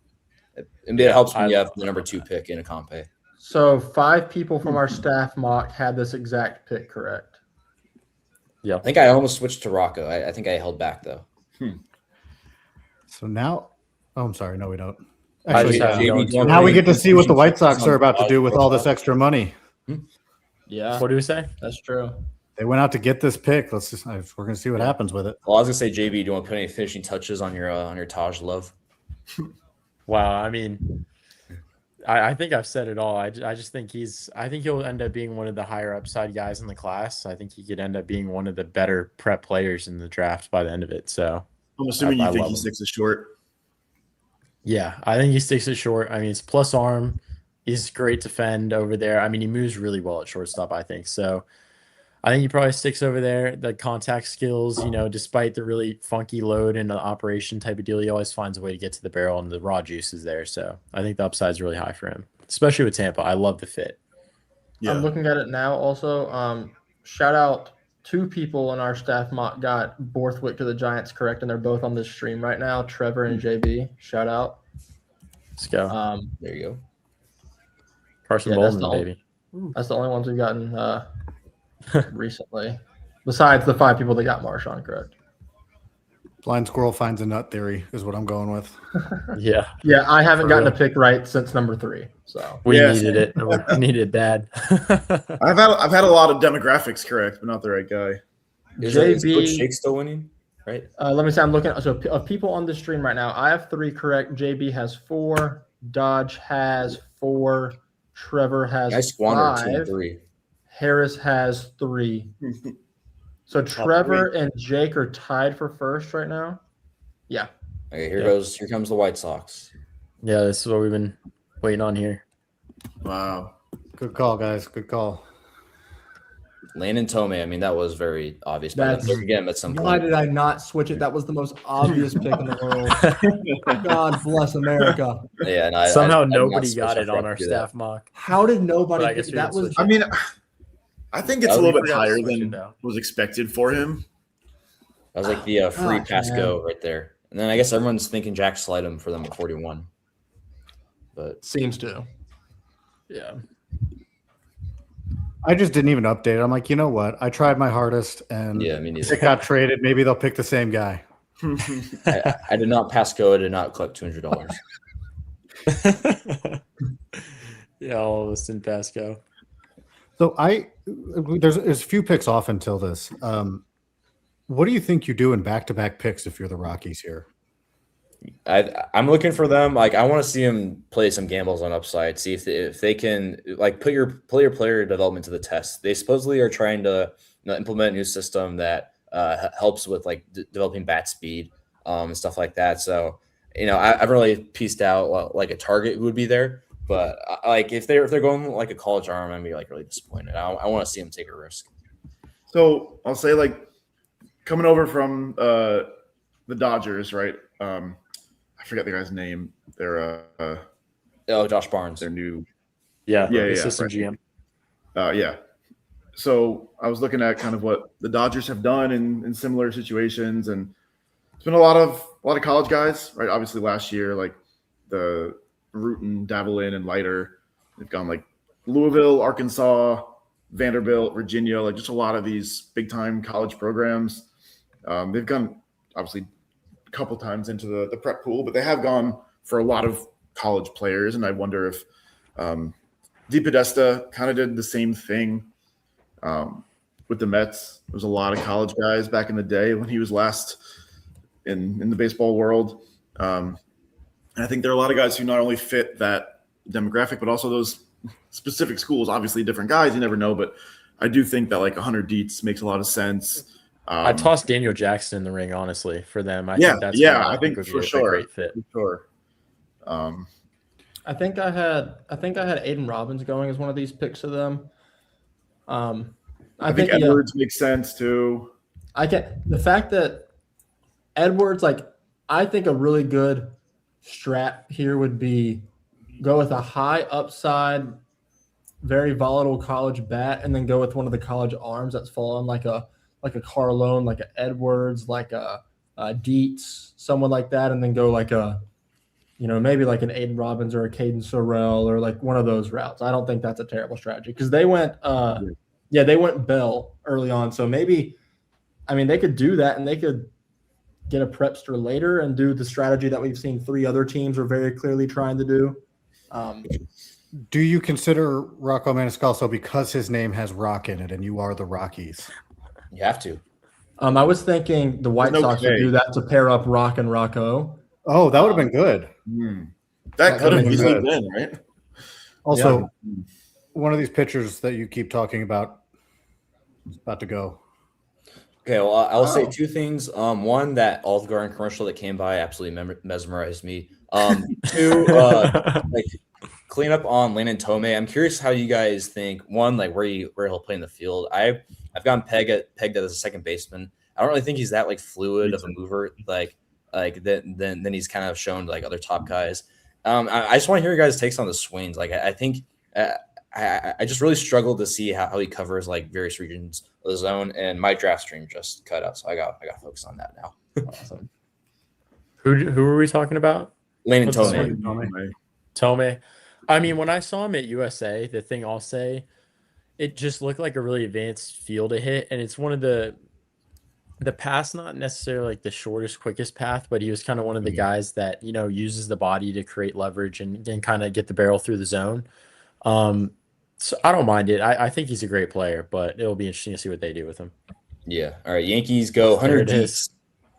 Yeah, I like that. I think I have him pegged for sort of Strohsander or something, but I mean, it's a power prospect. It's a power arm that I think the Yankees love. JB, I think we were joking at the combine. His like one changeup is like a missed tag.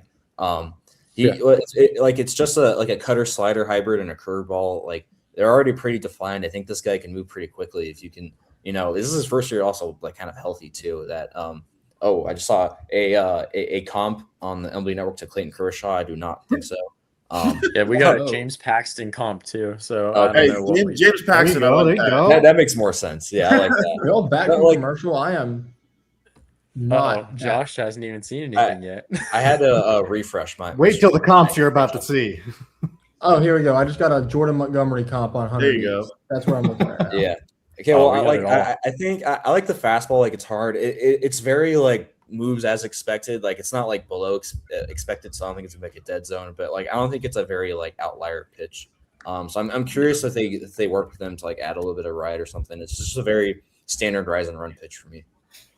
Yeah, it was funny that we talked about too, like the high release point type of deal. We talked about with Lance Brodzinski, who's actually on the broadcast here. Me and Dodge talked about how a lot of lefties this year, Carlone and him, high, left-handed release points, which is kind of different than most years, having so many high release guys. So definitely different. It does fit the Yankees, kind of similar to the Ben Hess deal, just power pitcher, or they're going to go high upside prep bat most of the time, or it may be a college bat if they fit that, like Spencer Jones. But yeah, kind of on chalk here.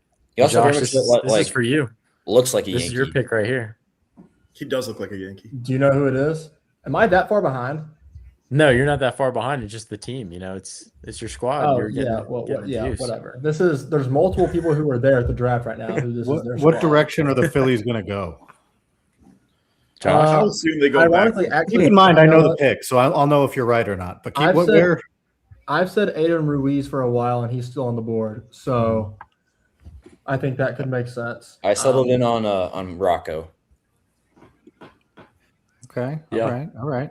I wouldn't hate that. I think Rocco could fit. I also think Bo Lawrence is a strange kind of fit here because they like the high hit tool type with Nori in the past and Crawford. So I'll stick with my Prosec pick. That's cool. So Oh, Prosec's been falling, generally, you're thinking prep infielder. Yeah. Prep bats. Yeah, I know they went Prep bat, last that's fair. year, but it's typically prep bats. Does that imply it's a prep outfielder or something? yeah. I don't know. Could be like honestly. Oh, you don't know? No, I know who it is. Maybe like a. I will say you are on the right track with prep. Is this like a Spangler spot? Like I don't know. Maybe He said Logan preps, right? Schmidt. So that means it's not anybody that we. It's not any of that. I mean, those We're on the right- arms too are like Yeah, it's Logan been a little Schmidt's while not since they there. went arm, but like Abel and Painter a few years ago, like that's certainly seems to be in the mix. I liked Brody Bamilla for them before the whole injury situation. Give me. I One was of also the thinking stamp- about Kane McCarthy, Kane Wechter, like Yeah, some of Kaden those McCarthy. I like McCarthy. Give Wechter, I me think, too. one of the Stanford commits, Archer, Horner, Spangler. If it's not one of the guys we've already named, I don't think Spangler goes. Like, I think he just goes to school. At this point, I would think so. Yeah. That's one of those. I agree with you. We've talked about that at length, but Again, so unless how it's one of long those, is this? How long is this band gonna play? Like, or my like what's going on here? What are they yeah, how playing? long are we We gonna have just- this celebration with We the wanted Freight just Natty? announce the pick hometown before the thing, TV. they milk it. Oh, I guess it is the hometown team. Yeah, that makes sense.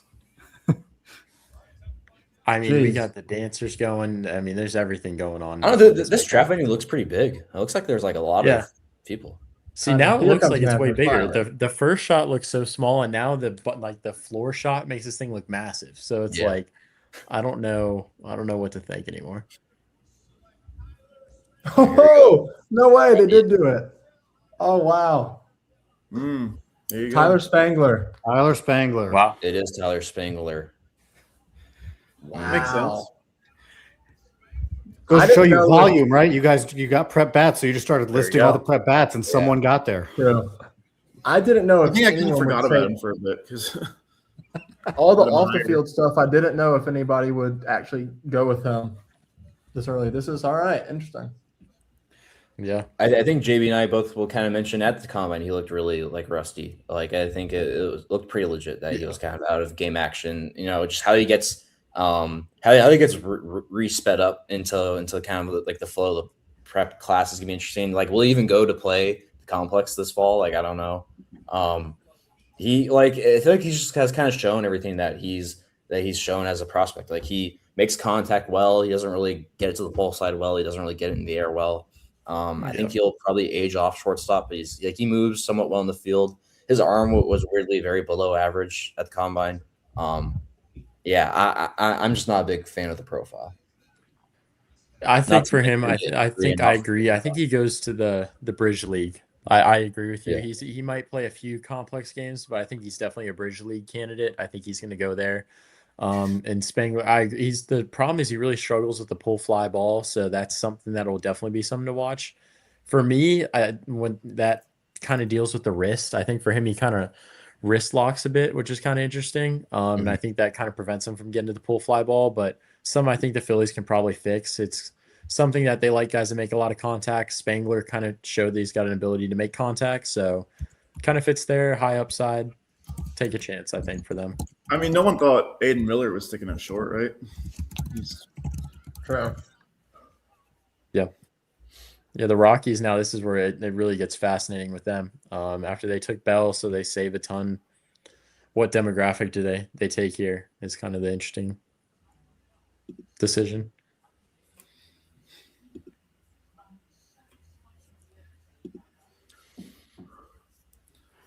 Yeah, I have not seen anything. Yeah, Yeah, weirdly enough, on my final mocks, I tabbed the two Mississippi arms to him, or to the Rockies, Rave and Townsend. So obviously that can't happen. Oh, Very, this is a very, good very pick. against what I was saying earlier, but sounds like it's already happening. the Yeah, Golden Josh Spikes Catlett. winner finally goes off the board. all right. Let's Yep. watch Hey. some balls fly. That'll be fun. Daniel Jackson, hey, I like that. Time to I go like, respond. I like that for the park. I Yeah. don't know if he'll hit, man. Like the bat to ball is really concerning. I think he has like one swing type, and he doesn't really adjust well to it.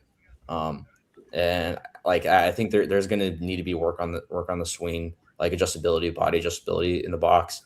We'll see if the Rockies figure that out. But honestly, what I was alluding to earlier, like I like it from the standpoint like this is going to be a great test for their player development. This is a really great test for the new regime, and if they can figure that out, it's definitely more than first round profile. Or they just showed the 460-foot moonshot. Yeah, this is the range I expected him to go in, right? Like kind of positionless, obviously a productive guy in the SEC, which like is kind of what the Rockies have gone with even the old regime. I think obviously we know the power is massive and it'll be fun to watch him at Coors. I think there's enough of a hit tool to develop. Obviously, we know it's a different team there developing it, but I think he's got the most power on the board for me left. And I think it's the right range for him. Look at that Golden Spikes case right next to him on the couch. just reminding everyone that he's got some hardware already. Yeah, shout out to the guy on Twitter this morning that commented on my mock saying, crazy that Daniel Jackson is the Golden Spikes winner is, not being projected higher than this. It's all eyewash anyways because of these rankings. I'll go respond to him and be like, man, turns out I was actually too high on the Golden Spikes winner. Funny how that works. So I think for the second pick, you got to assume this is a prep, and I guess we'll find out right now. That is what they just did with these two picks is exactly what I think they should have done. Different names than I said, but the perfect concept. Hey, yeah, I'm on board. Logan Redeman, I'm on board. Yeah, me too. I don't know if I'm on board. He looked a little behind too at the combine. Oh no! Sorry. I don't think I'm on board. Like I don't love Redeman as a whole, but the concept of what they did is what I was saying earlier with the two guys, like the profiles. I'm not. Yeah, so I understand the combine. It was the second time back on the mound. It was a lot lower in like impact from what he's shown there versus like what he was before he got hurt. Like again, like now you're really testing like your strength and development team. Like, can you keep him healthy? Like I think he'll be a good like number 5 arm that you can kind of track to the big leagues quickly. But the breaking ball profiles don't really like move off each other a lot. It's all kind of thrown in the same velo band. I like the changeup, man. I like the changeup a lot. Yeah, it's like a really unique like high rising changeup. But yeah. Fastball shape I think will be interesting with him too. If you can keep him or if you can get him healthy in the 97, 98 range, then obviously it's a fantastic pick. I just don't know if his body kind of a similar thing with Dolander, right? You got to like make sure that fastball can play at Coors. But I think he was my top pitcher on the board for a little while. I like the stuff. I think like got to see him healthy, and I mean obviously he was rising up pretty high before the injury, and I think for good reason he's still in this like first round range. And like right as we talked about, it's the duo that they were kind of going for. I had as like the best fit for them was Edwards and Jackson, and I thought like Dietz and Rose were kind of in that conversation as well. Same Clutch City as the arm, just different guy. Yeah. So I don't know. I'm curious. For my college arm BPAs, I still would have gone Volchko and Jason DeCaro ahead of Redeman. Yeah. But I agree. I think for me, Redeman, the release traits are kind of very pedestrian, I think, and the velocity is really the carrying tool there. And it's kind of one thing that'll be interesting to see what they do with it. The secondaries definitely need to take a step up, I think, at the next level, especially in Coors, for that to work out. But it'll be something interesting to follow with him. But he's definitely, it's great value here, I'd say, at 38. Like, this is a spot that I like taking him. But it's kind of interesting with what else is on the board too to see that pick happen. So yeah, I do think like the cutter and changeup both have the type of stuff to be not a platoon split kind of guy, right? You can get lefties out and you can develop a little bit more of a wipeout swing and miss weapon, some sort of breaking ball. Obviously, Coors always scares you, but I think there's a lot to work with there. I'm a big fan. Mr. Catlett, can we hear about how you feel about Mr. Carlone currently? Where are we? Not great, but also I am kind of shocked to say the least. But he's not the. How do I put this? If you were to tell me before today, who would you be more shocked by? Doesn't get taken in the top 38 where we are now, Mason Edwards or Cole Carlone? I would have said Mason Edwards. I like Carlone better, but I'm more shocked that Edwards has fallen this far. I would actually, as a matter of fact, I was going to ask y'all who on here said they're low on Carlone. Was it you, Harris? No, I was. It was Dodge. Okay, explain the thought process. I just think it's just like 2 pitches, and he's shown injury concern with like getting up to the 101. He immediately had to sit out a couple weeks with an injury. I just think the way he throws is such kind of like a high slot. He doesn't really allow himself to create other pitch profiles. Like maybe you can add a cutter in there, but the curveball hasn't created a lot of depth. The changeup is just very bleh to me. I think it's really just kind of is what it is. But I think if he goes to like Toronto or LA, I think that's a really nice like development spot for him. I think if he develops a feel for the changeup. I know it's only. No, you go ahead, Josh. Hold on. I'm gonna wait for this pick first, then we can get back to this. Hold on. We got a kid with a Blue Jays jersey and a Coastal Carolina hat. That was holy timing. Yeah, I had a feeling. Did we hit it? I haven't seen it. Yes, we did. I had just seen that when you asked about Carlone. I'm like, is somebody spoiling it right now? It just made sense to go. Cole Carlone to the Blue Jays. All right, I'll I really like the Blue Jays like strength and development team, and so I think they can help him get back to the 100-mile-per-hour range. And I think even if it doesn't work out as a starter, he's going to be a fireball reliever, which will be a nice fit for them. I just think he would be a very like org specific guy, but he's in the right org, so I like this. I think it's at the point where I like the change if they can develop him and give him some more feel, or if he can get more feel for it, it'll be a better pitch. It is a lot of 2 pitches mostly. That is correct.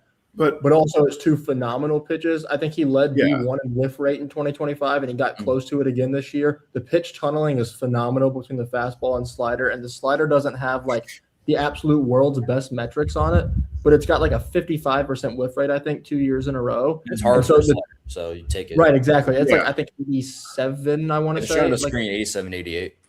Yeah. What I was going to say about that, I know it's right. It is mostly 2 pitches, but most guys in this range need another pitch to develop, right? They're not complete profiles. Otherwise, they wouldn't be available in the 30s. And if you're going to try to develop another pitch onto a guy, it's someone you want. It's someone who has 2 potential double plus pitches, and like that size and that delivery is like he's got back end of the bullpen up potential, obviously, if it doesn't work out. But I think he could be a really, really good starter. Right. He just really needs 3 pitches, right? He's one of those guys. The starting point. If you're going to give me a guy at this range that I think right now has 2+ pitches and pretty solid command, the ability to grow into a changeup, if he can find feel for it, the metrics are already pretty solid. If you're giving me that starting point, I like what an organization like Toronto can do with him. I'm all the way in on this. So this puts the Dodgers on the clock, and I got to say, I love the pick. I think it's a top 100 prospect. Who do they get? I have no idea who it is yet. I'm just guessing. I need Wes Mendez here. I need one more correct pick before this. Who's the guy who's most on the board where you're like, yeah, of course this is going to fall to the Dodgers? I think that's who they're about to get. Who's the other one we were talking about? I forget. Bamila, Edwards.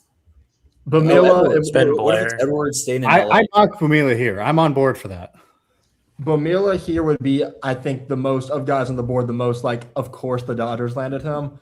That makes the most sense. I think it would be a fun. Bamila, Edwards, maybe Schmidt, Mendez. I think it's Ross Snyder. Oh, true. I would put money on a left-handed pitcher of some sort. I think I mocked Sorrell here. I had Gackle here for a while because I think it's a Dodgers pitcher they could develop. I know there's been some Sorrell smoke, but yeah. So far, I had the first 3 picks right, and that's it. So maybe I can land a random second round dude that I got. Usually is. I feel pretty good about my ability to got the right demographic a lot. I'm just the wrong guy. Oh yeah, I did that kind of often. It's just the wrong guy. All right, let's see.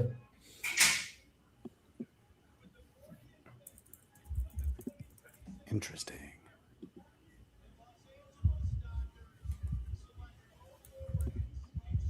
Bo Lawrence. Is that it? Bo Lawrence. There you go. Right. Of course, Bo Lawrence was there. I love the pick. I mean, he's a damn good hitter. Yeah, he makes contact really well. I think he shows good adjustability through the zone. I'm not. I think you have to dream on the power coming. Like the way he's shown right now is definitely. I think it's just lower than what the hype he was getting for. I think he's gonna need to take like grades level of jumps with the power, which I think is in the frame. but what he showed at the combine, what he kind of showed in the spring season didn't match, I think, the power grades he was getting from a public sense.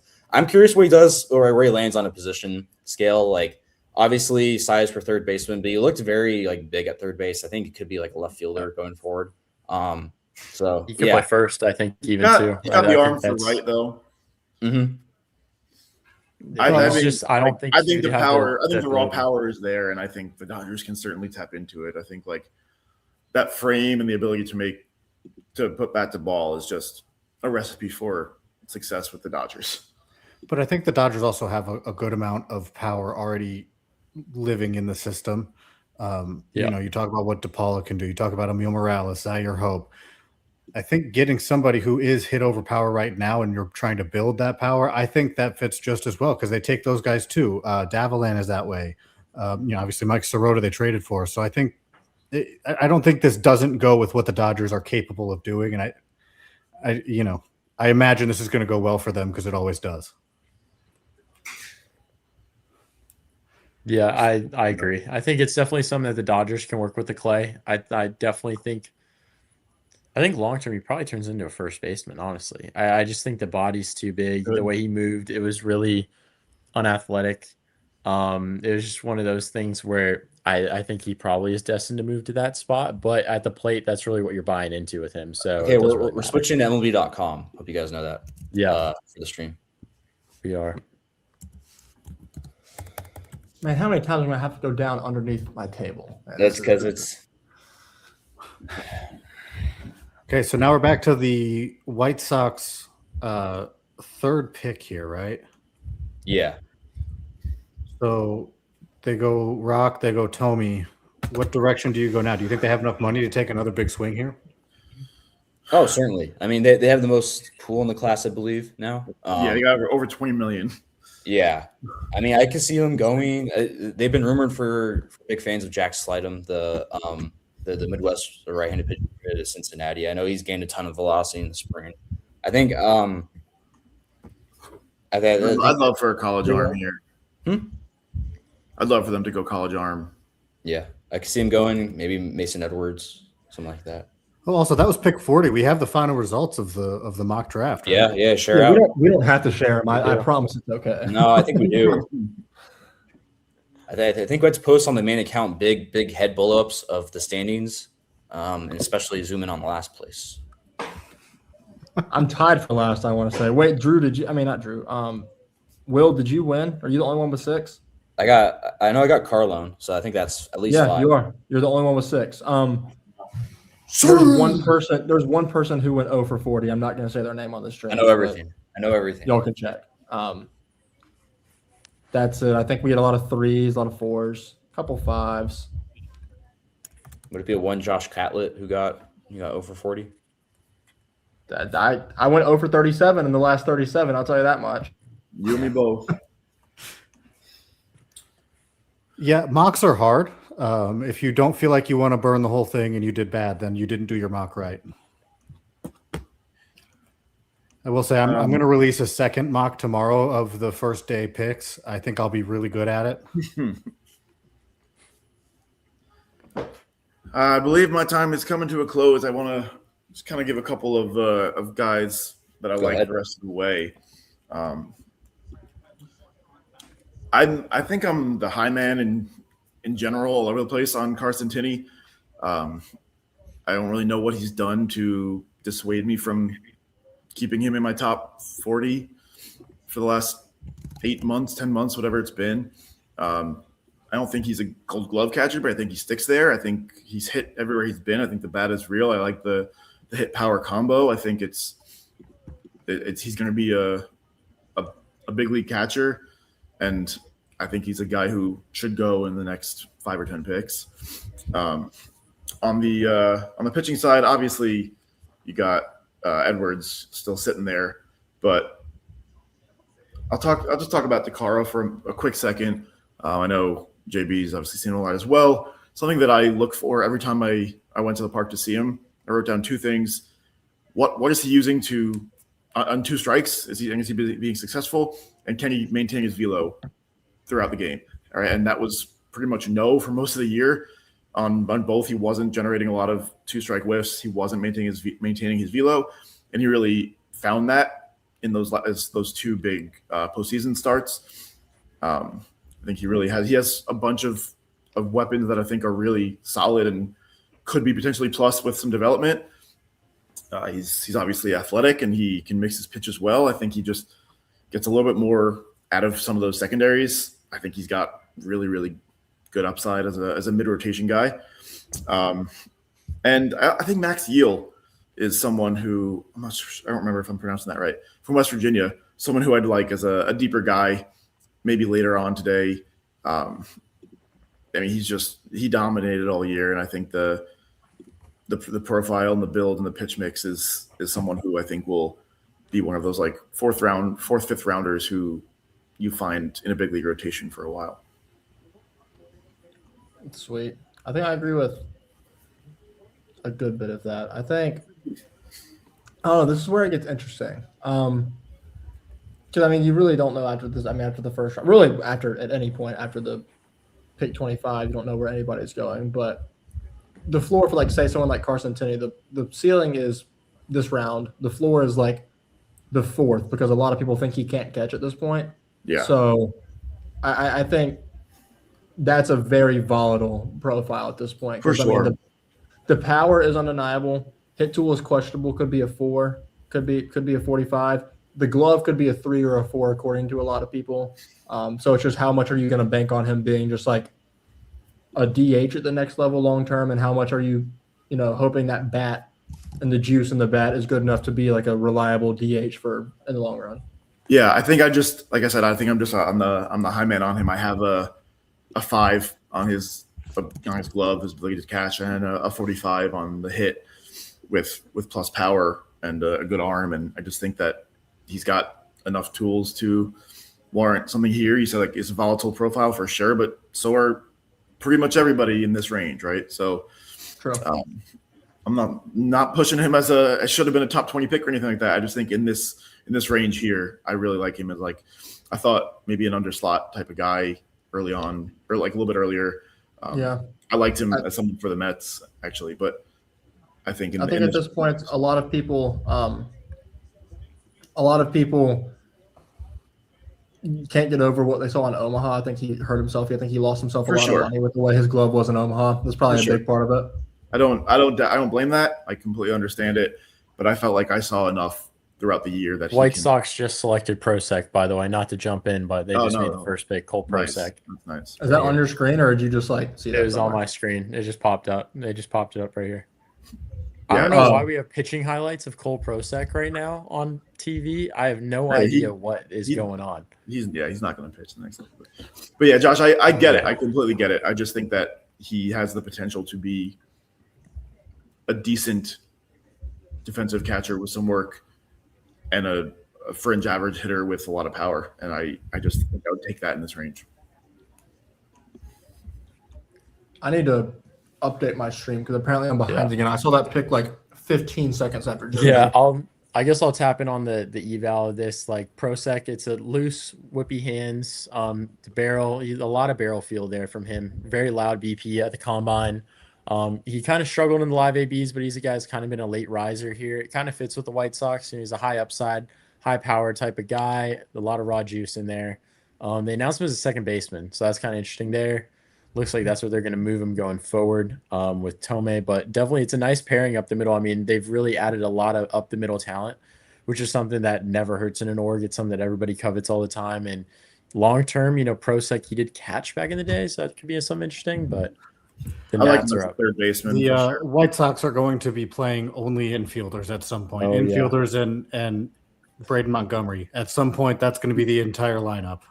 The Nats just selected Chase Brunson. I know Josh loves that. I love that too. Great swing decisions. Great athlete. Makes a lot of impact. He's a guy that'll definitely Carson be a fun Tenney. follow-up. Sorry, we were just talking about him. I refreshed MLB Draft Tracker. Sorry if I just blew something. He just got taken by the Twins. Oh, yeah, everyone's just off. We're just everywhere at this point. Wow, I'm kind of shocked. I'm shocked Tenney went this high. I can't lie. Double catcher. Yeah. Hey, catcher. I like it. Fascinating. Catcher is interesting. Well, we just had the tennis spiel, but I'll give the Brunson thing. It's like great bat to ball, has really played really well against off speed in the past, and good power. Shockingly, good power compared to the profile itself. Great underlying metric stuff under the hood. He's a little passive, but he'll be a center fielder long term. I think he has a good enough range out there, good enough arm. This is a good pick for the Nationals. This is shout out to us who we had him going before Strauss, and we got some flack for that early on in the rankings. Oh, we we ranked did. them. It's still surprising. Oh my God. I have some texts I have to pull from last July saying I have Brunson over Strauss, and people gave me flack for it. I remember these now. Oh, I have to go dig deep in my hold on. I have to dig deep into my text. While he's doing that, I just want to mention something here with the Twins. So they added Von Lackey and Carson Tinney today to an organization that already has Eduardo Tate. They already have a couple other catchers that maybe aren't super highly rated, but I think are somewhat interesting, like Kadeem Diaw and Manuel Caraballo. So they have a lot of catching options in the future. Some of them aren't that close, and obviously Lackey is the most exciting, but kind of interesting they went double catcher, I think. Yeah, I mean, It's interesting that these guys points move to off. Thinking like you like the bat even if he doesn't catch. Yeah. But I think both of these guys are candidates to move off, honestly. Tinney for sure. I think it's more defensive concern than anything, but Lackey's a good enough athlete that they could decide to move him to another spot. I mean, it's doubtful, but guys like I think Tait too, he probably moves off the spot, so that's another thing that kind of plays into it. But yeah, it's definitely the difference between Ruiz he may need to move off versus could move off, but I agree. Aiden Ruiz to Pittsburgh. So we're that now, kind of fits. weirdly enough, you can go on the spiel. I just want to mention Ruiz and Brunson just went 42-44, and on the consensus board I put together, they are 41-42 across outlets. So we're just going straight based on where people think they should be at this point. And honestly, like Advincula just went to the Angels too. Who did? Advincula. Or Vincula. Advincula. My bad. Trevor's got that MLB.com going quick over there. I know. That draft tracker. Good comment I just saw. Will Brick, I personally think will be sometime this round, but a lot of people are, up and down on him. I would expect my money on it. I would say we'll expect Will Brick in the next 15 picks somewhere. Will Brick's my number 50 player overall. I think he's actually. Hold up, that might be the exact number I have him at. Oh wait, no, sorry. I was thinking of something different. I have him at 30. I'm high on him. I was thinking of P Live might have him at 50. Yeah, Advincula is 1-2 here. I guess since we got him on the Angels, we'll do back to back here. Advincula, actually, Dodge, you should probably talk about him because you saw him a lot more at Cal, but high contact, at least I'll throw that out there. Yeah, I mean, I give it a 65 bat. I mean, he makes contact on everything. He's a very aggressive hitter, but he hits like everything. And he does a really good job of hitting balls like on a line into the gaps, even to the pull side. And he's a real hard hustler. I think it's gonna be a lot of like doubles and triples. Probably not a lot of homers though. I like him at second base. Like he just moves very well for the position. Kind of like a fringy arm, but he could get moved to like the outfield too. Yeah, Ruiz before that. Do you guys want me to just announce these as I see him? Orioles pick is in. Oh yeah, well let's just go off the TV. We can go off the TV. Yeah, because Draft Tracker's ahead right now. My TV, they're Callis just talking about Advincula. Callis and them are on the desk, like talking about Advincula right now. Well, then the Orioles haven't picked, and they aren't even a team in the league. Pick is in for the Orioles. Yeah, here it is. Wonder if it will be a bat. Tie head. There it is. Tie head off the board. That's a pretty good haul for me. We're big Booth guys, maybe not other guys on the stream, but I like the combo of him and Head. Obviously, we mentioned earlier on the pre-stream, would have been all over him if he wasn't so passive. Yeah, I really like this. Ty Head, he's plus athlete, plus defend out there in center field for sure. This is a really good work fun one. Yeah, good contact skills. Baltimore is really good at teaching swing decisions. They get guys to be a lot more aggressive, and this is like the slam dunk like work fit. I think. Yeah. I mean, I think now that I just put this together, I think this is going to be like a first round profile guy or value. It could be. I love their ACC outfielders too, and I think we're going to see a lot more these college outfielders flying off the board here, like Hall in this range. I think maybe Andrew Williamson, Sorrell and Robbins for sure, Strauss-Snyder. Yeah, I think the other thing that's kind of cool, or one thing that should be mentioned too, Aiden Ruiz to Pittsburgh. I think it's similar to the Sanford kind of situation. You know, Sanford came out as a plus defend infielder a couple of years ago with the bat being light. Ruiz, obviously the best defensive infielder in the class. We've all talked about that before. Super plus there, great contact skills, and you know maybe they can get some more out of the bat. So that's a fun pick too for Pittsburgh. Yeah, There's Edwards. There he goes now. There you to go. the A's, Mason Edwards. Wow. That's a really good. All right. It's a not great picture. Yeah. But. On that note, I'm gonna be heading out. I know you got Josh coming in here soon, but I want to say thanks for having me and enjoyed doing this with y'all. Absolutely. Yeah, for sure. Great Harris. insight. Peace out, Harris. Yeah. If you want to talk about now- college performers, like this is the Oh, best yeah. combo with Burris and Edwards. Yeah. For sure. I think it's very similar to that draft class where they got Tommy White, they got Gage Jump. I think the first rounder that year would have been Wilson. Nick Kurtz It was okay. It was Curtis in that class. Yeah, but I think it's kind of a similar class for them here, with Edwards, and then you know they get Burris early on. I think it's a very similar type of dynamic. But I like it. Yep, Josh. Or I'm about to say now. So we're gonna bring on our next guest, who will be here for about the next round-ish or so. A guy with the best name on the face of the planet, Josh. What's up? Can't argue with that. I totally 100% agree with that opinion right there. Best thing How you we said doing? today. We've been enjoying what's been going on so far. It's been an interesting one. Got a bit of a storm, so if you hear some lightning and thunder, it's probably just Happens. dramatic pick happening. hey, Josh, do you have any like favorite takeaways from this first round? I'm a little surprised how heavy or more so towards a lean with like position players. I really would have thought like the depth, especially like beginning the second round-ish comp pick, it would have leaned more towards like the college pitching side, but so Josh, far, there you go. Yeah, we just saw I'm Caden just about- Caden McCarthy. Ooh, is that our guy that we've been? Is that our gotta be prep it guy right that we're here. going to pay a lot? It's got to be him, right? I would guess. Watts $2 million. Do we think he? I don't know if he's asking for much more than that, but Yeah, I like this is definitely the guy. I love that. At the combine, Dodge can hit on it more. I mean, it was great. Yeah, no, it was awesome, and he was probably the best arm, certainly in live ABs. I think maybe other than like Walksman or Willoughby hitting 100, he was probably the top guy. Yeah. Yeah, I mean, it was pretty interesting to see these college guys or these college pitchers slide. They really were tagged as these guys that are going to rise early, but we just didn't really see it happen. Yeah. yeah, I'd say so. Let's see. The Rays are on the clock now. To answer this question, I know what the pick is. This is a great pick. Great pickup, Ben Blair out of Liberty. He was bound to go eventually. He's one of the guys that's been falling for a good bit. I like this. I on the Caden McCarthy thing. I think I like McCarthy a ton, but as the Braves guy, I'll touch on it too. Like I think he's got a really built out lower half. It's a great frame for a good starter. Great pitchability guy. Solid fastball changeup combo. I like it. I think this is a really good guy for us to, Carter Beck and Gracia are kind of questionable picks, depending who you talk to. But if it was to overspend a little bit on Caden McCarthy, I think I'm fine with that. And then No, the Josh, Marlins you're a are big 3 Blair picks guy. You away. want to hit on that? The Marlins are 3 picks away, by the way. You go. Did you ask Salguero a question? Sorry. I know Josh that you're a massive Ben Blair guy. Do you want to hit on that? Your mic. Which Josh are you talking to? We got to address Salguero. this now. Salguero. All right. Repeat the question again. My audio is kind of.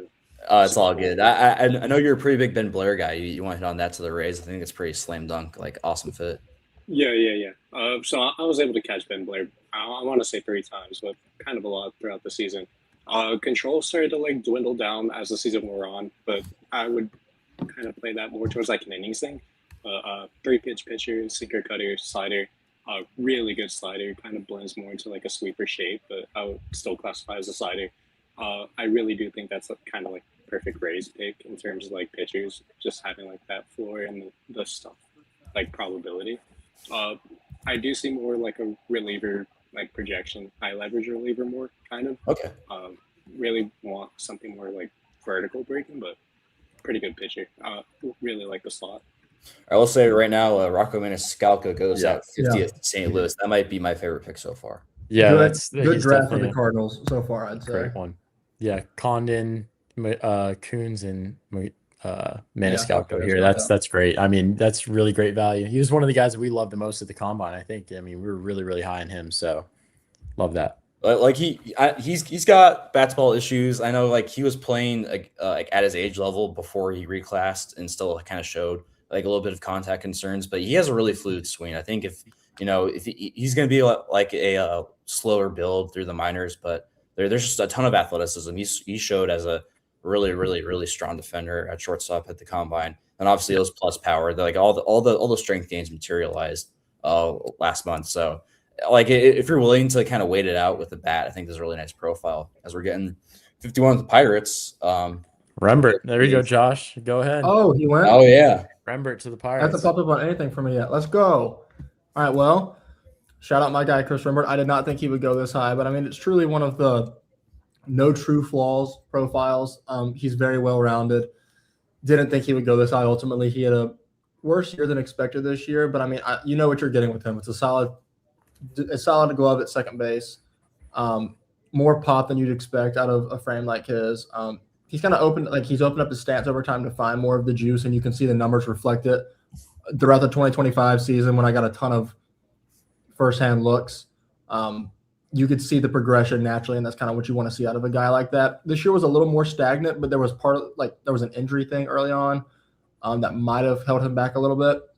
Regardless, it's a great pick. It's a nice right-handed swing. Bat to ball is solid. I mean, like Pirates are getting a great guy with him. They've gotten Ruiz so far and Curiel. So yeah, the short kings. Holy Kleinschmidt here to the Marlins. There we go. Really? Yeah. Ethan Kleinschmidt. Wow. So Yeah. I don't know. I'm really interested about this Pirates draft strategy. Like I know we always talk about not drafting for need, but it seems like they're really taking these proximity bats, like trying to help out with their lineup. Yeah. Like I know like what's his face? Charrington isn't really on like a hot seat, but he has been the GM for a while with a lot of lack of results. Do we think they're kind of trying to like force something to happen?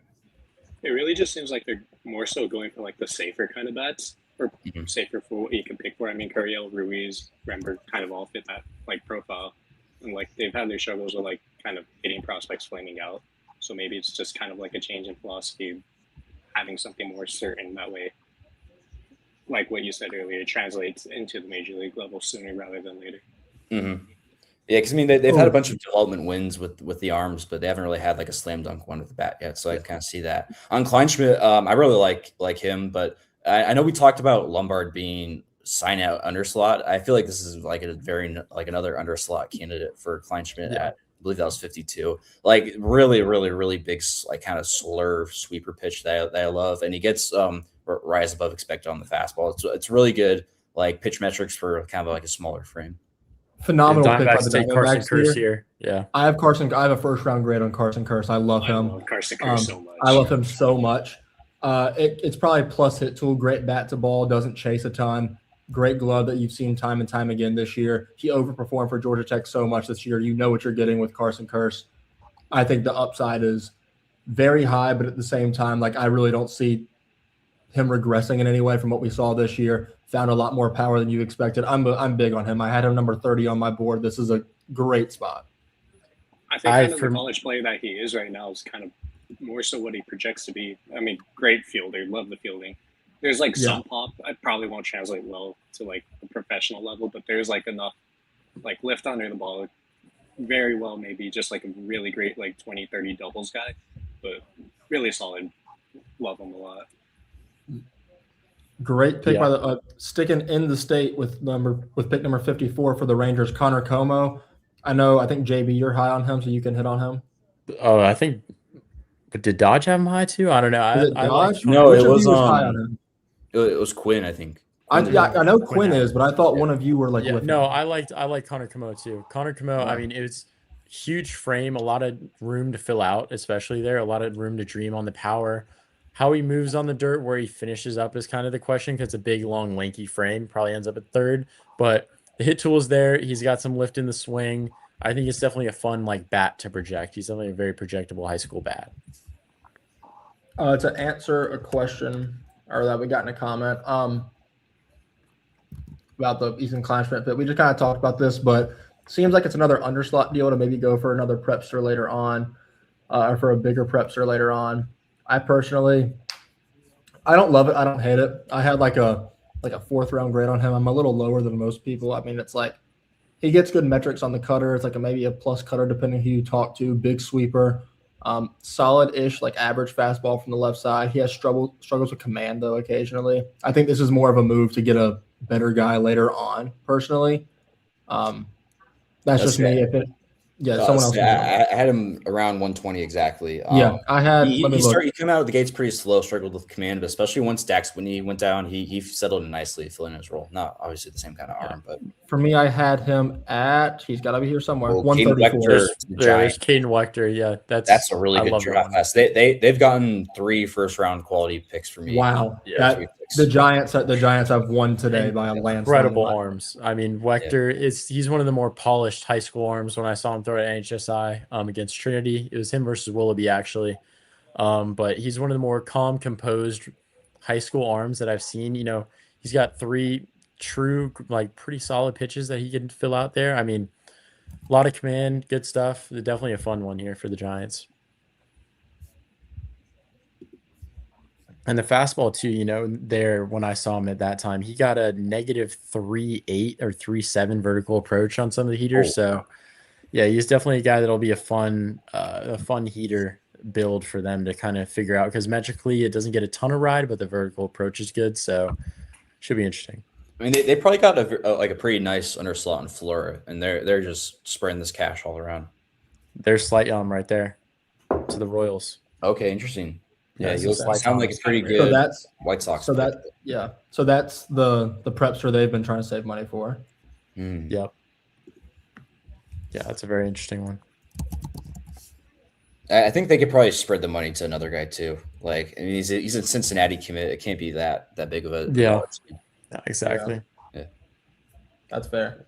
Yeah. Just thought so. This is just off topic, but I thought about it for JB. Only one Carolina's guy has gone so far. No Lynch, DeCaro, or Hull. Only Schaffner at 20. Yeah, I mean, we're thinking maybe DeCaro in 3 picks to 59 in Cleveland, but yeah. Oh, the Astros at 57. Yeah. Astros got one of my guys at 57 again too. Wes Mendez. I'm on record being high on Wes Mendez since the middle of last year for a while. I think it's a plus changeup. It plays super well off the fastball. It's a solid-ish fastball for a lefty. I mean, like he sits mid-90s-ish, like 93, 94. He's touched a 96 before. Solid command, good cutter. I think it's a good profile. And look, if you're a college production type of person, ACC Pitcher of the Year this year, I think did he lead the conference in strikeouts? He might have.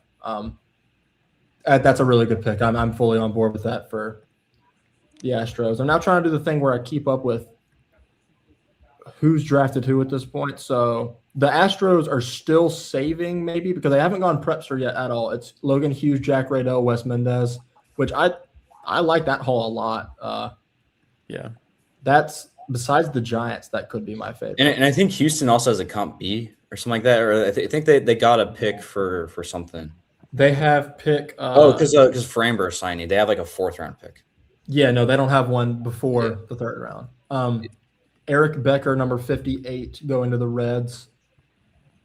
Interesting pick. First 2 picks. What, for the Reds?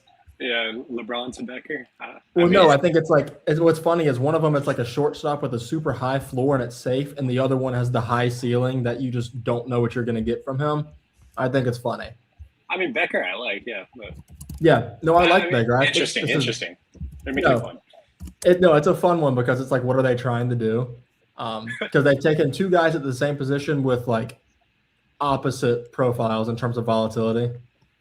I mean, with Becker, like the whole thing was like the power projection. Great American Ballpark probably fits or not fits, but rather like helps out a bit in terms of like maxing it out. So it's not too bad. But. And I'm pretty sure he can pull pretty well. Yeah. Now that I'm just thinking about it, I don't think we have a new pick yet. Guys that have not gone yet, notably Sawyer Stroh-Snyder, Brody Bamia, Logan Schmidt, Aiden Robbins, Volchko, Caden Sorrell, Blake Bowen, Sean Duncan. I'm not just going to list a ton of guys, but those are like the big notable ones I think that have not gone yet. I think it'll be interesting to see if Sean Duncan goes just because of the injury. I don't know. On Becker, I think I've been kind of a lower guy. I think he just screams like very fringe tools all around, fringe to average. I know the bat to ball has kind of ticked up year over year, but it hasn't really come with great impact. Maybe Great American can help him out a big way. I look him as a second baseman going forward. I'm not a massive fan of him. I will say that like I'm not going to give away my sources, but like I've had talks with people in the industry a lot, and I was told 3 names would slide a lot in this draft, and all 3 of the names are of the names I just listed of guys that have not been taken yet. So it makes sense to me, and it's all similar-ish profiles. Like the concerns with them are all the same. It makes sense to me. Also, new favorite pick of the draft, maybe. I don't want to say that for a ton of guys. Logan Schmidt, 59 to Cleveland. Awesome. Wow. Love that. Wow, that is incredible value. He was 13th on my board. He's 9 on my board. So not to one up you, but or to 4 up plus you. 46 for me. Yeah. Yeah, that's it's plus 50 for me. I mean, that's phenomenal value there. Who's their first rounder again? Liam Peterson. I mean, that's put him in the lab and get him cooking. Yeah, they're definitely saving some money on Peterson there to be able to make that pick for sure. To hit on Becker too, saw him earlier in the year. I thought he could stick his short. He moved pretty well when we saw them, for sure. Swing's pretty fluid. It's easy, but I understand it's not necessarily like a quick whippy swing like some of the other guys. So the EVs are kind of just okay. But I definitely think he's a very safe, solid future everyday big league pick. Yeah, and then going back to Logan Schmidt, I mean, it is 3, in my opinion, above average to plus pitches with good command. I think you can get him to throw harder. He's a very like easygoing thrower. I'm really like Cleveland. I think is one of the better orgs at adding velocity. I think this is gonna be a really enticing one. Yeah, is he I think 17 too, or am I? Yeah, he's 17.9. I think. Yeah. 17 years old. It's a potentially plus fastball from the left side. Good extension. The breaking balls are distinct. Starters frame, young. There's just so much to like. Right, Padres 16. Wow, Lascelles. There you go. Lascelles. Wow. Where'd he go? I haven't seen that yet. Padres 16. Padres. Interesting draft from them. Borthwick and Lascelles. His power show in the combine was a little disappointing. But really sound defender. It makes incredible contact. I think he's a guy. I don't think you're expecting power from Lascelles though. That's But like even for then, I was kind of hoping for a little bit more, and I was left a little to be desired. But I think this is just gonna be like a really sound prospect who's gonna be able to rise, from the skills. Obviously, like the contact is elite.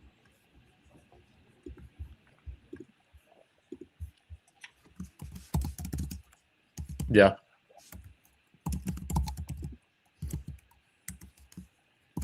He was a really great interview for me in Dodge too, I should say. Oh yeah, he's an awesome guy. Great kid. Very humble. And he definitely, the live ABs are pretty impressive, I'll say. He shows some advanced feel for the zone for a high school kid for sure. So, the bat to ball is there. He's an interesting athlete too. I think he definitely probably sticks it short for now at least. So, yeah, it'll definitely be a fun one to see what the Padres do with it. But they're known for, this is kind of similar to like Cobb Hightower, I think, in my mind, of like ish picks, taking a guy a little earlier than maybe they should go, but somebody that they really want to jump on. Oh, okay, yeah. I like that. Yeah, well, this answers a comment that we got wherever it was. Where'd it go? Someone asked about Tyson LeBlanc. Someone in our comments. Oh yeah, they're talking LeBlanc or Spangler moving to third base. I mean, I think maybe both, but yeah. Wait, I'm just updating my own tracker. Tyson LeBlanc, I like that. No, yeah, I'm trying to update my trackers and like all these different things, and the picks are coming in every minute, and also like give analysis and like soak it in instead of just like, I mean, he was the top guy from that whole Kansas team brigade of like non-D1 transfers coming in. Made contact really well or really consistently with really good impact. like we had mentioned before the draft got going in that question. Like I think it's probably moving to third base. To me, it's a fringe below average like mover, but really sound fundamentals. I think this is a good pick. Sorrell just what went. Are we thinking like the power? Oh, Sorrell. Yeah, no, you can go on. Too high on Sorrell. Keep talking. But what do we think about the power Willow LeBlanc, like translating into like wood bat professional? Because I'm not too big a fan of like the swing, like kind of gets a bit flat. I think he pulls really well, and he was flashing like average to above average EVs. Okay. But I can see. I'm pretty sure like his data backed up that it's a pretty groove swing. Okay. Two things I want to say before we can talk about Sorrell. I'm not super high on him, but one of y'all can touch on him. Something I just want to mention though. I feel like we're all in agreement on what I'm about to say. Brody Bamilia and Archer Horn are both going to campus, right? At this point, probably.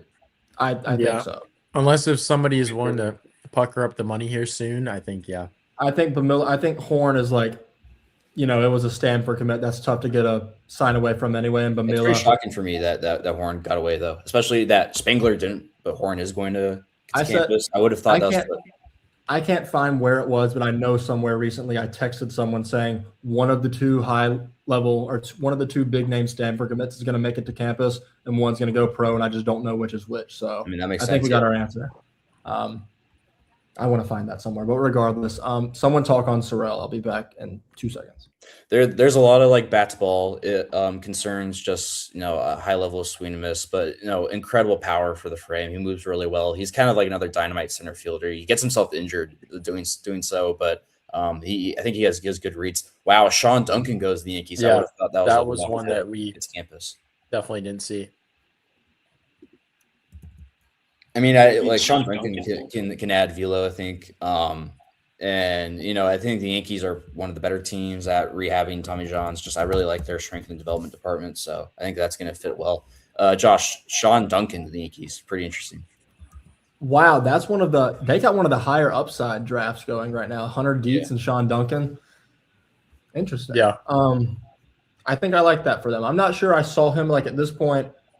The injury thing hasn't seemed to affect Sean Duncan terribly as he's going here, but it affected Bamila. I know it's a little bit different, but I think it should just be noted that they both were suffering slides because of injuries. I think they're also just very different pitchers, like almost. Well, right. That is true. Yeah. I'm just saying that came to mind. Interesting. Josh, do you have any thoughts on Sorrell? Either Josh?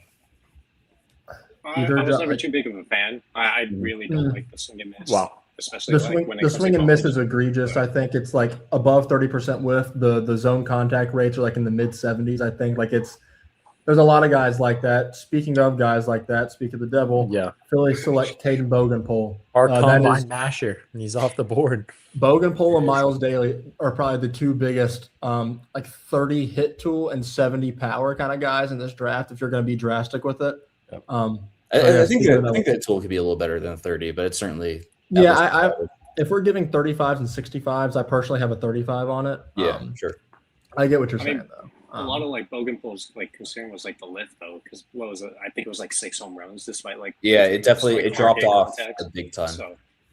So he lifted really well last year. He just wasn't pulling well, and then he showed off really poorly in the Cape, and then I guess he just didn't lift at all this year. So.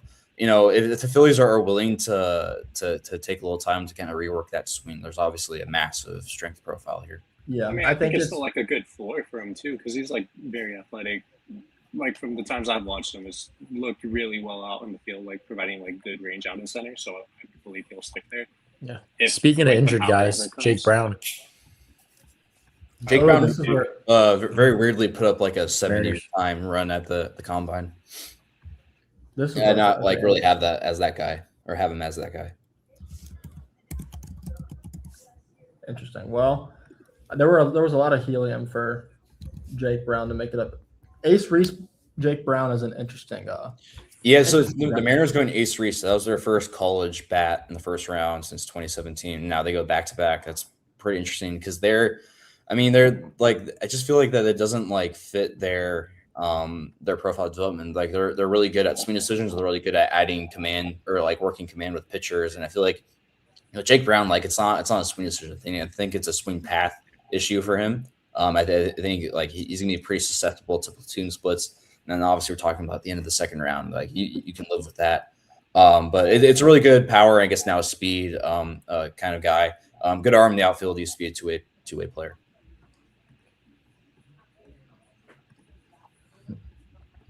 And we're coming up on Milwaukee 66.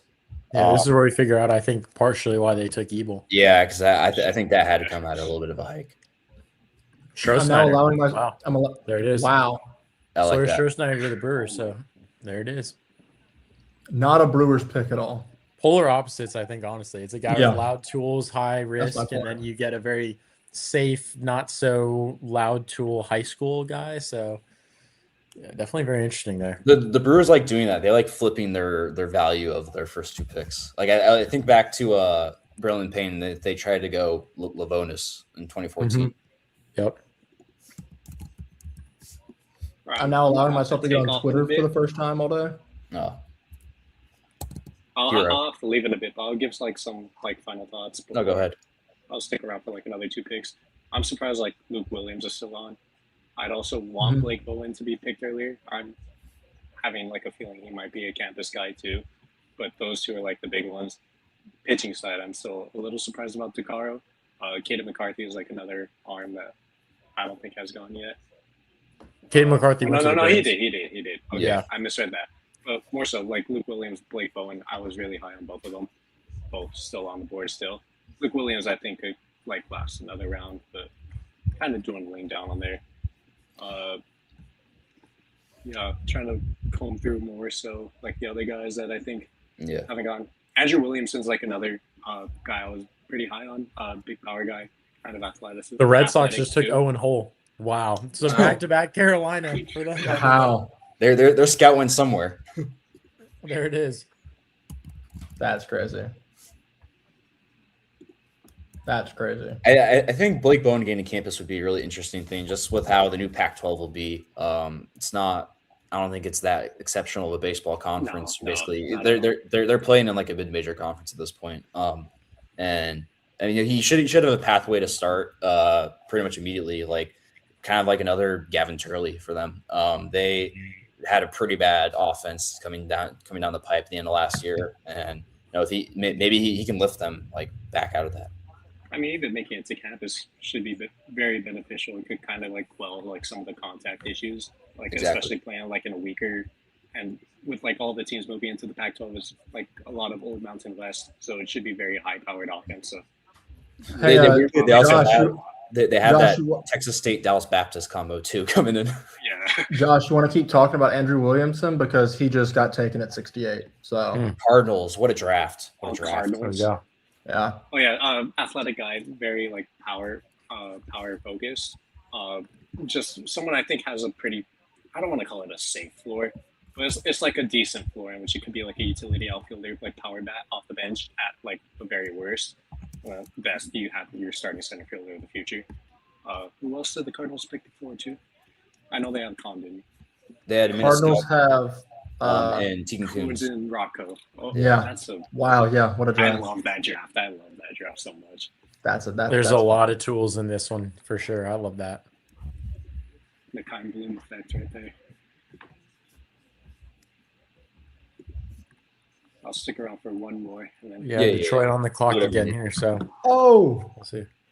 Detroit, best two-way guy in the draft. Well, college guy. Dempsey. Yep. Kenny Ishikawa. Oh, Dempsey.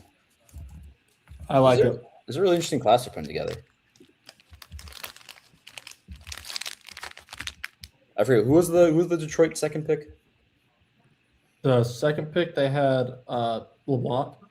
Oh, LeBlanc.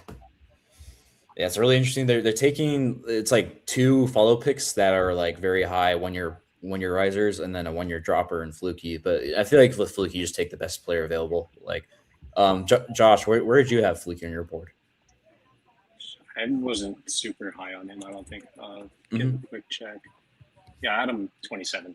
So, okay. Not super low, but I mean, kind of around the range they went to actually. But yeah, 22nd. Yeah, I had him 10th. I don't know. I just didn't really consider the injury that much. I know it occurred in a very kind of concerning way. But I think if you get him back to his 2025 way, I think this is a top half of first round guy. Yeah, it was more so like the command that caused me to like put him down a little bit, but no, it's still pretty good. Like ceiling from. One of my good wish friends you guys is a the Guardian. best. One of my good There's friends more is like a excitement. diehard Guardians fan, and he hates the Tigers, and he's cousins or like it's like a weird connection. He's like cousins-ish with Evan Dempsey, and he's texting me. He's like, "There's absolutely no way in hell." All right, I'll see you, Josh. Hooth is coming back. Oh, on Lavu. here. The Reds took Lavu. There we go. Lavu, wow. Do we think they start him at a different position? I know he tried both third base and the outfield. They called him as a first baseman, so Huh? I think they're gonna stick him there. Yeah, I've seen some people tag him as a potential second baseman. I'd love to see how he does in right field, though. I think he moved like pretty all right for his size, and he's got a good arm. I'd be interested how right field looks for him. So guys who haven't gone yet, still just update a board. I'll say like I'm gonna count Horn and Bamila out of this because like I don't think they're going. Martin Sheelar is still on the board. I'm a massive fan of his. I'm gonna say Robbins, Jensen Hirschkorn, Joey Volchko, Blake Bowen, Grahovic, Jack Natilli, Will Brick. Those are like the big ones, like the biggest consensus ones, I think. Giving a little teaser. I mentioned like my model here and there. My model on Sheelar is sixth in this whole draft, seventh. Next pick is a mid-major guy I've had a lot of conversations with recently. Industry kind of split on him. Ryan Peterson out of Sam Houston State. That's fun. It's double plus borderline 80 grade feel for spin. Elite fastball carry, solid sinker too. Shapes on the four seam aren't too great, but the curveball is really good. He's just got to learn how to command the ball. It's a metrics pick for sure. Okay, so no, we've been talking now that I don't buy that Lombard is another slot guy with these two picks though. I think if you take Kleinschmidt, Peterson, your next two follow-ups, I think they have the comp B pick. Maybe they slide down a prep. I think this is the comp B range. So maybe for their true third round pick, they're getting a prep. But I think with these picks, I really like them. But I think you're also taking demographics that you can get Strawn under slot on, and it just kind of fits the profile of Lombard getting a pretty big bag for where he was at. I think I agree. To answer this question on Twitter, I have Renfroe as my 63rd overall prospect. Consensus has him at 78-ish, so soon is the answer to this question, I would hope. Yeah. Soon. Thoughts on Tyson LeBlanc? We touched on him a little. You can probably scroll back to I don't know how many minutes West ago that Virginia would be. legend Dawson Montesa to the Cardinals. Cardinals again. No way he got taken. Yep. Oh, I have to text. I have to text people about this. This is I know someone that had him egregiously high on his board, and I was pretty egregiously low. This is the lowest guy I have so far, but I see how you can create like a better profile for him. I'm pretty sure if I double check, it's a big moving fastball, very very young, and it's also a flat approaching fastball. So like I could see like with this new kind of Cardinals group if they can build him up. I just thought the command was pretty iffy and that the secondaries just didn't really do a lot to build off each other. But I mean, they have such a massive haul coming through the first four picks. Right. You got to kind of save here and there. I like him kind of. I think I had him in my I don't know exactly what number I had him at. I had him in the 250s. I hit a wrong button. I had him at, good Lord, I can't type, 140. So it's a little bit of a reach, but it's a big curveball. I wish he wasn't such a short strider. He can get to a little more if he got down the mound a little better. Josh, your guy. Gackle to the A's. This is a strong A's draft. Edwards, Burst, Gackle. I mean, yeah. This is. I think I have. Hold on.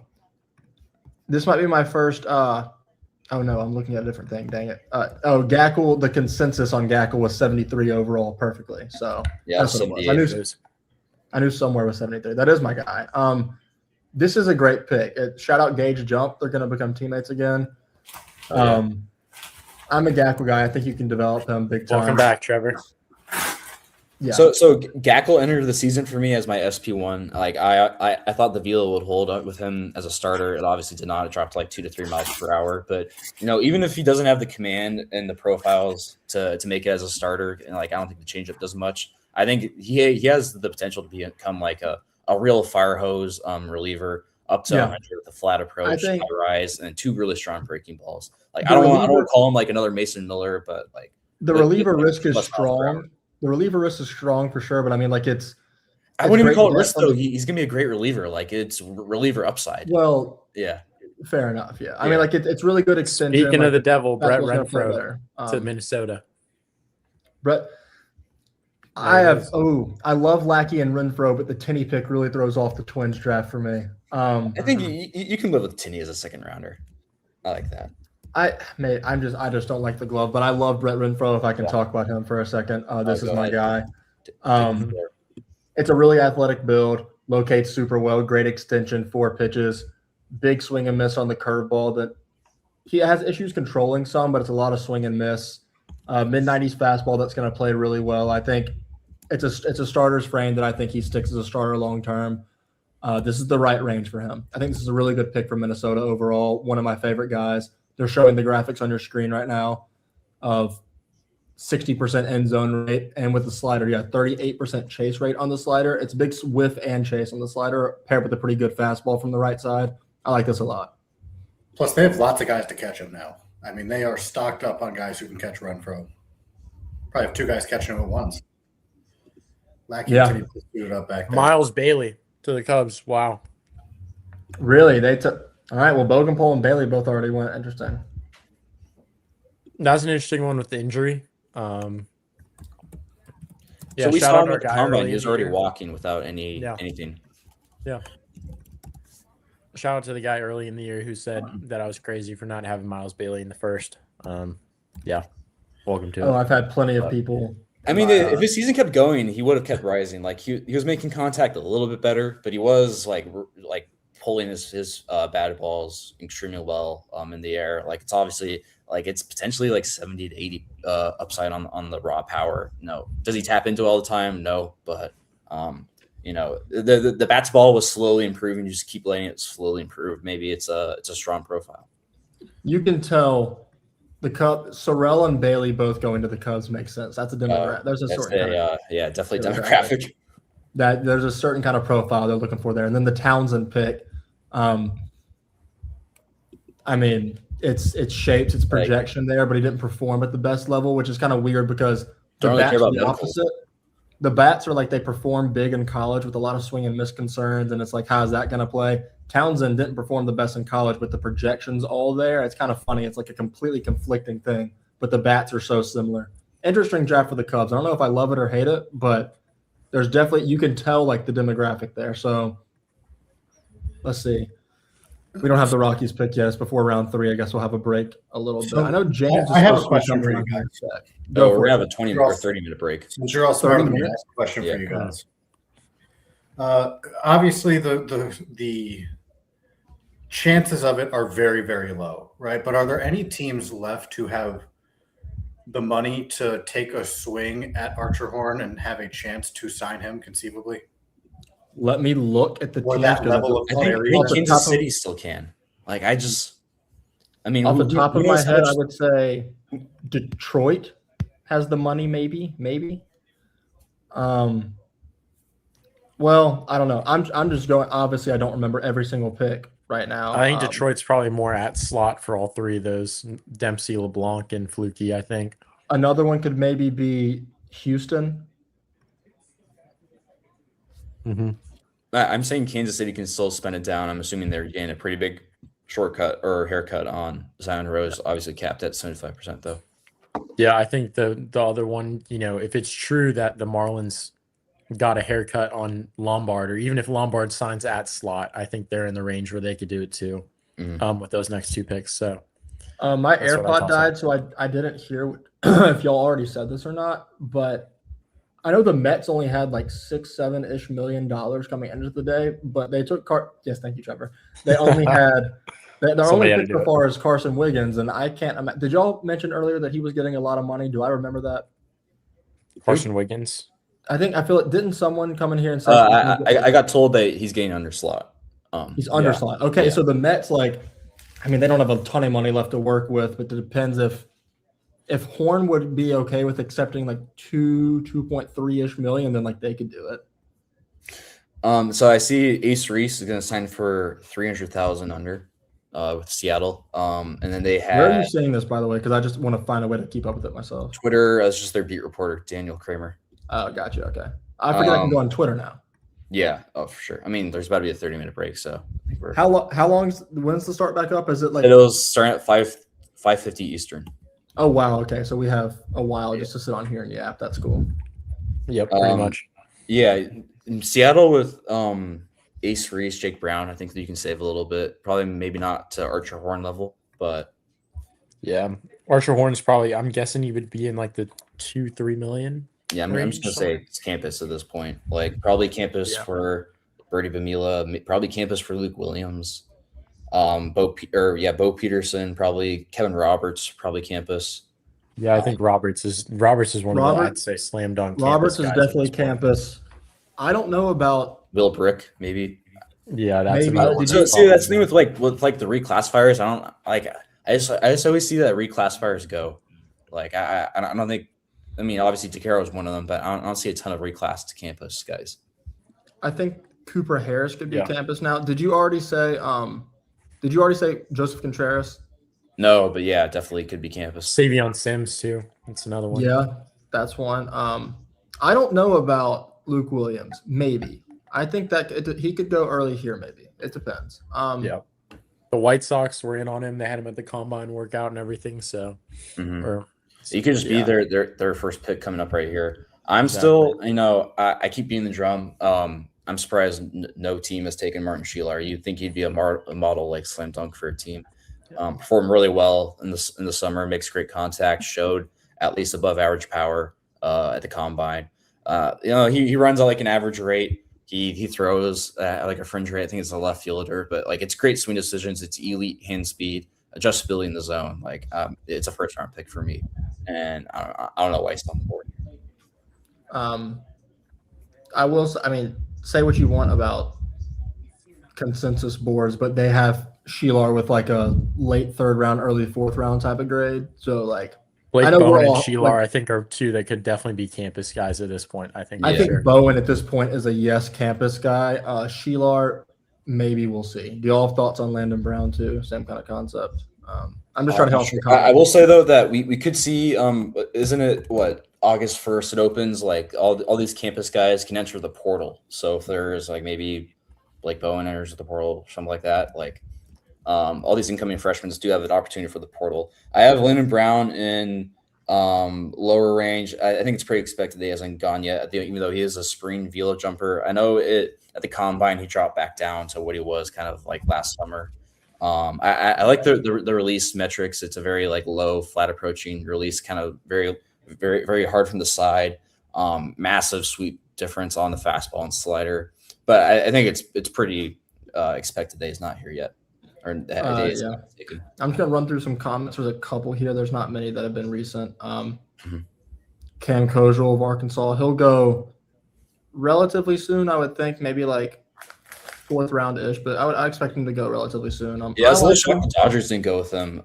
He's just kind of like another guy that's I'm blanking on the name, but the bat from Arkansas they took last year is rising a ton. Davelin. Like I think it's a very, very similar profile. Doesn't run very well. Doesn't like. I think it's a second baseman, but makes really good contact. Yeah. I've seen A. Marco, who has commented about Cal Poly 50 times today. Shout out my Stains. I've got the rest of my family went there except for me. Carson Turnquist, I guess, isn't a Cal Poly guy anymore, but he should go kind of at the end of in the front part tomorrow. Same with Nick Bond. Ryan Taman is a strong power bat, probably Alejandro Garza. Garza makes incredible contact. I really like some of their deeper guys. I know Ethan Marmie, I think, transferred to somewhere. I like Leif Palmer, even though he got hurt early in the season. But yeah, up and down, their rotation is really good. So yeah, gotta love this Von Lackey feature we got going on over here, like a 20-minute Von Lackey feature. So, yeah. Thoughts on Royal not taking Drew Burris? It's definitely a money thing. Zion, I mean, they took Rose and Rabe just to take Jack Slidham later on and pay him what he wants. So depending on your thoughts on Jack Slidham, that's kind of why that was the case.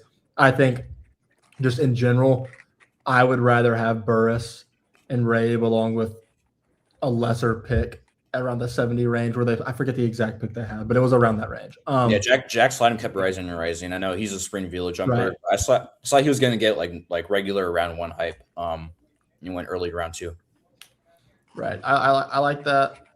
I would have preferred that if they would have just gone Burris and then taken a later guy because I'm not super high on Slide. I might have him in like the Shout out sponsored. This stream is sponsored by Fritos Honey Twist Barbecue. Stream is sponsored by the White Monster Monsters Champions. because I didn't send this to all out. Look, we're killing time here. It's also sponsored by 2 cups of black coffee. That was my. I'm not going to pull it up, but I got Jimmy John's over here, so we'll say that also. Panda Express over here. So I have my Publix thing is. Oh, I got Panda last night actually. there we go. My Publix love is well documented. I don't have anything. Oh, I have been eating. You can see on the floor. Whoops. 2 Nature Valley bars I've been eating on. No Publix cookies in her face. No, because they expired. Unfortunately. I mean, what does that mean, bro? There's so much preservatives in that. Just pop them. Facts. I have plenty. Oh, Exactly. Trust me. By the way, this is why people don't stream for 5 hours in a row very often because you lose the plot just a little bit, I think. I mean, when you're trying to kill time for 20 minutes, we can yap about players all we want, but we've done that for 5 hours. I will say one thing. White Monster, I haven't had. I'm sure it's good. This new like yellow lime Red Bull is 80.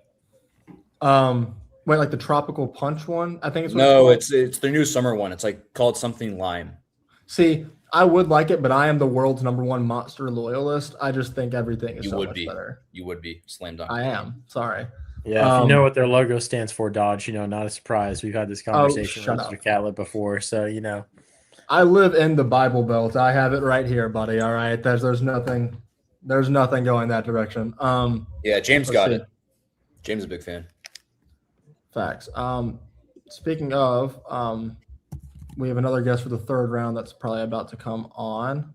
I don't know. I guess the 3rd round's in 20 more minutes. We have James Weiser from our draft team. I don't know where. Can y'all see his camera, or is it just me? Because I see his face. I think it's loaded in probably. Wait. All right. I'm gonna take it away for now. Then he's gonna come back because it's frozen on the screen where I can kind of see it now, and I'm just staring at a zoomed in picture of his face. So we might come back to that later. Regardless, let's see. Any more comments? I don't think we're. Colin Ritchie, best outfielder not in the SEC. Well, that's a bold take. Best one left, maybe. And Caden Sorrell, I'd rather have, but yeah. Caden Sorrell's a A&M guy. No, Ferraro, the Texas. Oh, sorry, yeah. There we go, Josh. It was loading for a minute there. I think, actually, as a matter of fact, I would probably agree that Colin Ritchie is the best available outfielder not in the SEC right now, unless I'm forgetting. No, there's got to be some other guys. Do we want to go round by round? Peyton Bonds is out there. What do you guys think of Peyton Bonds? I mean, I feel like that was a guy I saw a lot of stuff coming on. I know his bloodlines obviously are famous, but is that just a bloodline story, or do you think there's something there? No, he's flashy at the combine, but he doesn't really get to it off. Like he'll hit like a 120 here and there, and he'll kind of hit it into the ground, and then not really get to it for like a month. He's a really aggressive swingner. It's like one of the highest chase rates in the nation, one of the highest swing rates in the nation. He makes solid contact, but you're gonna have to really rein in the swing decisions. So it turns out I have 4 non-SEC outfielders above Ritchie, but it's all close. I have Lucas Moore, Gasparino, Caden Ferraro, and Alex Hernandez. Also, I'm with you on Alex Hernandez and Ferraro. I'm not there on Gasparino or Lucas Moore. I think it's all close though. That range is all like very tight for me. Do we want to hit on like our favorite pick each round? Maybe like we go around and each of us gives our favorite pick. I mean, maybe we go. You can't say the same one. In-moment shadow draft. I'm gonna bring James on because that looks like he's back. I'll bring James on for this so he can give his favorite picks. Let's get ahead of this. Let's just start redrafting the 2026 MLB Draft. James Weiser, what's up? Yeah, James. Hey guys. Oh, so what round are we gonna go? We're gonna go round 1 first, I guess. We'll go round by round. Our favorite pick, including the comp round. So I guess what would that go through? Through 37. 37. You're right. Let's get ahead of this now. Let's make it easy. We'll go in order of like like JB, me, Dodge, James, Hooth. How about that? You also just be a host and cue us up. Yeah, I'm going to be a host, and I'm going to say that we're going to go in this order. All right, so JB, you go first. I know. Let's make it fun. No duplicates. Yeah, for me, it's probably Carson Bowman. I've loved him the whole time. It's tough between that and Fluky for me, but it's probably Bowman. I've loved him the whole time. High command, just great stuff. I think he's definitely a frontline starter in the future, so love that value. I think I'm gonna go. So many good options. I'm gonna go Fluky. I still love Fluky. He's number 6 on my board, and I think him going at 22 is good value for the Tigers. I think that's a good spot. There were a couple other guys I considered, but if we're going to got that finger looking good over there. He's got a finger looking good pick that's loading up right here. Well, you guys just stole Fluky and Bowman from me, so I'll go Ryder Helfrich. I think it's at least plus power. It gets it in the air often to the pull side. You can have a little bit of concern with the bat to ball. You can have a little bit of concern about how just kind of the profile of his catching strength translate to kind of the future of MLB catching. But I think there's no denying that when he lifts, he gets into the air with force, and I think it's going to translate really strong to the pro level.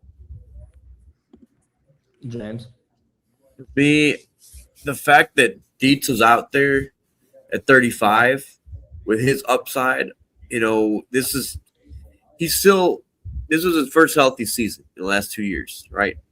And he went out there, showed out. That's why he got picked as early as he did.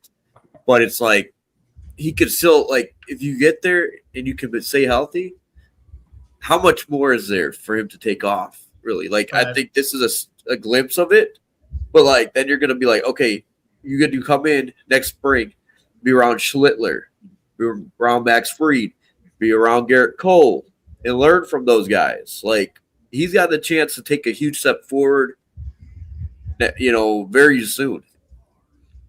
All right, how about we snake draft it, and have James go again with his favorite second rounder. Well, no, Trevor. Trevor. Sorry, Trevor, go at it. Come on. I think I want to say first, I think it's entirely unfair that you pick the one draft guy to go last, and I'm not allowed to repeat, or the one non-draft. Well, I was actually Dodge got to it first, but I was going to say I thought about this after I said it. We can go reverse order next time, so you can start off the round. You got it. Yeah. So I would have said Fluky, but I can't. So I'm going to go with Ace Reese to the Mariners. I think they're getting a polished hitter who, everybody's going to need some refinements. Nobody's getting drafted MLB ready, but I think you have a very solid professional hitter that you're getting, and I am always a fan of that. So I think Ace Reese to the Mariners was one of my favorite picks of that first round. Go ahead with your second too, Trevor. Okay, my second pick. Oh, man. We are looking round 2. I have to remind myself who got picked. Rocco Maniscalco. Rocco Maniscalco, easy.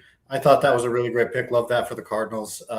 You guys, I'm sorry I'm stealing it from the people who were at the Combine. I think you guys said it all when he actually got picked. But it's all good. Big riser. Love the video I saw. I think that was a great pick, and the Cardinals are having a good draft so far. All right, James. Okay, for me, Sorrell. Sorrell been one of the best players in SEC the last few years. Granted, some of it was injured last year, but I think he was one of the best bats.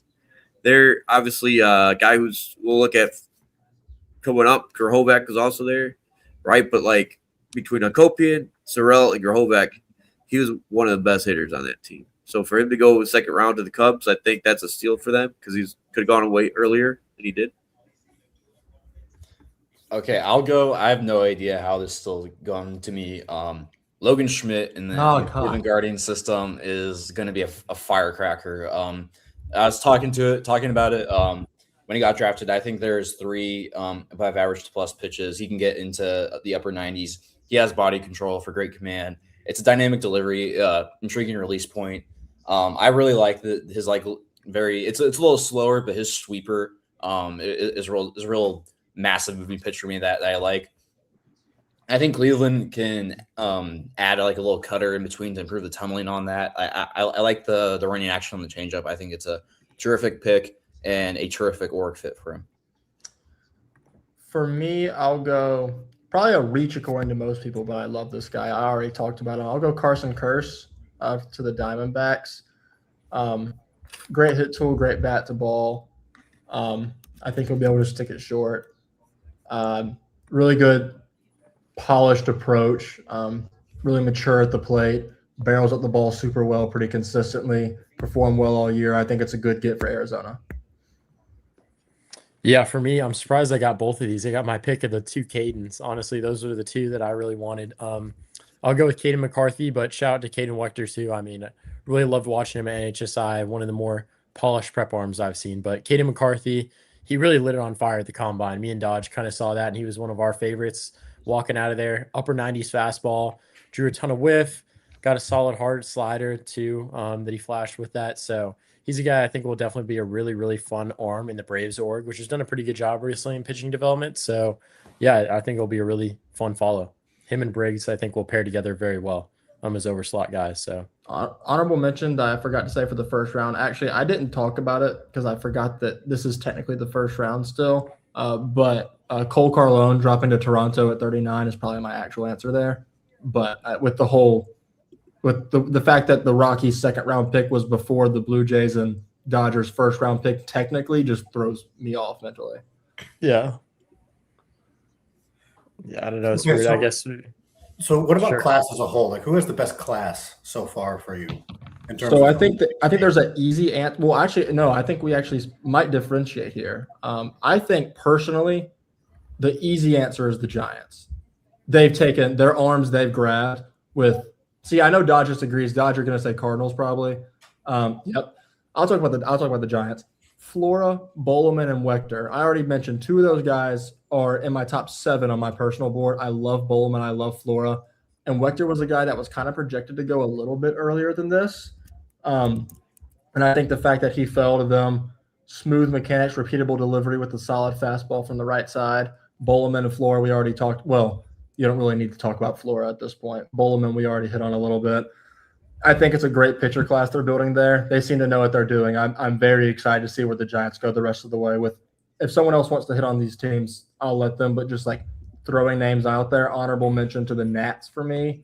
The Nats, the Guardians, and probably the Cardinals. Those are my honorable mentions. Jeez Louise, Josh. I thought we were going to go no, take him up, and this guy just goes 5 teams in a row. He goes, I'll take this one. You can talk about him. You can talk about him. I'm just mentioning that I like him. Go ahead. Dodge go on the Cardinals. Yeah, I'm going Cardinals. To me, it's the best total value accrued. I will say, though, as Josh rudely took, I think a team that's doing really well for its draft like kind of pool is Washington. They got pushed down because of their new like CBA draft lottery punishing. But I think they're doing really well for themselves. I like the Hakopian first round pick. Same. We got any other James, answers? you can go ahead and go. Yeah.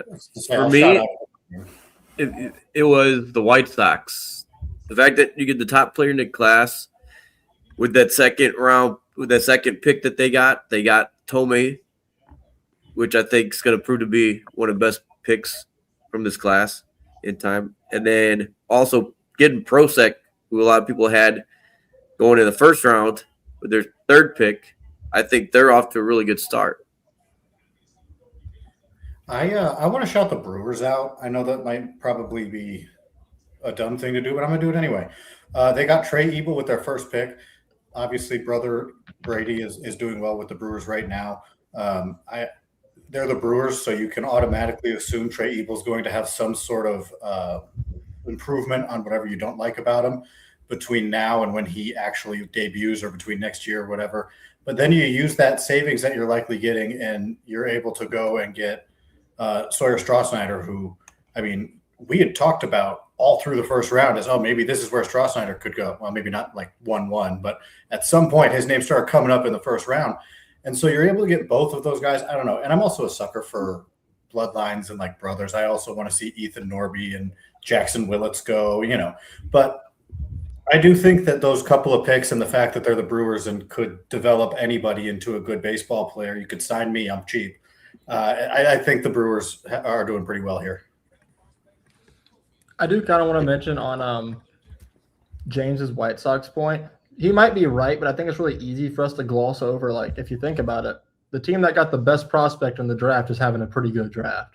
and they picked 34th and 41 with 2 high upside prep guys. Like that's probably a pretty good answer to this, honestly. It's just like it's easy for us to look at all the big classes of deeper guys that were taken here and there. But I mean, like Prosek was projected a first rounder by some people. Rock has been seen as the best prospect in this class for about 2 years at this point.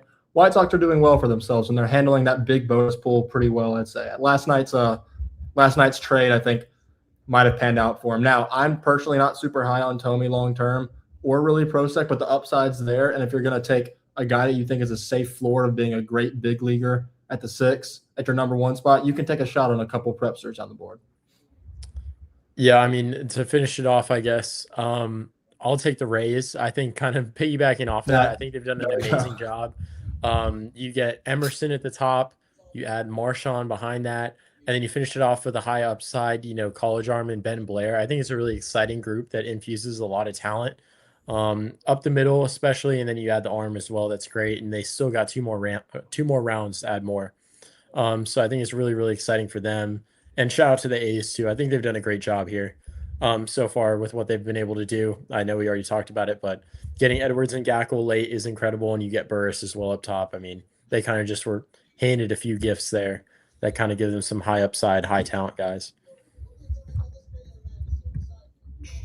Earlier I asked you guys if you thought that this year or last year was more like chaos-y, and everyone said this year, right? So it started to go off the rails after pick 4, because I think Flora wasn't that weird at 4, but then you get Derek Curiel at 5. What was the most surprising pick for you, do you think, across this first group of picks that we have? I think there's 2 really easy answers to this, and I'm trying to think of a third. Zion Rose and Jake Schaffner have to be the 2. Yeah. I'm trying to think of who if there was Curiel was a shock, but it was like I had seen that mock places. Honestly, you know what? For me, this is down the board, but like Montesa going 72 is shocking to me. That's a more down the board pick though, but I don't know if y'all have any other answers besides. I think Rose and Schaffner have to be the number 2, right? Tyler Spangler getting drafted, period, was kind of a shock. True, fair enough. Yeah, that one's an interesting one too. I think the one thing too, if we want to talk about, I see our guy Nate Jones. I was about to say, yeah. He's about to talk about the Red Sox. I think the most shocking thing is that they took 2 UNC guys. I didn't, I feel like it's very rare that you see a team's first 2 picks be 2 guys from the same school that are they were both grouped together as the same kind of area of player. Schaffner and Hull were both kind of clumped in that 2nd, 3rd round, guys that were kind of data darlings that people loved, and they snatched them both up. So it's very interesting. I'm curious to see how they assign them. I think that'll be a very interesting thing to see how aggressive they are off the rip. But yeah, I'm curious to see what they do. James, what are your favorite picks? Or sorry, not favorite. Your most shocking picks at this point in the first round? Cade Townsend surprised me because, we know he was kind of hurt, so he goes to a team that's had dealing with a lot of arm injuries. So, I don't know if that's the best move. I think that's more data and analytics, especially when you got guys like Dietz out there who potentially is better, who had a better showing in the SEC. Jack Riddell, I think, is a safer pick. Yeah. And there's still Tegan Kuhn's out there. There's still Cole Carlone. There's a lot more pitchers. I felt like he was a reach. Probably, but I think I tend to agree. We have big breaking development. We have a shocking guest or group of guests that we did not expect to really come in here today that are on board, about to pop on. All the guys from Philadelphia, what's up? Yeah. Hello. Drew, Jake, Quinn, Spiffy suit, Mr. Wheeler, Spiffy hat, Mr. Bargery. Quinn, I can only see your face, but I'm going to trust that you have a beautiful fit on. Can we ask one question? Is it okay if I ask a question immediately? Can we get a Philadelphia Phillies analysis from the Phillies fans over there? Can we get a pick analysis on Spangler? I think that shock might have been our universal thought. But then again, from the beginning, we've all kind of felt like Spangler was a real threat to make campus. So when we hadn't seen him earlier in the round, I guess that was just kind of in my wheelhouse. And then here comes his name, and there you go. Yeah. What did you guys? Logan pulls a high upside pick. And it's been an interesting draft for sure. So I guess since y'all are there, well, first of all, you know what? Forget all the draft related questions of your favorite this and that. Y'all were at the draft. Give us the rundown of what that was like and everything. Honestly, dude, like the whole setup in there was like way bigger than what I thought it was going to be when we first got. Like I've never been in that building before, and like the stage that they had was massive. Like the lights on it were awesome. They were doing like music performances in between picks, and like dancers were coming on and doing stuff. They were throwing out T-shirts, like they were making it like a whole thing. And then like when each pick was like when each team was on the clock, like the whole screen would like light up that team's color, and it would like shoot out through like the whole room. I don't know. It was pretty sweet in there, to be honest. Quinn? Yeah, they did a really good job making it fan friendly, just because a lot of these people don't know that like 40 players in this draft. So they did a good job giving video for not only the top guys, but guys that may be a little more notable. Like Landon Tomey had a video, which I thought made a lot of sense. They did a good job. Yeah. Drew, from media perspective, you got anything? Yeah, thank you for asking, JB. First of all, you guys have done an amazing job on the stream. Josh, JB, Dodge, all the guests, James, good to see you, pal. All of y'all have done such an awesome job with the stream. Thank you so much for running point on that, you guys. It's an A+ team. From the media perspective, the theater in Philadelphia or in Atlanta last year was much smaller. All media had table access. So Greg and I were actually at a table able to work during the event, which was really nice. We received water in the middle of the draft. There was a staffer that came by and gave us all bottles of water, which was super nice. I killed mine, big water guy.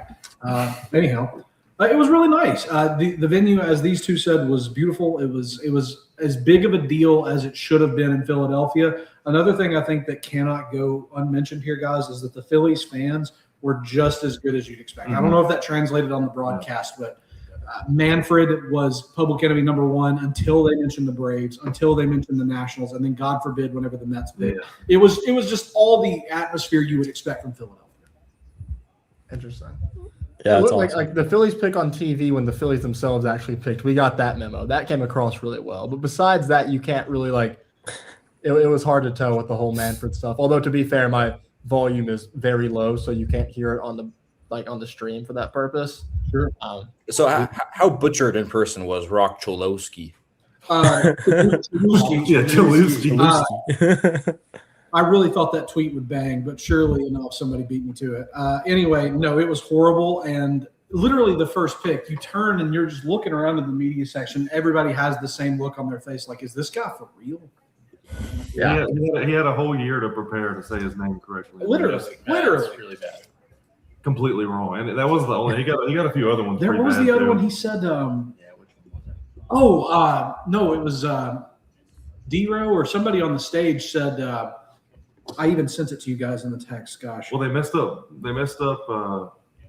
Jeffrey Raydell. Yeah. I was like, they messed up. Is it Jeffrey? Yeah. Oh my God. And then he's like the last pick, Jeffrey Raydell. I looked at Greg. I said, his name? Jeffrey. They messed up Blake Bryant somehow too. Yeah. Sure. Yeah. Really stumbled over that. Yeah. Crazy stuff. Jeez. Where do they find I guess, can we get a favorite pick and most shocking pick from each of you? Then kind of no duplicates either. We kind of ran through this. Yeah, guess who Quinn's gonna say. I have the same answer for both. Go Zion Rose. Wow. Yeah, Quinn. I felt similarly to Logan Hughes going 17, as y'all can imagine, but number 6 overall for Rose is the shocker of the draft. So that's so about. And JB in a sense with Schaffner going 20, just like by default. Yeah, that was cool. What'd you make of that, JB? Jaw was on the floor, can't lie. Cool, great for the kid. I mean, love him, great dude. So that's awesome.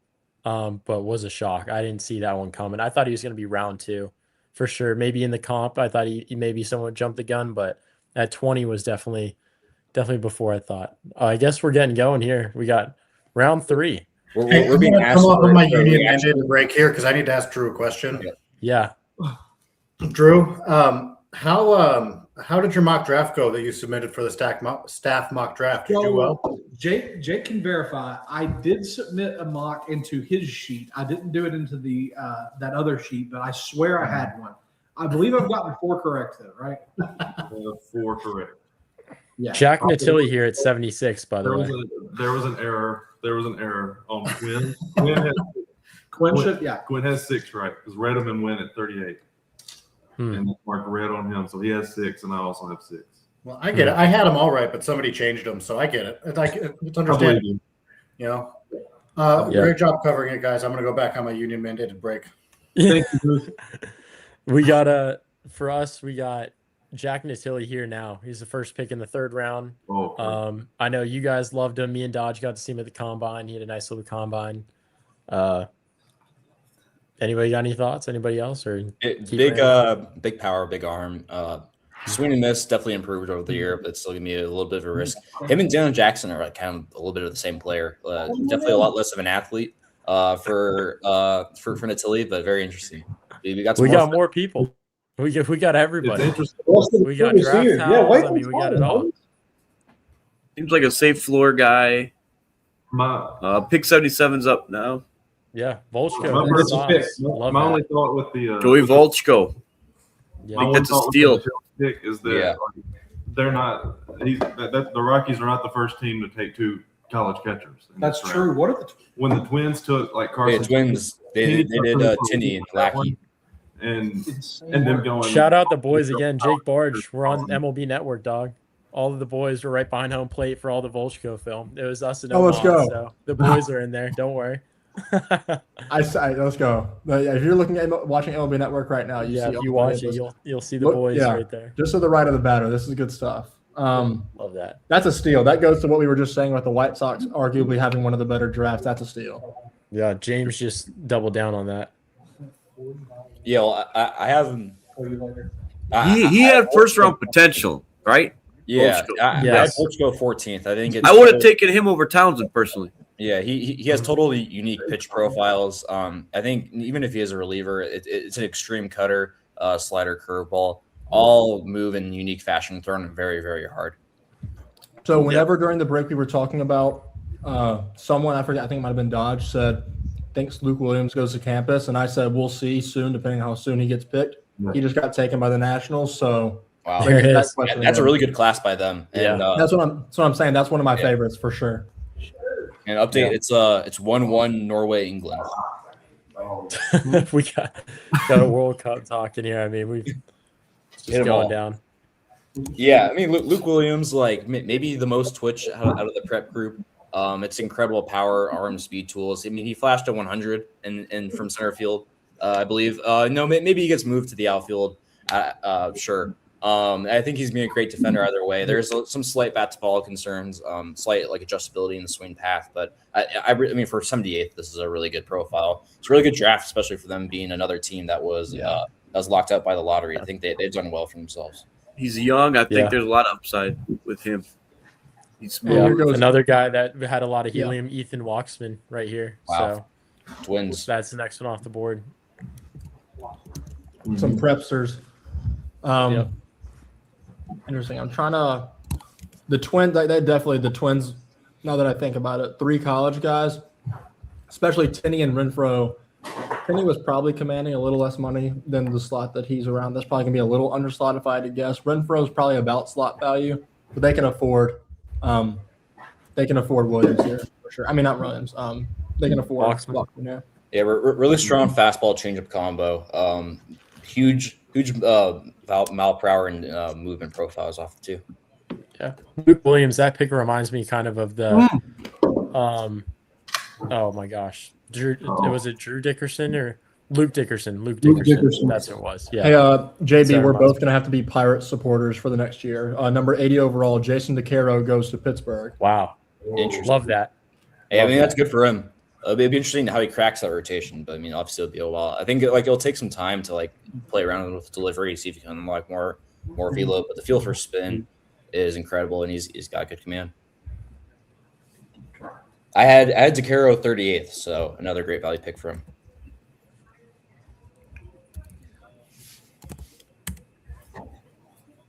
fact, that's a couple now. It's like almost the entire round 3 is great value picks. And we got Volchko. So I just said that too. I just looked at these guys and said this third round is just incredible value after. Yeah. Aiden Robbins is still out there. Certainly. Brody Bumila, Joseph Contreras, Will Brick. I think we're thinking all those last 3 are probably campus guys at this point. I mean, we'll see. Of the guys that are like, I think Archer Horn, Bumila, and Hirschkorn and Bowen might all be like definite campus guys now. Of the college guys that are available, the consensus best available ones are Aiden Robbins, Gavin Grahovec, Colin Ritchie, Ryan Lynch. That's probably the range you're looking at. And for the Philly boys, we were talking earlier, that's really interesting potential get to campus for Bowen with Oregon State and that new Pac-12. Like, who knows how that conference is going to play? You're basically getting to campus to getting to mid-major at this point. Portal opens for these incoming freshmen August 1st. Maybe that's the name. Also, I'll take Gavin Grahovec away from what I just said. He just got selected by the Angels. Oh boy, yeah. It's a pretty fun class for them. I mean, I really like Grindlinger. I like his profile. Obviously, it's like an awful dynamic group. 2 hometown kids, college actually. First baseman, but it's great power. And he improved his swing and miss this year.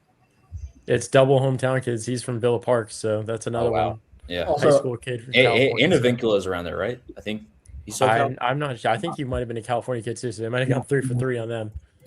Other campus guys I didn't mention: Kevin Roberts, Will Brick, Savion Sims. No, Avincula is NorCal.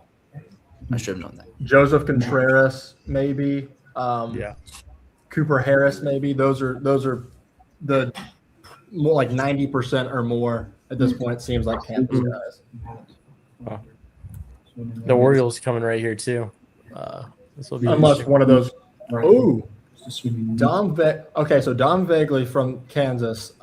He turned his season around really well. I would like to talk about this one because I think he is one of the more. His curveball, I think, is the hardest pitch to grade in this entire class, in my humble opinion, because it's like double plus feel for spin with like low effort action ish, good velo, 60% whiff on the pitch roughly, but he gets terrible breaks on it. Like it's like a -5, -6 or something if I remember, but it plays super well. It's good deception, great spin. It's an interesting pitch to try and grade out. He did turn things around though. I think the fastball runs a ton. Like I like it too. It has really good like horizontal separation, not as much like plane difference, but pretty interesting guy. Oh, this is a good art. This is a great draft for the A's, I think, so far. Jacob Duden from NC State off the board to the Athletics. Tommy John rehab guy. Yeah, Edwards, Gackle, and Duden are 3 solid on for them. This is a good draft. And that's what I was mentioning earlier. That's why I was pretty shocked that that they didn't take an arm in the first pick, even though I love Drew Burris. But then like that team just needs any kind of pitching talent possible. I get it. They're just filling in 3 arms. Yeah, I had Duden 71 on my board. I'm a big fan of his. Also, guy that I'm like a little shocked hasn't gone yet, just for money purposes. I would think Ruger Riojas with the talent plus like how little money he's going to command combo. I'm kind of surprised he hasn't gone yet. Yeah, he was top 50 guy for me. Yeah, sheer talent, same. You never know. I mean, he might be a guy that may command a little more than we're thinking, so he's not really a huge underslot guy because of his performance this year. But a couple other maybe campus guys, Bo Peterson, Matthew Sharman, they're top 50 prep guys for me. Yeah. Not picked so far. Braves are on the clock, and I'm scared. Same with Sean Dunlap.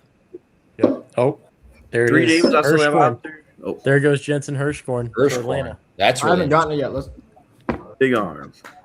There it is. If we can get him to campus, that's a big pick. I absolutely love that. That's phenomenal pick, in my opinion. Yeah, I think it's a good value pick. I'm not in love with it with the full picture. I think it's really just like a command arm for me. Like it's pretty regular action, but like I like the body frame. I like the control. I think it's easy to dream on higher velo with him. I mean, he's got a lean build. It's an effortless delivery. I think that there's a chance for higher velo there, along with a pretty solid slider changeup combo. I like Hirschkorn. I've been very high on him. Where'd he end up on my board? It was very high. He was in the 60s for me. I think he was the guy that like got like a whiff on like every swing at area codes. I had him at 43 overall on my board. The consensus had him at 49. I had him 52. There you go. That's a great pick. That's my favorite Braves pick today, I think. That's a bold statement, Josh. I like that. Well, I think some Gracia reactions from you guys. That was a bit of a divisive one for us. Yeah. What did you guys make of that one? I don't think we were big fans. You're not big fans of it? I was not. No. I said in the moment, I'm going to wait to see what else we do with our next 3 picks because I know it seems like a money thing, maybe, especially when we took Carter Beck at 26. Well, it makes sense.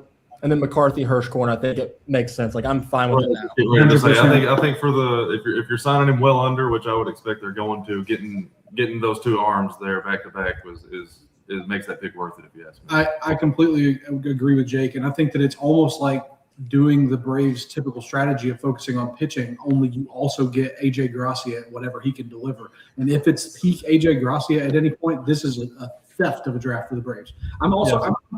Kevin Gaisi at 85 going. Yep. The Rangers. He strongly commands his fastball. The curveball changeup profiles are moving tremendous off each other. This is just another really great Rays pick. Yeah. San Diego commit, a little interesting guy. Yeah. 3 college players I still have up there that are out there. Trey Broussard, I'm surprised hasn't gone. D. Kennedy, and Kojo. Yeah, I think Sherman Johnson's probably in this range too, probably for a lot of people. Yeah, Sherman Johnson's cool. A popular name. Caden Ferraro just got taken by the Cardinals. Jake thought. Oh my gosh. I am absolutely thrilled with what the Cardinals have done so far. And I'm not just saying it just because I'm a big Tegan Coons guy. I texted everybody whenever they made that pick. But I love the Condon pick to start. Tegan Coons I thought was good value when they got him, and then like pretty much every other pick I've also been happy about. I think getting Caden Ferraro right here. I'm a fan of Caden Ferraro. I love the bat. Obviously, that's the name of his game. But like Cardinals are good at defense. I would like to think they're also good at developing defense, and they're going to be able to find a place for him. And I'm a believer in the bat. I think the bat's going to play no matter what. Yeah, the defense is the question mark, but there are no questions with the bat at this point. It seems like. Every pick for them, except for Montesa, which is very obviously a money saver, has been well above expected. And if that's the reason that they're taking Montesa, which it seems pretty obvious that that's what it is. That's a really good target for them to do that too. Similar to the Braves doing what they did. It's funny we just mentioned Kojal too. Yeah, I was about to say James came Kojal to the Marlins, 87. Marlins, pretty interesting. Pretty interesting group. Yeah. That is an interesting draft for the Marlins. They are clearly. Also, wouldn't be surprised if we see Peyton Bonds or Cade Lewis go this round. Yeah. Cade Lewis would shock me a little bit. Peyton Bonds wouldn't. This would be about a Peyton Bonds range, I would think. Mm-hmm. I don't know how I feel about the Marlins draft. I personally, I actually don't love it a lot at all. That's just so. I mean, I think they got really good. They got pretty good value, like for expected on Lombard. Well, right. With Lombard, yeah, but personally, like I'm not high on Peterson, Kleinschmidt, or really Kojal. I'm kind of like around consensus with Kojal, but I'm lower on Kleinschmidt and Peterson and Lombard. But the Lombard value is undeniable. Drew, you better get excited for this next pick, Arizona. Are you excited, Drew? Are you guys watching on the tracker? Yeah. We're watching the tracker. We've got, I think, we've got it on the screen as well. But Drew, that's why Drew gave the little hand clap. I was saying it as I saw it, and then I saw Drew give the clap. So I was like, I think he just saw who got picked. But, I mean, obviously, this is so exciting. Friend of the pod, Braden Dowd, friend of the site, really. I mean, not only has he been on College Baseball Now, but you guys had the opportunity to speak to him.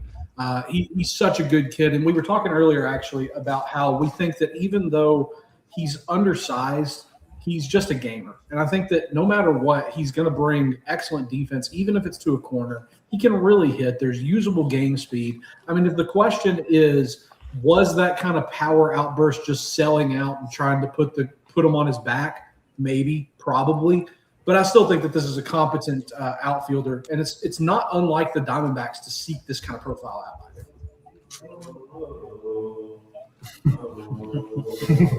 I'll chop, sure. Is that racially insensitive, actually, Nate? Okay, it's not. Good to know. We care about that prospects. Yeah. The Rangers. Who's the Rangers? Oh, Rangers pick. Wow. Who is it? Brody Bamila. Wow. Yep. Wow. There it is. I mean, that's great value for the pick, in my opinion. That's elite value. Top 40 player. I'm going to assume that they got Gio Rojas pretty well under slot to make this happen. I don't know what the Rangers' track record is on like rehabbing or strength and conditioning, but I think this is potential for an elite pick. Maybe he was willing to take a little bit of a cut now with the injury too, possibly. I mean, that's I'm sure. Thing. I mean, he was sending his medicals around like he had to. Yeah. I mean, I was hearing today that Bamila was going to go today. I didn't hear first round, but I also knew early in like when we started actually discussing where players were going to land and all that kind of stuff, the Rangers were a team that was very much in on Bamila from the start. And I think if he wasn't injured, he probably would have gone in the first round to them. But for them to get him in the third, they got to be really happy about that. Mm-hmm. Yeah. There's probably a lot of Texas Longhorns and Texas Ranger fan crossovers in the world, and so what a win for them with this pick, because he's probably going to campus, and even if he doesn't, then I guess he's a Ranger.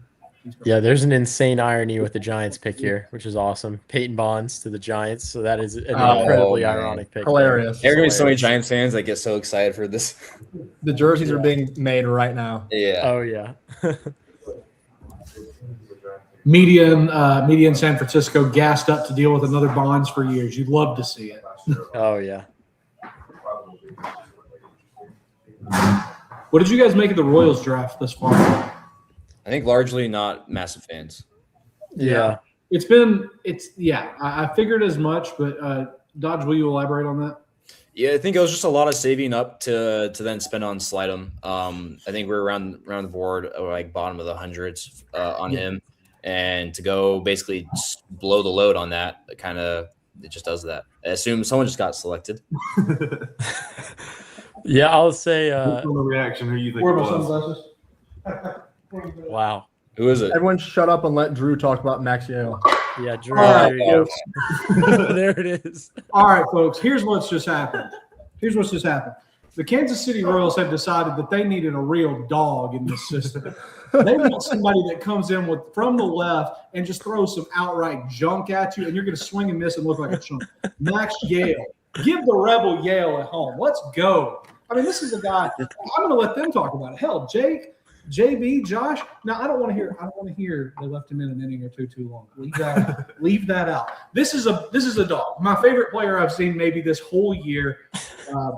Hyped out of my mind for this pick.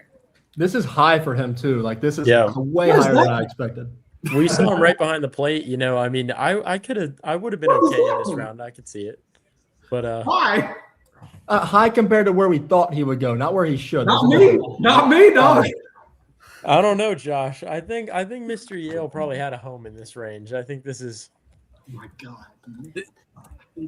This is a money saving pick, but a good pick still. Wow. Aiden Robbins. Aiden Robbins going to the Mets with not the pick we would have expected. They would have used it to get him, but I think that was pretty largely mocked that he was their target in the first round pick, and now they get him in the second round. That's Carson Wiggins and Aiden Robbins. The Mets couldn't care less about downside. They don't care at all. Wow.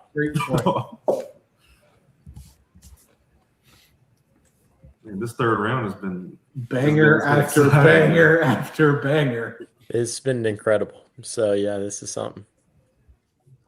This is a fascinating round for sure. Does Jake want to talk about his heartbreak for Noah Danza exiting the draft, or are we get on that, or? I mean, I think it was going to be tough for him with Mississippi State. If he wasn't going to go at a certain range, I think it was going to be tough for him to go. But I am a little upset that I'm not going to get to see his name called. Speaking of Mississippi State, I think they're like the biggest winner of the draft. Danza, it's looking like they're going to get Will Brick, and it's looking like they're going to get our guy Martin Sheelar too. So that's a 3 for 3 on high recruits for them. Oh, DOC.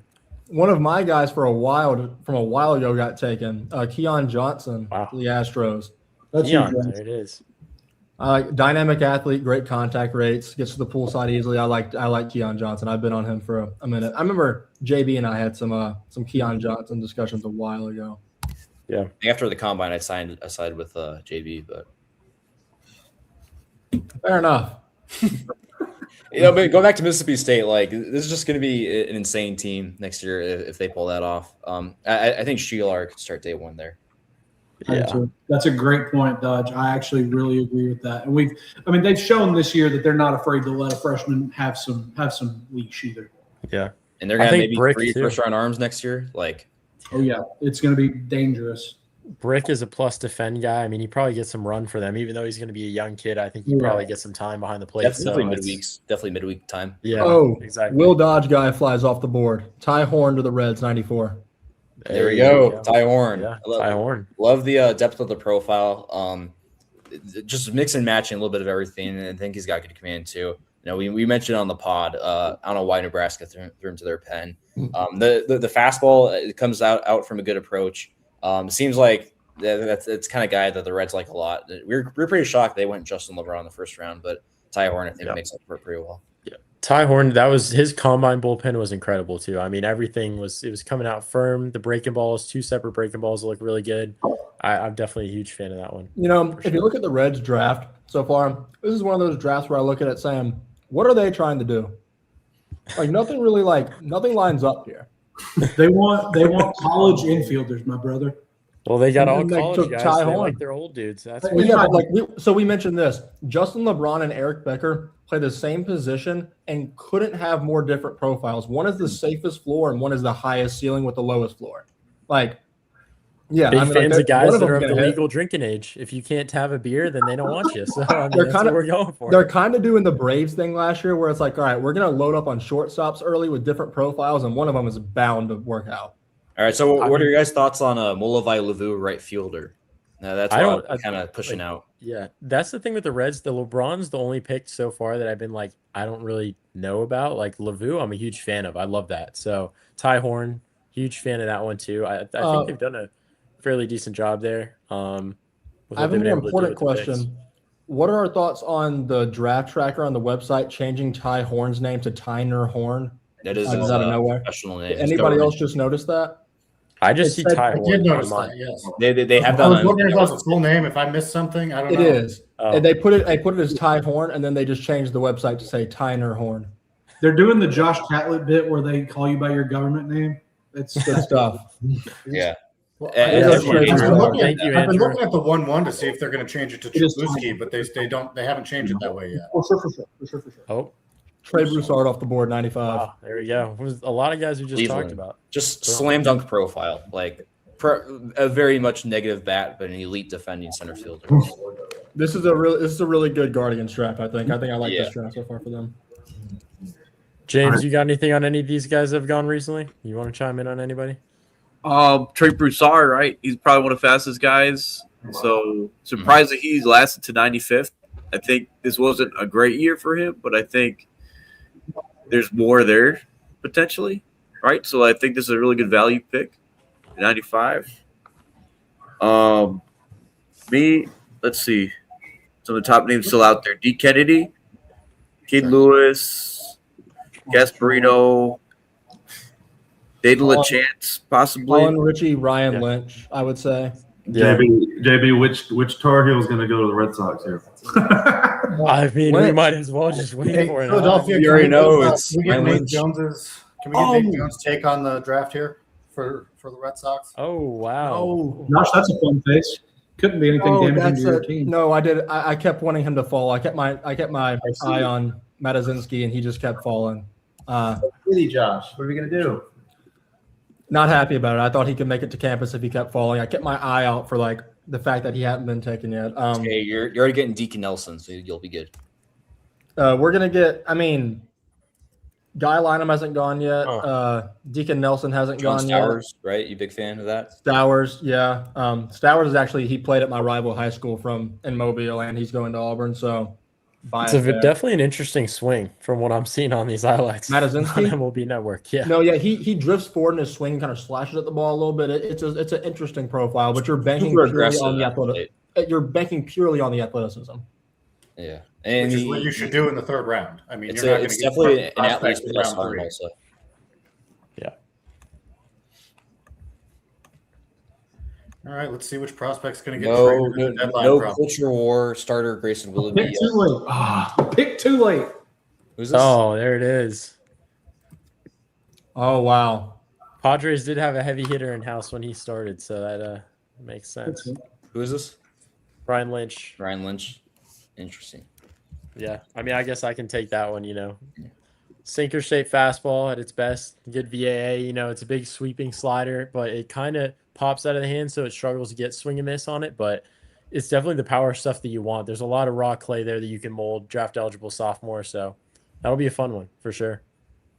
Yeah, he did. Didn't he? He kind of trailed off at the end of the year. I feel like his strike throwing ability started to back up. But yeah, it feels like a very anti-Padres pick after Borthwick won. Yeah. No, I think it's kind of the high upside. The college guys I've heard them linked to in the past are high upside, high risk, and this kind of fits that mold. Certainly, a lot of the clay there they can try to mold into. So we'll see. All right, Cubbies. Who's injured that they're going to take? Real quick, do I dare say Cade Lewis is a what do you fit guys here? think? Oh wow, Carson Yasa. Wow, sure. No, I like say that. something. Yeah. Jake, what? No, I was just asking. I was going to ask before they made their pick. What were you guys' thoughts on Sorrell and Miles Bailey going to the Cubs with like extreme power, extreme hit tool risk, all that kind of stuff back to back? My thought. I think the first thing I said when it happened is like, well, we can tell the demographic of player they're going for. Like it's pretty clear. And then Carson Yasa. I mean, look, they're just going for upside fully because Yasa is another high upside, low floor type of profile. They have a demographic.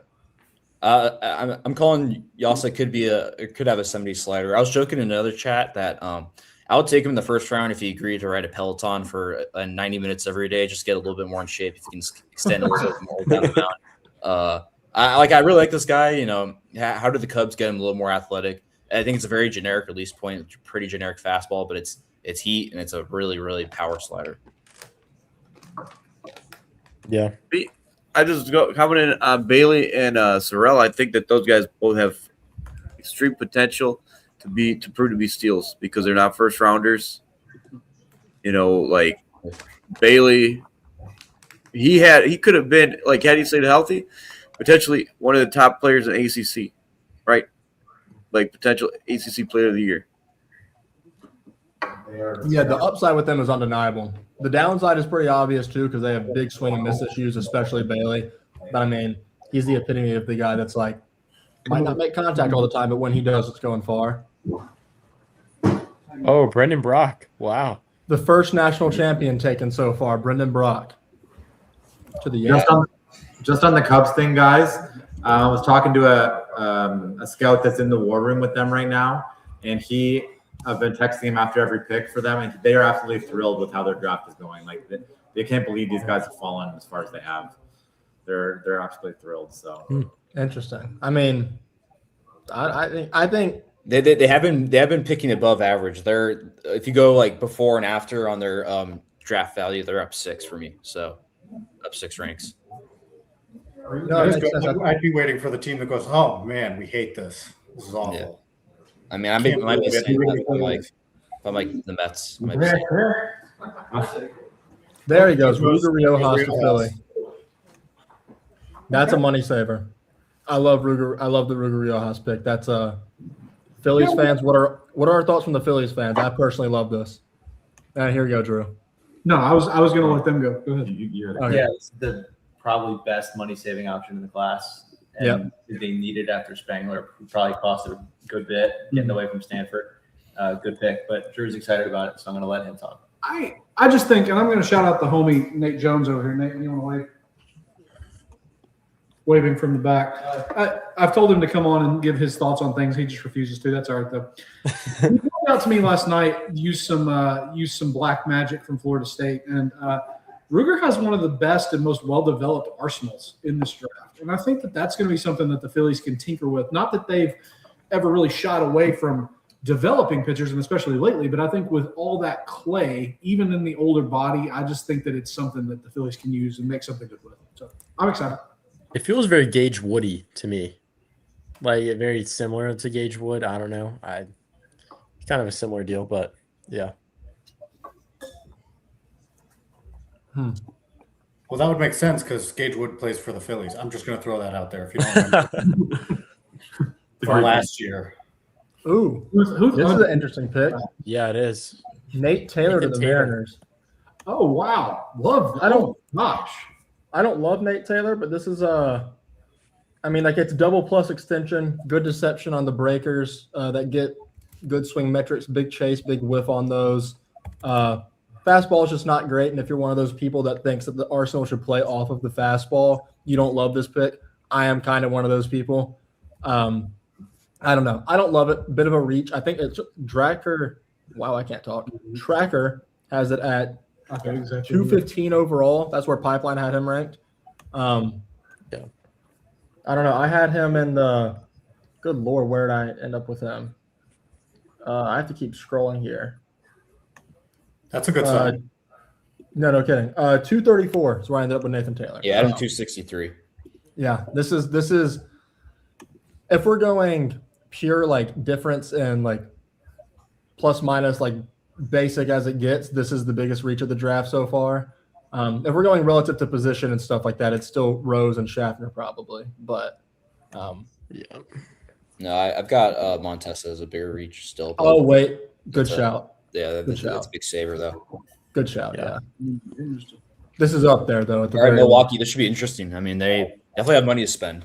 Kyle Jones. Oh, my bad. Interesting.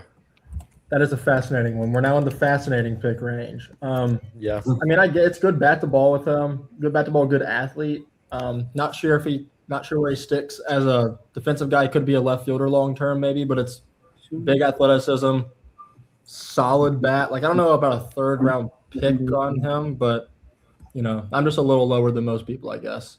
Another one that should be mentioned. Oh, go ahead, James. Sorry, I wasn't trying to. Looking at some of the Brewers picks, like we were saying, reaches. I think Ebel was a reach. Oh yeah. Yeah. But wait, that's obviously it's Strasnyder, right? They're gonna pay him.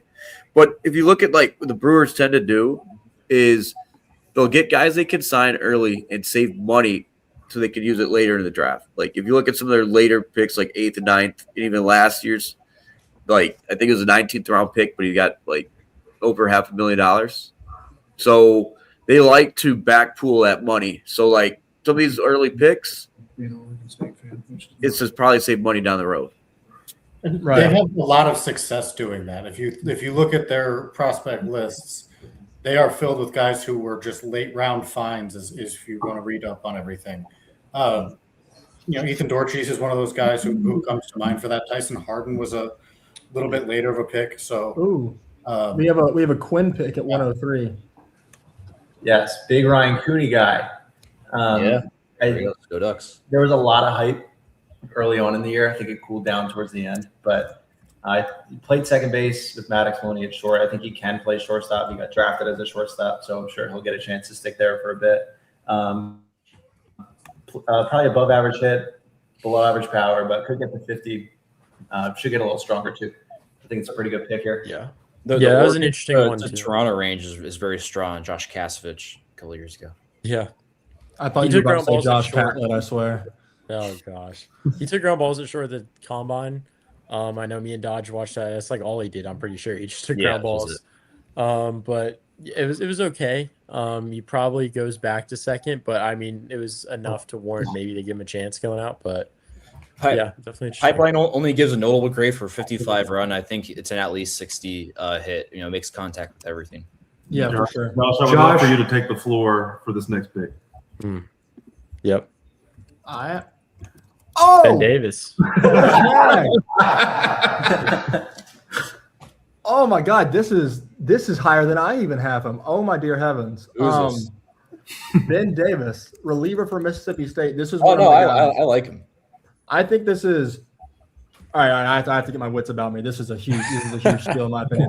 I think this is the most upside for an elite setup or closer there is in this entire draft. Fills up the strike zone like nobody's business, produces ground balls above 60%, huge horizontal break on the sinker, a little older, doesn't have a changeup. That could be an issue here and there, but he added the cutter this year, and it's a great pitch. It's already above average in my opinion. It's a plus sinker that induces the kind of contact you would want. Sits mid-90s and has already touched 100, touched triple digits from the right side. I think this is a massive get for the Rockies. I absolutely love it. This is like such a money saver too. Like such a money saver, but it's phenomenal value. There's a lot of untapped potential with those breakers too. I really like the slider in the upper 80s. Yeah. I said it earlier on this, but the White Sox love that kind of profile. They got that just before a White Sox pick. I wonder if he was on the White Sox radar. Holy, there it is. One more thing before we get to the next one. Jake was really kind to just point out that Davis gets, some are saying Davis gets a lot of whores on the pitches.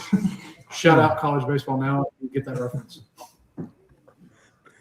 Wow. It's always it's gonna be a joke as old as time right there. But it's one of the best ones to come from the show. Yeah, Eric Segura. That's funny we just mentioned that profile. I mean, there goes Segura right behind that. So thank you, Luke. Love to see that. Love to hear it. Wow. Eric Segura is like a hyper athlete. He moves incredibly well, plus extension. It's just, I mean, it has a lot of untapped potential. I think even from a good pitching development school like Oregon State, the fastball last year at times out of the pen was up to 98. It was kind of low down as a starter this year, but I like the fastball slider changeup combo. I think there's the White Sox have slowly become a pretty good pitching development organization themselves. I kind of like this pick for a 4th round range. There goes Cooper Harris. That's a prepster that finally flew off the board. So he might not make it to campus anymore, depending on how much money he gets, because something we have to remember when you get into the draft at this point, like we have now, we mentioned this earlier and we tend to forget it right about now, but we'll remember it later on. Only 2 guys last year drafted in the top 6 rounds from high school didn't end up actually going pro. So all the guys that technically, Blake Bowen, Joseph Contreras, Will Brick, Kevin Roberts, Will Adams, those kind of guys, technically they could still get taken in the next round or 2 and probably still go pro. So I know it's easy. Like Cooper Harris at this point, I would imagine will go play for the Nationals at some point. It's just easy to get into the mindset of they're falling. So they're definitely going to campus, but that might not be the case. Landon Harmon was one last year, I think, or 2 years ago, maybe. He was in the same boat with the Nats. I think one that's fun to mention right now is James Tronstein, Harvard Westlake. That's a name that's kind of one that could be in this ballpark, and he's one that's, if he's not in this ballpark, he's probably going to school. So that'll be a fun. Well, it was also last year, we got to the 7th round where you're thinking a guy like Matthew Fisher was going to make it to Indiana, and the Phillies somehow wrangled the cash. I guess they must have found a lower dollar sign for him, and they were able to take him. But he was looking like a lock to make it to school, and he somehow for the UTK guys in the group, Gary Morse and Cole Koninger haven't been taken yet either. So and Dunlap. My bad. Oh yeah. And Dunlap. Here they go.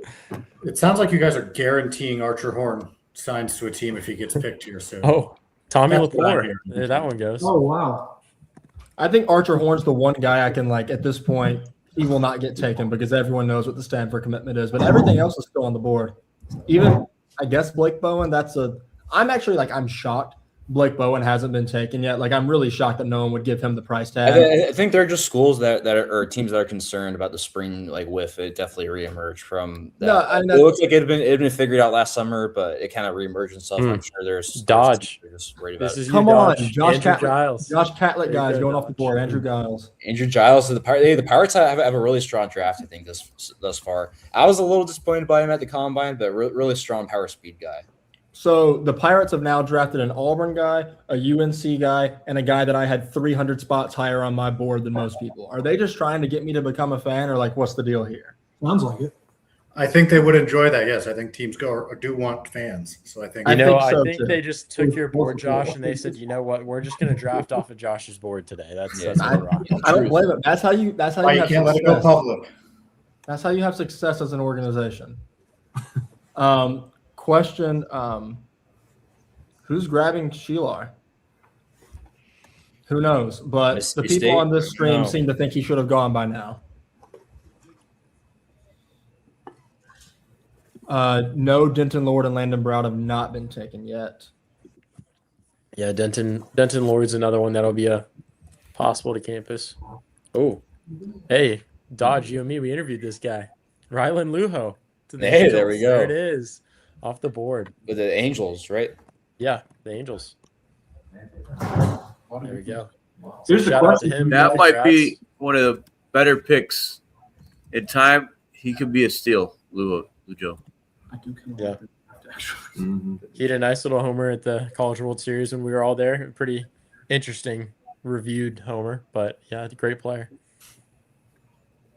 No, Sheelar has not been taken yet either. We just talked about him. Have we? Oh, wait, you just talked about Lujo. Never mind. I missed that. Yeah, we're starting to get some quote unquote reaches in this round, although this is kind of what you'll tend to see this. Colin Ritchie has not gotten it either, by the way. You'll tend to see this, I guess, because teams and agents are kind of prepping for the round 5 guys who are the prep guys we see go tomorrow early on after having all of tonight to talk about deals. So some guys you would see as reaches might be going here, although Andrew Giles and Ben Davis are not reaches. Those guys should have gone in the first round. Oh, wow. The Orioles just nabbed Kevin Roberts. Oh my God! Whoa! Wow! I'm having a field day right now. This is the best round ever for me. This is interesting. Roberts is one of those guys that I kind of chalked up in my mind as being like he'll probably just go to campus at this point. But I didn't think he'd get taken. That's why I say that. This is fascinating. That's an interesting one. That's my top above expected pick right now. Yeah. They must have saved some money with Booth, I'm assuming, at the top because he didn't test really. Yeah, they probably did. Booth. Kevin Roberts is a me and dodge guy. I mean, like the bat to ball is so good. He's so strong, insane bat speed. It's the injuries are a bit of concern and kind of Josh. Stuff too. Just throw me under the bus when I had him up there in like the top 5 with you on the prep list at the beginning of the year. But that's cool. That's cool, bro. You have hated on me for so long for having Kevin Roberts as high as I kept him as high. Don't try and pull that card now. Well, JD being on Josh, that never happens. You cannot backtrack now. I will not allow it. Don Bagley backtracking. Jeez Louise. I mean, I like all their guys too. Roman Martin staying in the state of California. Actually, maybe depends on when he debuts. Yeah. If you think about it. Yeah, I don't think he's gonna make it in 2 years. Yeah. One of the lowest swingers in the country we're talking about. Ty had just another guy with Roman Martin. Like he makes good contact. People think he can move back to shortstop. I think he has the body of a third baseman. It's like very, very, very passive. Like he explodes on the ball when he gets it. It's good in air, but he's just gonna have to swing a lot more. We'll see if the A's can do that. I'm a big fan of this one. I can't lie. I am in the camp that I think he could go back to shortstop. I think the long lean levers and the way he's moved in the past, I think, are great.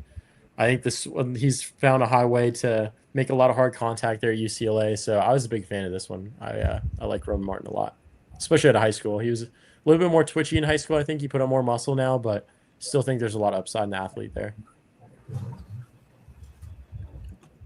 Braves pick Cole Dennis. Oh, that's my guy. He's like a total prep reliever look, throws out of the stretch, but it's IVBs in the low 20s, mid 20s. Threw a lot harder this spring. I think it was up to 98. He threw at the combine. It was a little all over the place, but I really like the fastball slider combo. Really high speed. He's a Jacksonville commit. Yeah, Jacksonville commit. Yeah. Yeah, get ready to learn roll. You guys put in as a draft team. I just want to say it's amazing because we're, how far into the draft? We're picked 113 right now with the Rays on the clock. And every time somebody gets picked, there's, oh my gosh, look at this guy. Like clearly, like that's this person's player. So clearly you guys are all talking a lot about this and having great discourse in your draft channel. And it's just awesome to see like how deep into this you guys can go. And the better part is this is a tease for tomorrow. It's not going to stop now because rounds 5 through 10 tomorrow, you're going to get the same reactions, I promise. Change-up kills a lot of spin, too. I think there's a lot of upside here. Yeah. Oh. Colin Bland. Colin Bland. There it is. Wow. Colin Bland, the guy that kept liking all of my tweets from this past weekend, even though he wasn't on my list. I respect the hustle. I appreciate the engagement, and maybe I should have been higher on you. Don't hate on my care sports management guys like that, Josh. Don't you talk down on them. Don't you dare talk down on them. No, I'm saying I appreciate him. He's giving me engagement on my socials. You tell him. Me and Drew know. We're the real ones with Colin Bland. We're the real ones. Josh out here talking trash. Josh, here's the thing, man. If you were a real one on Colin Bland, you'd know that this setup, this profile, is essentially what we saw out of Xavier Isaac a couple years ago. This is a profile who has a little bit of baby fat. Who the hell am I to judge, first of all? But, I mean, they're being honest, a little bit of baby fat on him. You thin him out. Oh, my God, I'm about to lose it again. All the glasses got to come back out for this one. Oh, my God. I see the Drew pick. Wow. All right. Drew, Start talking. I'd love to tell you about. I'd love to tell you about D. Kennedy. What are my Cardinals getting? Your Cardinals are getting a. Cardinals! Cardinals, don't do it to them. Man, Will Dodge. Do I need to take the glasses off? The Cardinals are doing it to him. the Cardinals took D. Kennedy. In case anybody's curious as to what happened. D. Kennedy is off the board now. What you're getting in D. Kennedy, it's a spark plug at the top of the order. I mean, we know for a fact that he's got some aggression issues. There's definite issues against the swing and miss on the breaking ball, on the off speed. Every homer is pull side practically. But I mean, even if he can't hit left-handers, Jay, when he does hit the ball, it's really hard. He hits the ball hard. He's got usable game speed. He can play shortstop pretty well. I think even if it's a second baseman long term, there's some stuff here. Also, Cardinals fans certified on Drew's level. Like, I love this. They're reading the Big 12 Daily Sheet. Thank you. This is, if you're a Cardinal, now whether it's true or not, I don't know. Dodge thinks it is. I know Jake thinks it is. Dodge, here we go. If you're a Cardinal fan, you have to think they've won this draft so far. Dodge, it's our guy right here. Wesley Roberson. Wesley Roberson, let's go. There he makes incredible contact. I think there's definitely a lot more strength you could put on the profile. He's got he's up there with arm strength in this class. Moves very well. I mean, I think for fourth round, this is a steal for Miami. Yeah. I'm kind of shocked he didn't make it to LSU. I thought they would kind of pay him a little bit more. Me and Dodge did do an interview with him as well. That's another one that's out there. So, yeah, Wesley Roberson. That's a nice one. It's like Elliot Lassell level contact. Yeah, true. I heard from the Marlins contact just recently that they loved Roberson internally. He specifically was one of the ones driving the bus on him for the Marlins. So to see that they kind of could make that connection and link up there is really good because, like you guys are saying, this is an incredible talent. Yeah. No, we love that one. So it's funny, two of our guys that we love a lot are, if you go on the draft tracker, unranked according to Pipeline. So Pipeline need to step up their game, I guess. What are we doing? Oh, yeah, swayed and influenced by agency. Big SEC guy next. Josh McDevitt from Missouri got taken. Not even my favorite Mizzou guy, but I like Josh McDevitt.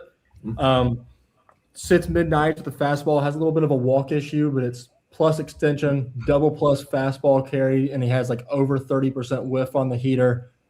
Great change-up shape.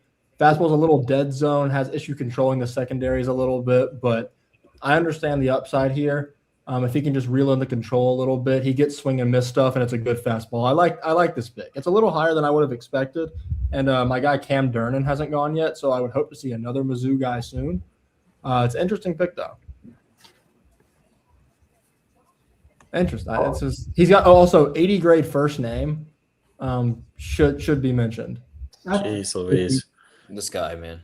This guy always talking about the names, man. Every time he as if there isn't someone earlier, by the way. I was just about to say, as if someone earlier didn't say Trevor Condon has a 80 grade first name on this stream. He does, though. See, that's just fair and unbiased analysis. See, Trevor said it once, and now you've said it 3 times. So I mean, we're rolling on a bad joke so far already. Twice. We can't be exaggerating on here. We don't want to lie on this stream to the people. You got to be honest too, Josh. With me not on the stream the whole time, the bad joke ratio was down, so you had to step it up. So thank you. That's fair. And Ole Miss guy. That's literally the only reason I'm on this stream. I actually this is Calhoun. Hudson Calhoun. It's a good money saver. Hudson Calhoun, great reliever profile long term, tons of swing and miss. Only I think he has less than 60% fastball strikes, I want to say. So the command is an issue. I have a 4 on the command, I think. But it's big strikeout stuff, good carry, good ride on the fastball. Mid-90s, been up to 98. I see the upside here. I think this is a little – I think every pick in this range we can say is like a little high, but kind of like – well, besides D. Kennedy. I think, like I said earlier, you're going to start seeing a lot of that in this round because people are going to try and get some deals with prepsters tomorrow at the beginning. So I think this will be a trend that we see continue, especially – I mean, Carlos Martinez out of Hofstra just got taken. Well, I've seen that name thrown around. One more thing on Calhoun is I think he has the repertoire to get moved into the starting rotation. If they can get him, and he's a good athlete, if they can get him to throw in a little more strikes, I think he's a target there. Yeah. So I was going to ask. I think this is the round I think where we start seeing teams decide, hey, we've spent a lot of money already, or hey, look, we saved a bunch of money, right? And they start to. Is this kind of that round where you start to see the culmination of what they've done to this point? These definitely starting to become like area scout picks at this point. Yeah. This is kind of like what I just said. It's a combo of what you just said, where you see a little bit of what's already gone on and how much money they spent, but a lot of it is trying to save money for tomorrow so they can spend the night tonight trying to talk with agents to getting some of these prepsters to actually come to them instead of going to campus, the ones that have fallen a lot at least. I'm pretty sure most teams aren't building boards like kind of to this range. Like it's usually like a top 3 in quantity of their board, and then it's just prefs at that point. Yeah. The other one that I'll throw out there too that's kind of interesting is we're at the point now where a couple high school kids that were Appy standouts, Skeleton and Jack Beck, those are 2 that definitely are in this range that will be interesting. See if they go. So, yeah. Is anyone here a Dom Batista fan? He just went 119 to the Royals. Oh, we like that. Yeah. Yes. Yeah. All right. Well, so that's rounding together Kansas City's class pretty well. I mean, he's got really good power for his profile, a really good arm. He's made bat to ball at a pretty iffy rate. You know, he doesn't. I don't really like how he clears his front hip, but he is one of the better athletes. He showed out at Super 60. I think James can speak to that. He goes in. I got a chance to watch him play a handful of times, and he's a guy with a really underrated arm because it's super accurate. He guns out a lot of guys. Like he's gunned out almost probably one guy a game, you know. But with him, it's his size. You know, like if he continues to add muscle and grow a little bit more, there's potential that like I don't want to say that he's Caglione light in a way, like body size and stuff like that, not in height, but just in like what you could add to him as far as strength. And it's just work. They're going to have to work on his swing, but this is a kid who continues to get better. Who they're saying commitment to CYC is a better talent at that, and it's just him staying healthy. He had a broken hamate earlier, they said, but it's just his ability to continue to get better that I think that is what has scouts excited about him. So the Mets just took for the Mets. Yeah, the Mets just took one of the better money savers still left, I think, in Shane Sadeo. He's got 6 distinct pitches, and he throws strikes at a high level. Good command, but he's almost 23 years old. So I think this is about as good of a money saver pick as you're getting in the 4th round. Yeah, we're ending the end of the day here too. You know, we're coming down to the line, so it'll be interesting to see how this goes. Down to the back half here. I bet Shane Sadao is one of the only pitchers in the world who has more pitches in his arsenal than letters in his last name. This is true. The other Mizzou guy off the board. Let's go. Durnin. Come on. This is one of my other, I'm millions of spots higher on him than most people. Had him in my top 100. He has had Tommy John before, and if you're not worried about that and how he's recovered from injuries, I don't see what there isn't to like here. He got super hot down the stretch too. The power, a little iffy. 90th EV was like a 104-ish, I think, but great bat to ball, or solid bat to ball, handles spin really well. Great lateral range at short. I think he sticks there. Good athlete. This is a really solid pick in this round. I don't know why consensus boards weren't higher on him. I think they're going to save themselves a lot of money here for tomorrow, or a decent amount of money, enough to be able to snag someone. The Astros are having one of those drafts right now where most people are not don't love it, but I am significantly higher on 4 of the 5 guys than most people. So this is I think the Astros looked at my board. That's what it is. Yeah. I mean, I would buy that, Josh. That is it's a very Josh Catlett board match. Keon Johnson, Cam Durham, Wes Mendez, Logan Hughes is a very – and then Raydell speaks for itself. He's great. But those guys, the other 4 guys, I've been notoriously pretty high on. So that's a fun draft. Oh, there we go. Ethan Norby. The Norby. The Reds. If a team that is generally good at developing or having good prospects or competing, has that reputation like the Astros, and you don't like their draft, I've learned more often than not you're the wrong one. Facts. So what you're telling me is I'm brilliant. Yes, that's exactly. I wouldn't tell him that. Don't tell him that. Let's go. Come on. Josh is going to have to fit out of that door in his apartment here soon, so blowing his head up is not a good idea. Yeah, exactly. I just dealt with a move. I know how to navigate things around corners. I can squeeze in if I need to. I'll figure it out. Good to know. Thanks. No, but seriously, like it seems like a lot of these smart organizations have drafts, and people are like, "Well, they reached," and it turns out no. Turns out they know what they're doing. Yeah. Yeah.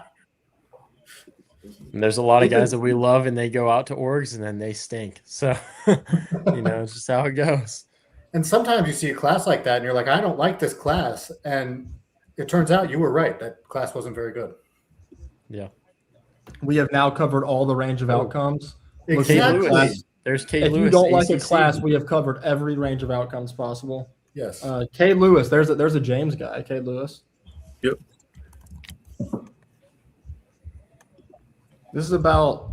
Yeah, he's an interesting guy for sure. He was a guy that was high hit at Wake Forest. There's some raw juice in there, but the couch plays like a boombox, so definitely something that will be interesting to follow. But the frame's got some power in there, so be a fun follow. Well, he's also been one of the best hitters in the Did you ACC say the last like few years. boombox? Sorry, I didn't want to interrupt, but yeah, no, Kate Lewis has been one of the best hitters in the ACC the past few years. You look at like some of the guys that come through and played first base for them that are having success at major league level. Sheets, Kurtz, right? Like I don't think that he's Kurtz like, but like if you said, hey, he's a solid average major league first baseman down the road, I could buy on that. Yeah. Did somebody say the couch plays like the boombox? What does that mean?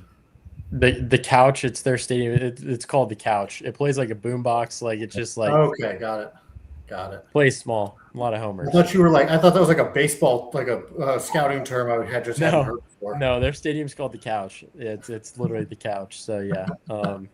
Yeah, I think it's an absolute boombox. When you transfer there, they say add 5 onto the homer total. So yeah, it's a nice easy jet stream there. Robbie Levy, portal There it is, entrant, yeah. combine Robbie Levy. guy. Yeah, we had him at the combine. Me and Dodge, if you want to take it, or I can take it, whatever you Didn't y'all want. not see him very much because like y'all doing interviews? I think I talked to Dodge about that. He hit. We got him on video. I have a tweet of Levy hitting. I might have been talking to someone else then. It's like a very like uphill stroke, but there's a lot of power and a good arm. A lot of pull air juice from him. It's definitely something that could be fun. Yeah, he's kind of passive, so that's a concern. But also, he's a left-handed hitting catcher, which you don't get a ton of. Didn't get any of that. Yeah. He broke up. I didn't hear anything. I heard blah, blah, blah, blah. Left-handed hitting catcher, you Roboto. don't get a ton of that, and he's very passive, so that could be an issue. I'm going to turn the Wi-Fi on does my make phone contact. back on. Thank you, Mr. Roboto. Okay, last 10 So- picks. There's a lot of power bats still Oh. out there. There's the let's see, we've got There it is. Gasparino. Gasparino. Oh, Gasparino's out there. Jackson Colin Willits, Ritchie. not that he's a power guy, but high profile. Colin Ritchie and Daniel Cuvée. Do you think they go in the next 10? Based on the way that teams have been picking, maybe not. But I mean, I think Colin Ritchie is definitely a talent that could go in the next 10. Gasparino wouldn't shock me. Cuvée probably not. Yes, I didn't really think about Gasparino. Gasparino, he'll probably be an early tomorrow guy. Dodge, toss it to you. Dominic Pellegrin for the Tigers. let me rejog my memory on him because That's a good sign. this first time seeing him at the combine. He's a guy. I know he's struggled in the past against spin, but he hits fastball as well. I think I liked his defense at the combine. Should stick at shortstop. He's a The craziest two-lane. part is he's a righty hitter, not a lefty hitter. Yeah. Yeah. Let me shocking for the Tigers.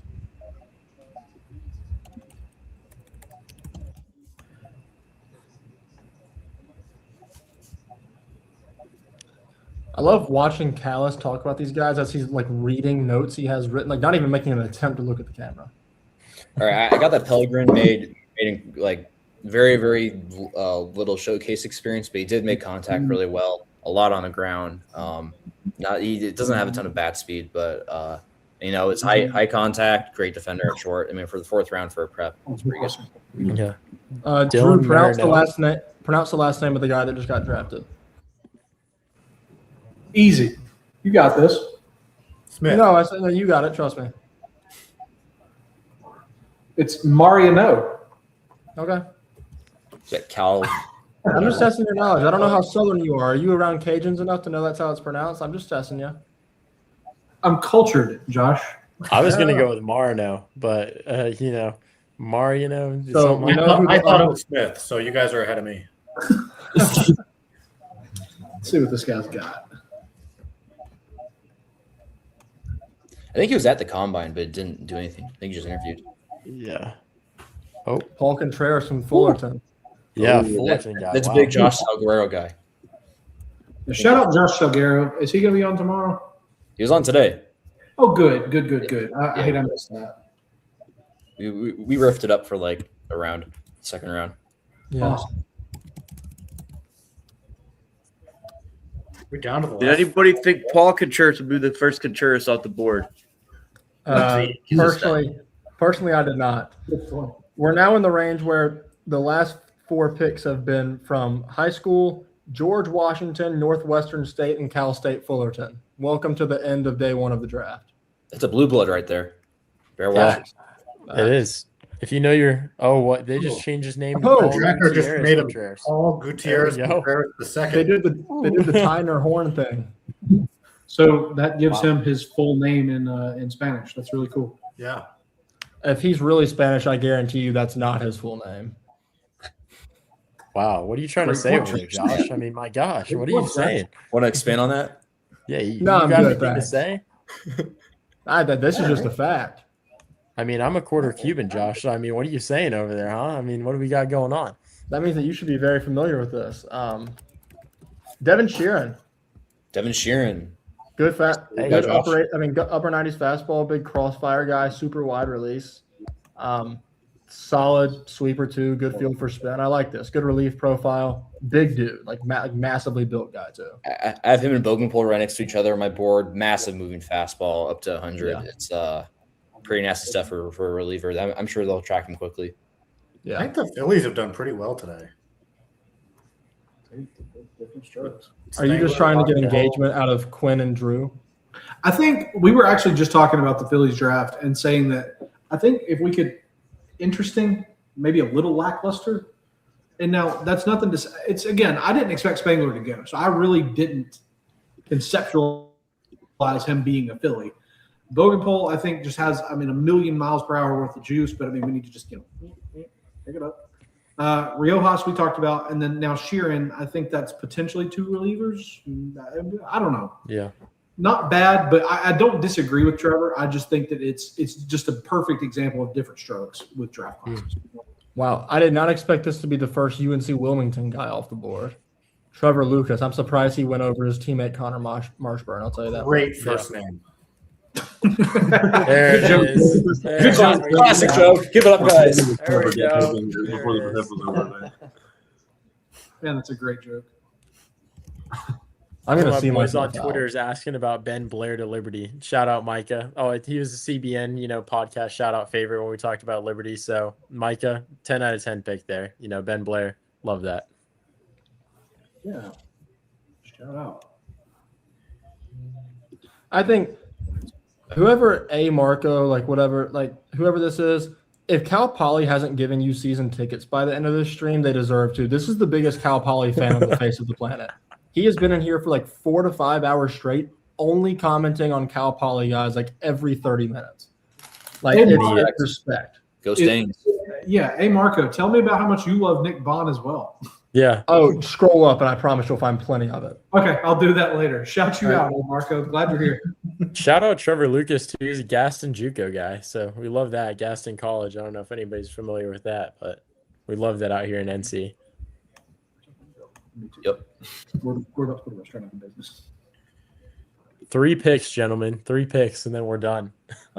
Someone asking us, where do we think New Contreras ends up? My personal opinion is going to be later tomorrow. Someone, I think it might be Drew. Someone in here is high on him. I think Drew's higher on him. I like Contreras, but I think, Josh, that you're absolutely right. Oh. Great pick right here. Josh, Julian Garcia. There it is. Oh, see, this is where the Brewers spread their money. It's incredible. Yeah. This is the 4th round is my favorite round for my guys. He should have gone earlier, but I love Julian Garcia, Cali guy. Shout out JB and Dodge. Yeah. I can hit it. I mean, I saw him in person at NHSI. It's a high slot, like over slot guy, big kind of 12-6 breaking ball, downhill, fastball, play pretty well too. But it's just big extension, really, really big stuff there. So yeah, definitely kill spin well on the changeup. Is a good right hand carry fastball, good feel for the change plus feel for spin. A little high effort delivery, so injury concerns a little bit, but I mean he showed out. You already had TJ. That's another thing on him too. He's a TJ already guy, so that definitely plays into this. Nasty though. Yeah. Shout out A. Marco, probably one of, if not the biggest mustache. I don't doubt this comment one bit. I fully believe this. That's so awesome. Thank you for joining us for the stream, man. That's awesome. 2 true 4th round picks and 3 comp picks. Holy Will Brick. I'm gonna frame the 4th. I'm gonna frame the 4th round of this draft. Jay's getting it done. There it is. Wow. Absolutely love that.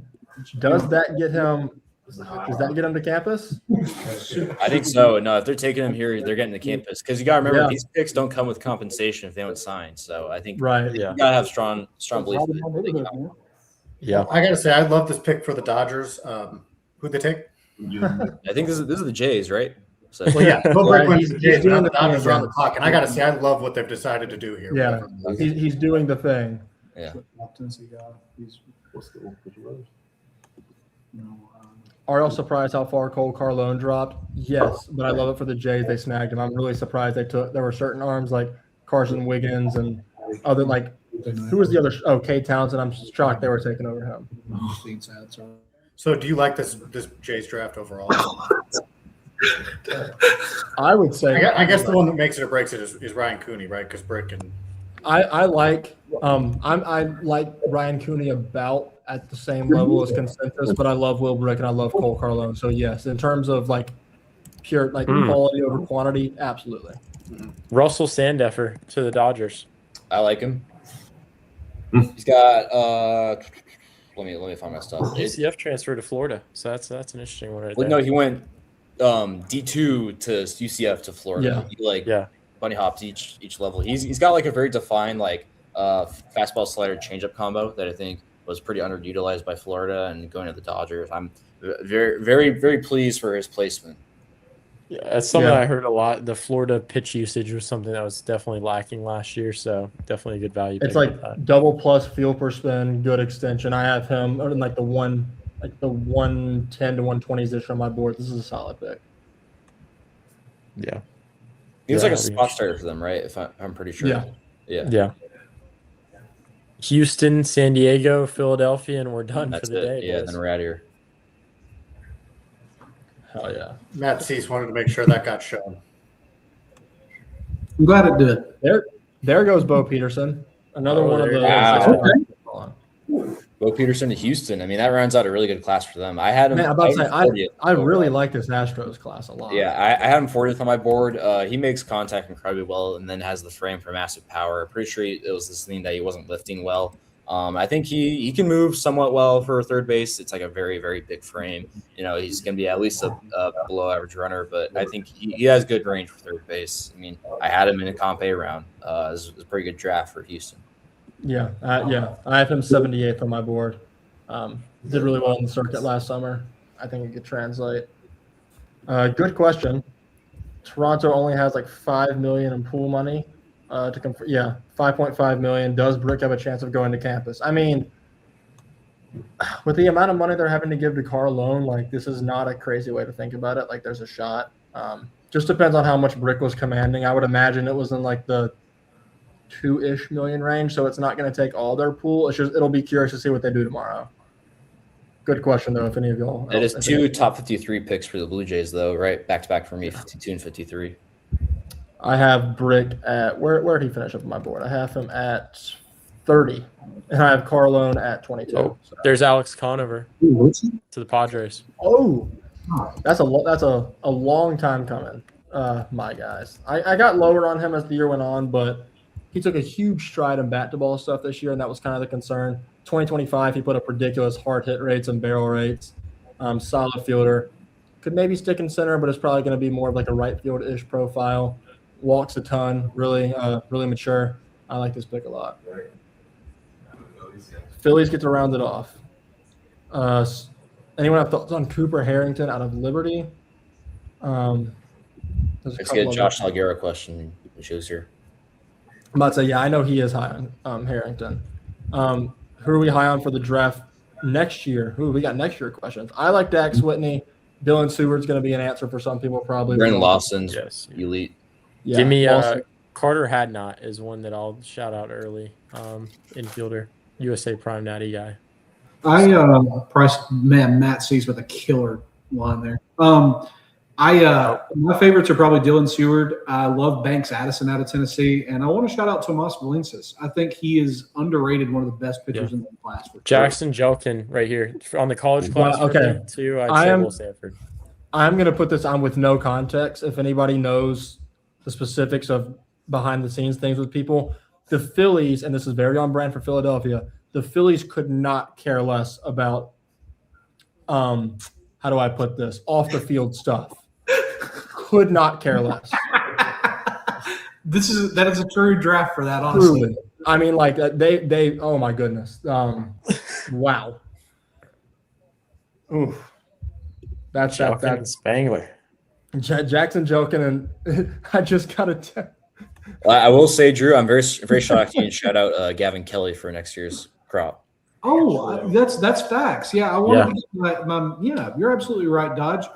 Talk about him though. Me and you've had some conversations about Kelly and how we're both really big fans. Yeah, I texted you. It was after he hit the series clinching home run over Kansas. I asked Drew, would you take Kelly or Von Lackey? I think Von Lackey made another jump at that point, or it's not really a debate at this point, but I think he was like the leader in barrel percentage last year. Just line drives it hard consistently. Josh, can you pull up Goose's comment as well? Because this is my number one in the class for sure. Landon Hairston, I'm almost positive, is going to be my one when the board kicks off. Now, granted, I don't think the team board, now that's all of us, will reflect that, but I could not be a bigger fan of Landon Hairston. I'm already a big person in general. Well, there we are, boys. I mean, that's day one. We did it. That's all, folks. We did it. 3 more rounds. No, 16 more rounds tomorrow, buddy. Gosh. Well, I mean, we'll give us for 6 more. Yeah, we should do all-encompassing thoughts. Wrap up. Everybody around the room, give me your favorite draft class of day one. We're gonna start with Dodge because I know his answer. It's the St. Louis Cardinals. This is, I think, one of the most generational classes that they pulled together. I peg them as a team that can make a splash because they have the 2 comp B picks. Every single pick, if you go back and rewatch what we were saying, it was above expected for their value. I think this has a chance to be a really special class. You gotta get food. If anybody else has an answer, I'm still looking for mine, so someone else can go. Yeah. I'll chime in real quick. I think that the White Sox draft is just exceptional. Now it's so idiot. But I mean, you start at the top with Rock, but then you add Landon Tomei, Cole Prosek, Joey Volchko, Eric Segura.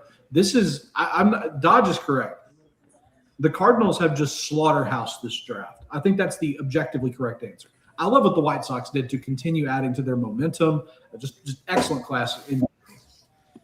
I think the Giants had a really. I think my answer is still the Giants. Yeah, because of the top 3 arms they took. I mean, getting Wechter, Bowman, and Flora is about as good of a start to that as you can get. Peyton Bonds is a great snag with their 4th pick too, and Carlos Martinez is good value to try and shape up for tomorrow. Honorable mention to the Blue Jays and the Guardians, like I mentioned, and the Astros because they just took so many of my guys. But I think my big answer is Giants, but Guardians, Blue Jays, and Astros are probably, and Nationals maybe. That's my top 5. How about that? Yeah, Giants and Rays for me. I think the Giants and Rays did great jobs there. If we're not going with the Cardinals, if I'm going with someone different, but yeah, the Cardinals is the obvious easy one. But the Giants and the Rays, I also love their class, and the White Sox too. That's because I still think the Brewers need a shout out. They just spread their money around so well to where their class is that depth. I think it's already showing through that this class is going to have some depth to it. I mean, the reaction when they took Julian Garcia probably said enough, but I still like the Brewers class. Completely biased. I love the Cam Flukie pick still. Like that made my entire day, and I've been riding on that since it happened. It's how you should feel. This is the MLB draft. Yeah. You should be feeling like levitating and generation. Can we go a different route with this real quick? Because we haven't talked about anything like this. Can we get a worst draft class of the day? Really super quick. I was curious if you guys wanted to give your favorite draft class since you've been very quiet.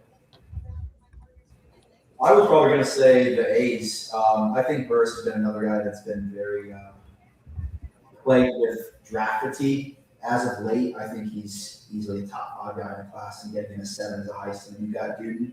He's one of the better pitchers in the draft. Who's slipping due to his injury. You get him there, you let him rehab, and at 83rd overall, I think they're one of the better drafts in the class. Oakland or Vegas, I guess you could say, is now. If I'm looking overall at the board, I think I have 2 personal slam dunk worst draft classes of the day, or least favorite. But so if someone else wants to go, negative. Yeah, no, you take it away. I'll say the Royals because I don't think anybody else is going to take them. I would have, but you can go. You would have? Okay, in that case, there's another team I'll take, so you can take the Royals. Does your other team start with an M? No. Okay, then I'll talk about the Marlins. You can take the Royals. Marlins, I'm just not high on Lombard. Haven't been for a while. I don't like. I also am notoriously not very high on Kleinschmidt, Peterson, or Wesley Roberson. There's just nothing that's really appealing to me. Now, don't get me wrong. The value with Lombard is undeniable. Like you can't. Like I hate to say I don't blame them for the pick after saying I don't like Lombard as I don't really think that the upside is going to be followed through on. It's kind of hypocritical, but I don't really like. I get it. If you're going to have him fall that far, somebody's got to take him. He was going to go to the University of Miami if he didn't go to the Miami Marlins, so might as well take a shot. But just nothing really moves me in there. With Dodge, you can talk about the Royals because I feel the same way. Well, actually, I want to talk about another team. You're not going to like this. I really like the individual picks, but I don't like the total class for the Atlanta Braves. I think it's just very poor profiles. High performing, but sort of like lower projection college bats and a lot of prep arms. It's just something that I think it's very low probability value class. I like all these kind of players, but I just don't really like the class right now. I like the Hirschkorn and McCarthy picks. Like I kind of understand the. To be fair, it's hard to it's hard for me to not like our draft after the first 2 picks. I said, let me see who the prep guys are that we're trying to reach for, and I like both of them. So I kind of just have to stick to that. Also, turns out the whole time for number 9, I just would have gone someone with a higher ceiling than spread it out. That's fair. I don't love the Gracia pick still. I think there were better options, but I get it. Also, it turns out this A Marco guy in our comments is just Drew's burner. I was actually literally looking for A Marco on Twitter. I need to follow this guy because I need to subscribe to his newsletter. I mean, like it's just your ideas. Nick Bond and Max Yale. I mean, like we found Drew's burner on YouTube. Apparently, it exists. Yeah. I was supposed to say, I don't have a least favorite class. I'm just glad everybody had fun. I'll hit one. I'll hit one in here. For me, it would be. I know they didn't have a lot of capital, but the Mets. I just think Carson Wiggins at 27 is just really humbug. And even if you turn around Robbins and put him up there at 27, I still don't like it. No matter which way you flip these picks around. So, yeah, I just think it's very low ceiling. Not necessarily great high floors either from the group. I just don't really like those 3 players at all. I think the Reds had a weird draft, just so I don't end on my odd comment or my funny comment earlier. The top of the draft is really weird, as you guys alluded to with LeBron and Becker. I like the Lavu pick, but I think just starting with those 2 has made this kind of an off-putting draft for me. I thought about both of those teams before I said mine. The Mets I don't love in particular, and the Reds, I think you said it a perfect way. I don't think they had a bad draft, but it was a weird draft. I think you said it perfectly. If anyone from Philadelphia has a comment on this question, you can go for it. I'm gonna go with my Phillies. I'm really not a fan. Spangler's not bad. I think he's kind of Aiden Miller-ish. Could be good, but the other four I'm really not feeling much on. Like Riojas is fine. Bogopol I don't love. Sheeran is a fine reliever, and Jelkin, I don't think we really have to talk about that. So not a fan. You sure you don't want to talk about that? Nope. Don't like it. If you say so. You guys have taken the ones I would say. I think the rest of them are kind of middling, mediocre. But I think that some of those teams that are middling and mediocre, just to touch back on what we said a minute ago, it's going to be interesting to see what they do with their capital tomorrow. And that's going to be very interesting. Winner of the draft, me, the city that I live in, got Rock Chalowski into their farm today. Or he will be here, and I would say in the next year playing baseball games in my city that I live in. So winner of the draft, Josh Catlett. Let's go. Maybe he won't. You never know. I mean, don't assume. he would have to get traded or like Red Sox can move. I don't know. Skip a level. It could skip a level. Could lose the affiliate. You never know. You're banking in. This is true. Staffers watching, just remember Josh Catlett is the one that put this in your head. Just skip him. This is true. Oh, and Joey Volchko. More live looks. All right, well, that probably just about does it for us today. If we get out of here in the next 2 minutes, we can go under 7 hours, which is honestly less time than I expected. This was fun. This was a lot. Yeah, wow. Yeah, seems like guys in Philly all probably I would assume had a good day at the draft. A very different experience than us, but fun time overall. I see head nods. Seems like y'all would be in agreement there. We will be back tomorrow doing this same thing, starting at 8:30. 8:30 your time. Yeah, I mean like starting probably 11:15-ish Easterns, like somewhere in that range. We'll be here tomorrow. I'm covering rounds 5 through probably 10 tomorrow. Maybe we go longer. We'll see.